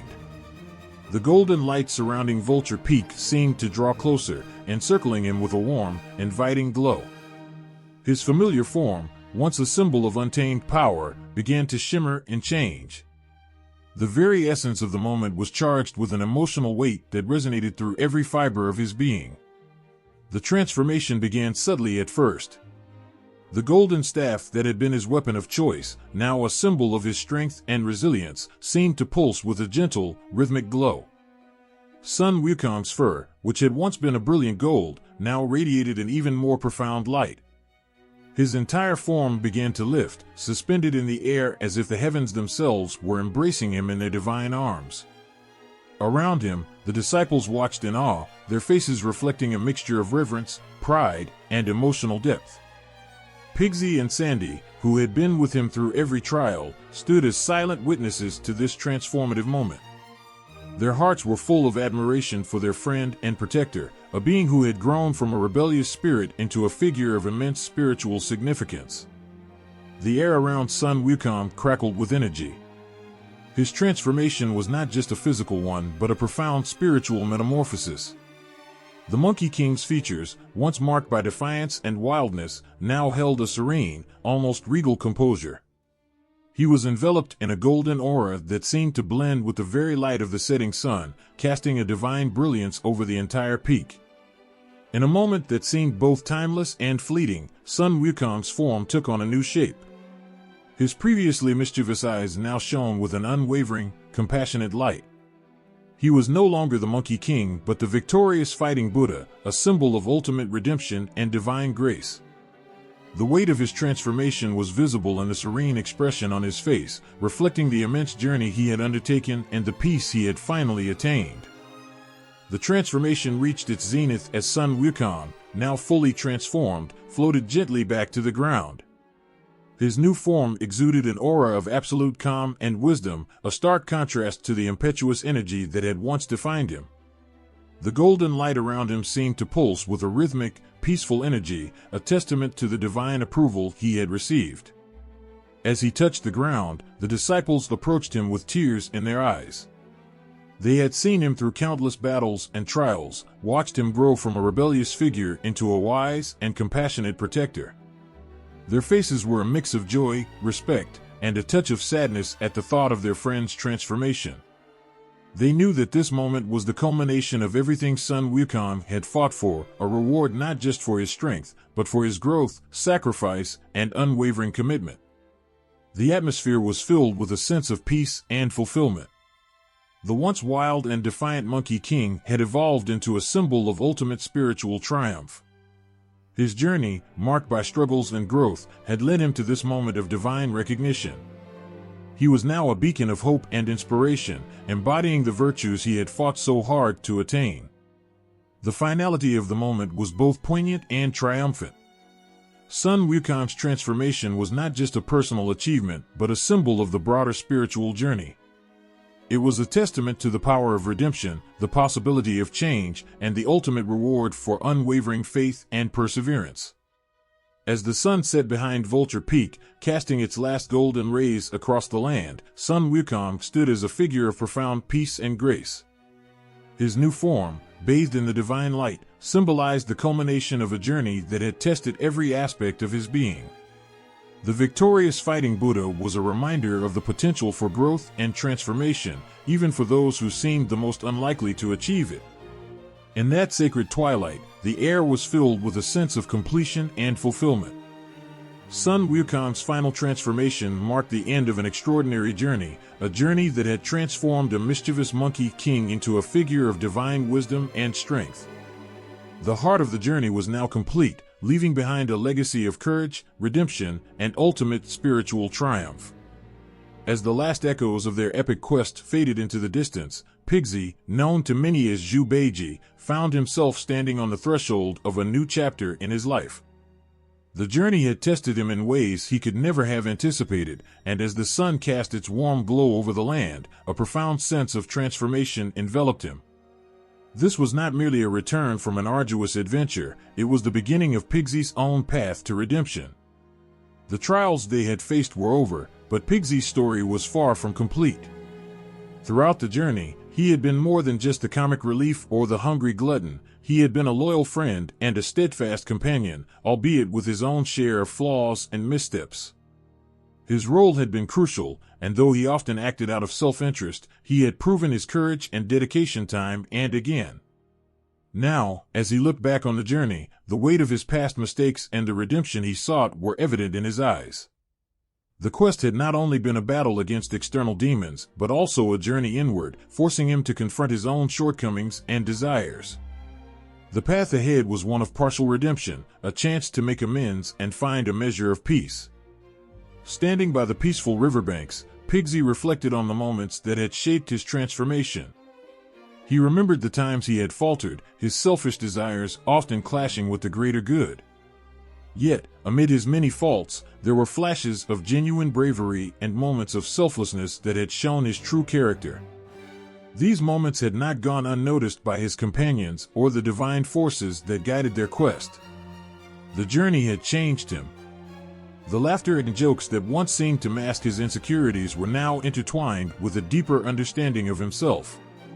Pigsy had learned that true strength lay not just in physical prowess or sheer numbers, but in the courage to face one's own flaws and strive for something greater. In the stillness of the evening, Pigsy was approached by a radiant figure, a symbol of the celestial beings who had overseen their trials. With a gentle smile, the figure acknowledged Pigsy's efforts, recognizing the growth he had achieved. It was a moment of validation for Pigsy, a realization that his journey had not been in vain, that his mistakes had been met with understanding and forgiveness. Pigsy's reward was not in grand gestures or accolades, but in the quiet satisfaction of knowing he had contributed to a greater cause and had begun to redeem himself. He was granted a blessing, a token of recognition for his courage and his efforts to change. This blessing was not merely a prize, but a symbol of the inner transformation he had undergone, a reminder of the journey he had taken to become a better version of himself. As he gazed at the blessing, Pigsy felt a swell of emotion. It was a mix of relief and gratitude, tinged with the bittersweet recognition of the road he still had ahead. He knew that his path to full redemption was not complete, but this reward was a significant step towards making things right. It was a reminder that change was possible and that even those with the most challenging pasts could find a way to move forward. With this newfound sense of purpose, Pigsy turned his gaze towards the horizon. The world beyond was vast and filled with opportunities for him to continue growing. He was no longer just a character in a story of adventure, he was now a figure in his own journey of self-discovery and transformation. His past actions, both good and bad, had shaped him, but it was his willingness to confront his own nature and seek redemption that defined his future. The sun dipped below the horizon, casting a soft, golden light over Pigsy. As the day transitioned into night, Pigsy felt a sense of peace settle over him. The quest had ended, but his journey was far from over. He would carry the lessons learned and the blessings received with him as he continued on his path. Pigsy's story was a testament to the power of redemption and the possibility of personal growth. He had faced his flaws, made amends, and received a reward that was both a recognition of his past efforts and a promise for his future. The journey had transformed him, and as he looked towards what lay ahead, he did so with a heart full of hope and determination. As the night enveloped the land in its gentle embrace, Pigsy took a deep breath and stepped forward. His path was now one of continued self-discovery and growth, guided by the lessons learned and the reward he had received. The road ahead was uncertain, but for Pigsy, it was filled with the promise of new beginnings and the chance to continue making a difference. As the last rays of sunlight faded over the horizon, the atmosphere was filled with a sense of calm and fulfillment. Sandy, known as Xuanzang, stood quietly, reflecting on the profound journey he had completed. The trials, battles, and challenges they had faced together were now part of the past, and Sandy's heart was full of a quiet, powerful sense of peace. He was ready to receive the reward that acknowledged his loyalty and dedication. For Sandy, the journey had been more than just a series of adventures, it had been a path of inner growth and transformation. Throughout the quest, he had been a steadfast guardian, always ready to protect his companions with unwavering commitment. His role was often overshadowed by the more dramatic figures of the group, but his contributions were no less vital. In the quiet of the evening, Sandy was approached by a luminous figure, representing the divine forces that had overseen their trials. This figure radiated a gentle, soothing light that seemed to wrap around Sandy like a warm embrace. It was a moment of profound significance, marking the end of one chapter and the beginning of another. Sandy's reward was not one of grandiose splendor but of deep, spiritual meaning. The figure extended a hand, revealing a sacred scroll wrapped in soft, golden light. This scroll symbolized more than just recognition, it embodied the essence of Sandy's journey, his growth, his sacrifices, and his unwavering loyalty. As Sandy took the scroll, a wave of emotions washed over him. The weight of the scroll was light, yet it carried the immense significance of his transformation. The scroll contained ancient teachings and wisdom, reflecting not only the spiritual insights he had gained but also the honor bestowed upon him for his dedication. The divine figure spoke softly, acknowledging Sandy's quiet strength and his role in the journey. Sandy had faced countless challenges, from battling fierce demons to enduring harsh conditions, all while remaining true to his mission and his companions. His reward was a reflection of his journey, a symbol of the inner strength and wisdom he had developed. The scroll was more than just a physical object, it was a representation of Sandy's spiritual growth. It held the teachings that would guide him towards a deeper understanding of himself and the universe. The divine figure's words were a confirmation of what Sandy had always known deep within him, that his efforts and sacrifices had not gone unnoticed. Sandy's heart swelled with a mixture of pride and humility. He had always been the silent warrior, his deeds often going unsung. But in this moment, he felt seen and appreciated. The scroll was a testament to his perseverance and his role as a protector. It was a reminder of the values he had held close and the strength he had drawn upon throughout their journey. As the divine figure withdrew, Sandy felt a profound sense of gratitude. He had been given a gift that transcended material value. It was a spiritual reward that affirmed his place in the grand tapestry of their quest. The scroll would serve as a guide, helping him navigate the path ahead with the wisdom and insight he had gained. With a final look at the fading light of day, Sandy felt a deep sense of contentment. He had completed his journey with honor and had been rewarded with a profound spiritual gift.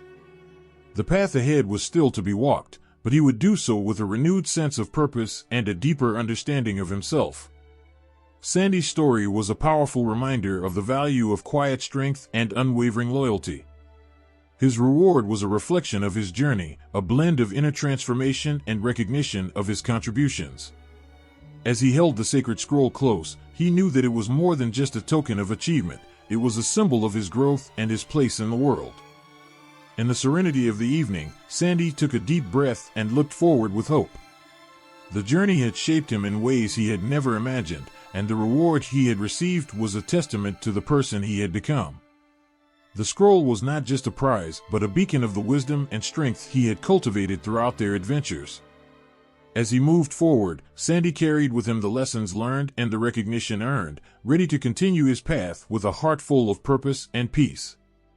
Sun Wukong's return to the Mountain of Flowers and Fruit was a moment brimming with both joy and reflection. After the long, arduous quest that had taken him far from his home, the familiar sight of his homeland was like a soothing balm to his weary spirit. The mountain, once a vibrant paradise, seemed to embrace him with a warmth that only home could offer.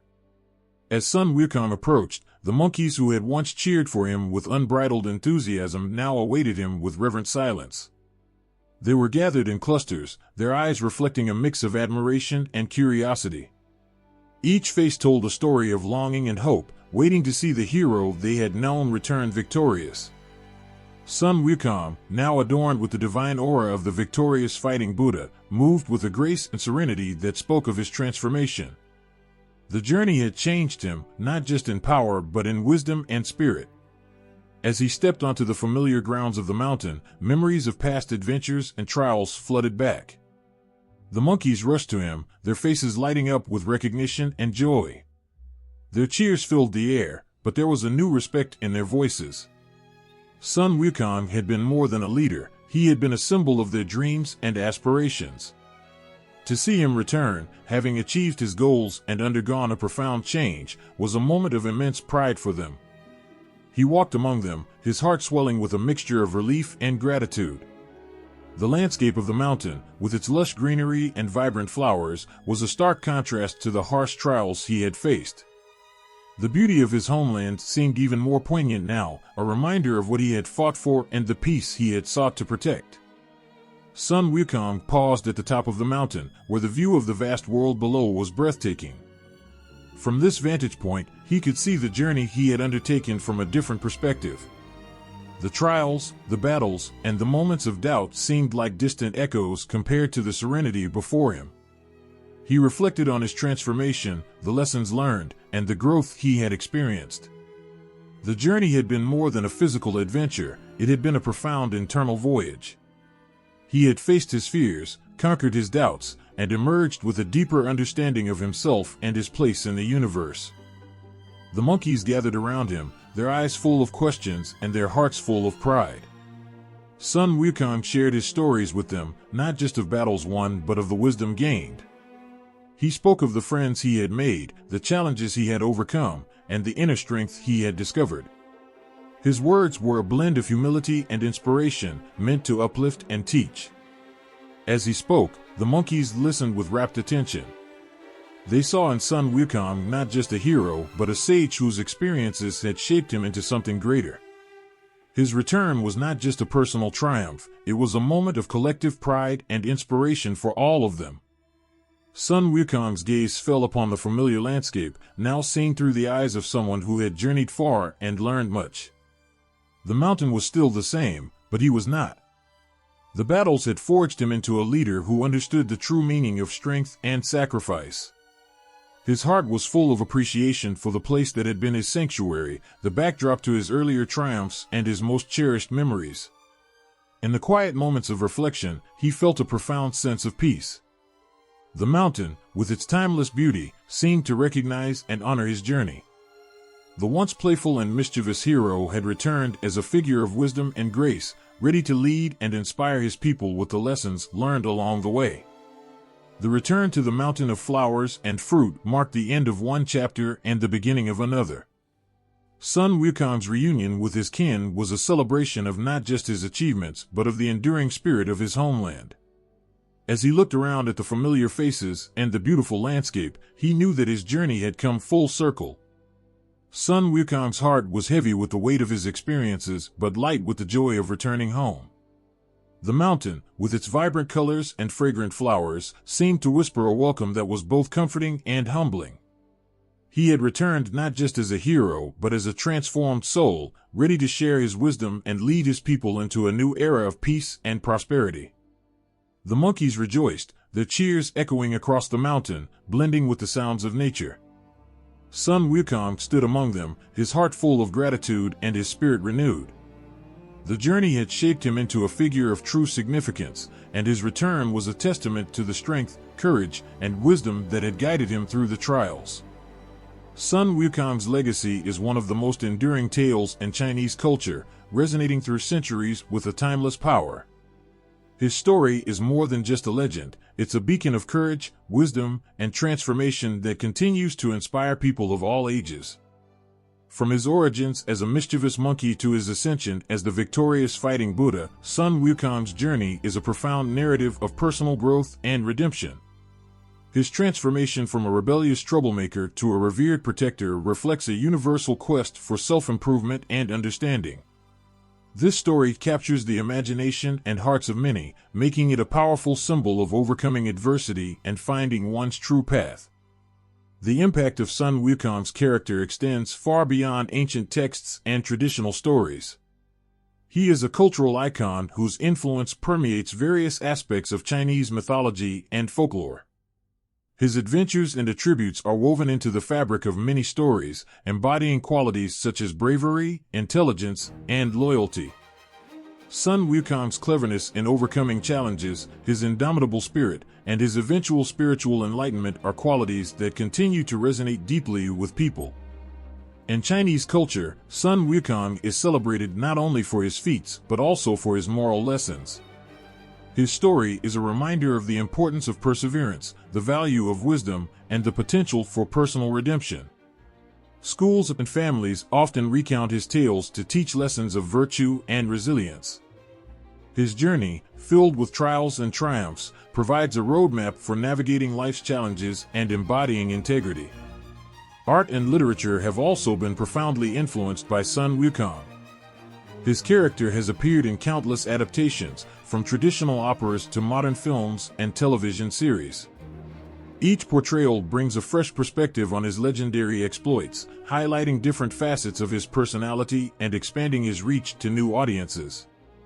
The Monkey King story continues to evolve, finding new forms of expression while remaining true to its roots. Sun Wukong's influence extends to other realms as well. His story has inspired various artistic works, including paintings, sculptures, and even fashion. His image as a powerful yet flawed hero captivates artists and creators who draw on his legend to explore themes of strength, redemption, and the human condition. His iconic staff, magical powers, and mischievous nature serve as symbols of limitless potential and the quest for self-discovery. Moreover, Sun Wukong's story is a significant part of the collective memory, not just in China but across the world. His adventures are celebrated in festivals, parades, and cultural events, where people gather to honor his legacy and share in the joy of his legendary exploits. His tale transcends geographical and cultural boundaries, becoming a global symbol of heroism and transformation. The enduring appeal of Sun Wukong lies in his relatability and complexity. He is a hero who struggles with his own flaws, a character who evolves through his experiences.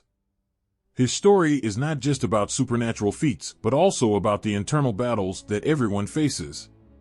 This blend of fantasy and reality makes his character profoundly relatable and deeply inspiring. In every corner of the world where his story is told, Sun Wukong remains a beacon of hope and a testament to the power of transformation. His legacy is a reminder that greatness comes from overcoming one's limitations and that true strength lies in wisdom and compassion. His adventures continue to captivate hearts, offering timeless lessons that resonate with the very essence of human experience. As Sun Wukong's story is passed down through generations, it brings with it a sense of wonder and inspiration. His journey from a mischievous monkey to a revered deity is a powerful narrative of growth and redemption, reminding us all of the potential within to overcome challenges and find our true selves. The Monkey King's legacy lives on, an eternal symbol of courage, wisdom, and the unending quest for greatness. In the epic tale of Journey to the West, every step, every trial, and every character embodies a deeper meaning that speaks to the heart of humanity. This legendary adventure is not just a captivating story of magical quests and heroic deeds, it's a rich tapestry of themes and symbols that reflect profound lessons about life, virtue, and the human spirit. At its core, the story of Journey to the West is a quest for enlightenment. The journey undertaken by Xuanzang, Sun Wukong, Pigsy, and Sandy is not merely a physical trek across treacherous landscapes, but also a spiritual odyssey.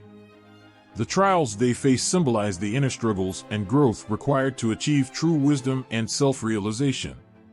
Each obstacle they encounter represents a challenge in the pursuit of personal and spiritual growth, reflecting the timeless human struggle to overcome inner demons and attain a higher state of understanding.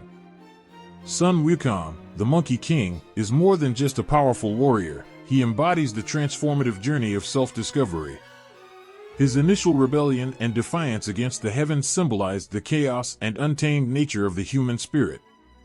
As he faces numerous challenges and learns from his mistakes, his character evolves from a reckless troublemaker into a wise and revered figure. This transformation highlights the theme of redemption and the idea that true power comes from inner strength and wisdom rather than mere physical prowess. Pigsy and Sandy, too, are symbols of human imperfection and the quest for redemption.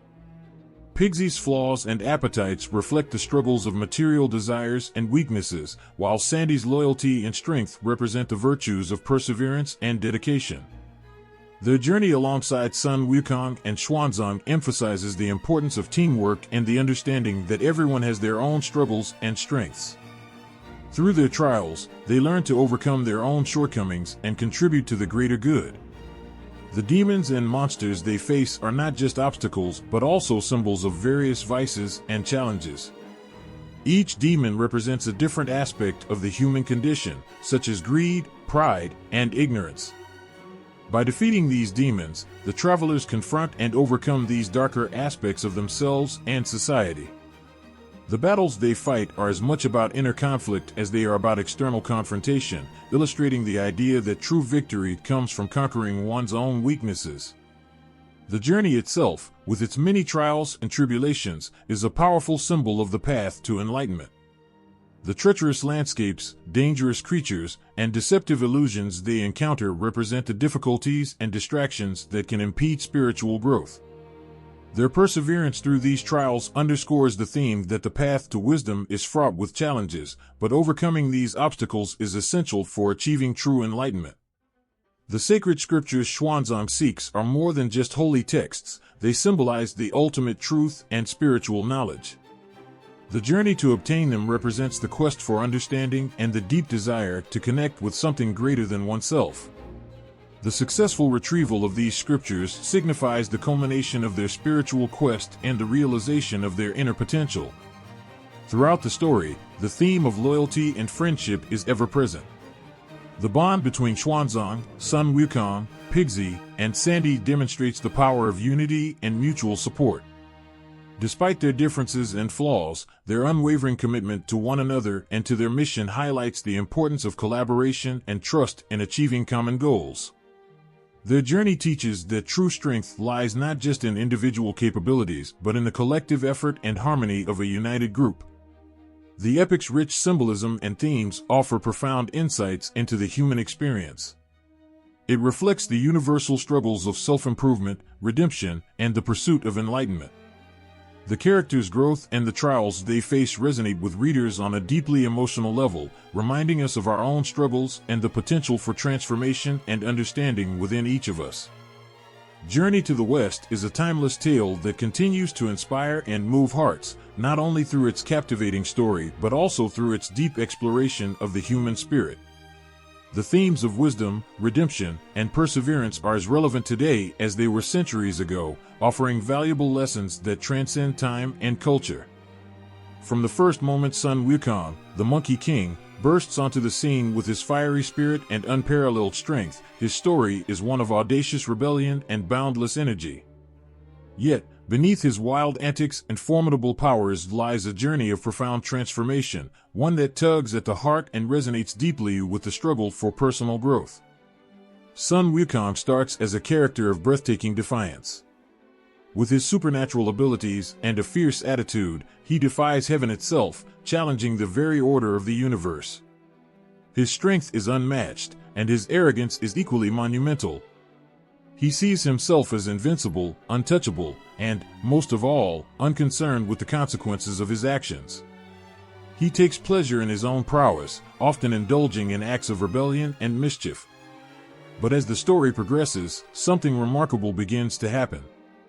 The Monkey King's experiences start to carve away at his bravado, slowly revealing a deeper, more complex character. Each trial he faces, each battle he fights, strips away layers of his old self, revealing vulnerabilities and flaws that were once hidden beneath his tough exterior. It is through these trials that Sun Wukong begins to grapple with his own limitations and the true meaning of power. The transformation is not immediate or easy. Sun Wukong's journey is fraught with moments of doubt, pain, and struggle. He often faces humiliations and setbacks that force him to confront his own flaws and limitations. Each defeat, each lesson learned, is a step towards understanding what it truly means to be strong. The path is laden with moments where he must question his previous beliefs and reevaluate his sense of self. One of the most poignant moments in this transformation is Sun Wukong's encounter with his own fears and insecurities. The Monkey King's initial bravado is challenged as he faces demons and obstacles that test not just his physical strength, but also his character and spirit. He is forced to confront not only the external threats, but also the inner turmoil that has been a part of him all along. This confrontation is deeply emotional, revealing the struggle between his past arrogance and the emerging wisdom that he must embrace. As Sun Wukong continues to battle and grow, his character begins to shift. He learns the value of humility and compassion. The fierce warrior who once sought only personal glory becomes a protector of others, showing a newfound sense of duty and care. He begins to understand that true strength lies not in overpowering others, but in uplifting and supporting them. This realization is profound and moving, as it marks a significant shift from his self-centered beginnings to a role where he puts others before himself. The culmination of Sun Wukong's transformation is his eventual enlightenment. By the end of the journey, the Monkey King is no longer the rebellious trickster who defied heaven. He has become the victorious fighting Buddha, a figure of wisdom and strength. His journey from a creature of chaos to a figure of reverence is both touching and inspiring. It is a testament to the power of personal growth and the possibility of redemption. His final role as a protector and enlightened being is not just a reward, but a reflection of his profound internal changes. The journey he undertook was as much about his inner transformation as it was about the physical challenges he faced. His evolution is a moving narrative of how even the most troubled spirits can find peace and purpose through struggle and reflection. In Sun Wukong's story, we find a powerful message about the human capacity for change and growth.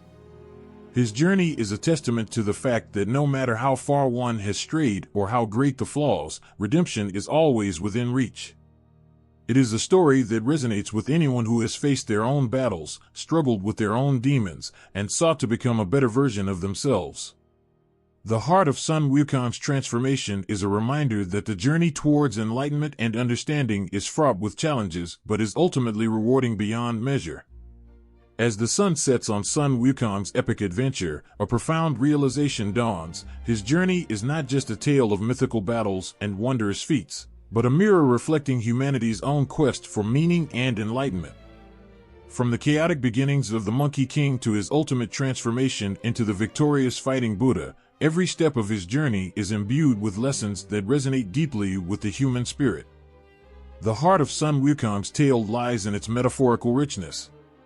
His story, with its vibrant tapestry of triumphs and trials, mirrors the universal struggle for self-discovery and spiritual growth that each person experiences. Every obstacle he faces, from battling fierce demons to overcoming his own inner demons, symbolizes the challenges we all encounter on our path to understanding ourselves and the world around us. His journey becomes a powerful allegory for the human quest for purpose, redemption, and inner peace. At the start, Sun Wukong is a figure of unchecked ambition and raw power, embodying the struggle for control and recognition. His defiance against heaven and his fierce pride represent the ego-driven pursuits that often lead us astray.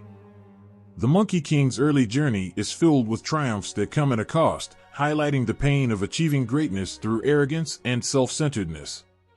This mirrors the way many people initially chase success and validation, only to find that true fulfillment lies elsewhere. As Sun Wukong faces defeat and humiliation, his story begins to resonate on a deeper level. His trials and tribulations are not just physical battles but spiritual ones, pushing him to confront his own vulnerabilities and reassess his values. The moments of struggle and failure he endures symbolize the internal conflicts and personal growth we all face as we grapple with our own limitations and strive for self-improvement. The transformation of Sun Wukong from a rebellious trickster to a wise and compassionate protector serves as a profound metaphor for personal evolution. His evolution is not just about gaining strength, but about acquiring wisdom and humility. This journey from chaos to enlightenment echoes the timeless human pursuit of deeper understanding and spiritual awakening. It reflects the way personal growth often requires us to confront our flaws, learn from our experiences, and ultimately transform ourselves into more compassionate and enlightened individuals. The lasting message of Sun Wukong's story extends beyond the confines of his mythical world. It resonates with a universal appeal that speaks to the heart of every person's quest for meaning and purpose. His journey reminds us that the path to true fulfillment is not always straightforward or easy, but it is deeply rewarding. It encourages us to embrace our struggles, learn from our experiences, and strive for growth and self-improvement. Sun Wukong's story also underscores the importance of perseverance and the value of inner strength. Despite the many setbacks he faces, the Monkey King never gives up. His resilience in the face of adversity serves as a powerful reminder that even the most challenging obstacles can be overcome with determination and inner fortitude. His journey is a testament to the idea that our greatest strengths often emerge from the trials we face. Ultimately, Sun Wukong's tale is a reflection of humanity's eternal journey, a quest for self-discovery, redemption, and enlightenment. It touches on the universal themes of struggle and growth, illustrating that no matter how daunting the journey, the pursuit of wisdom and inner peace is a noble and transformative endeavor. His story continues to inspire and uplift, offering a timeless reminder that the journey towards understanding and self-improvement is as eternal as it is profound.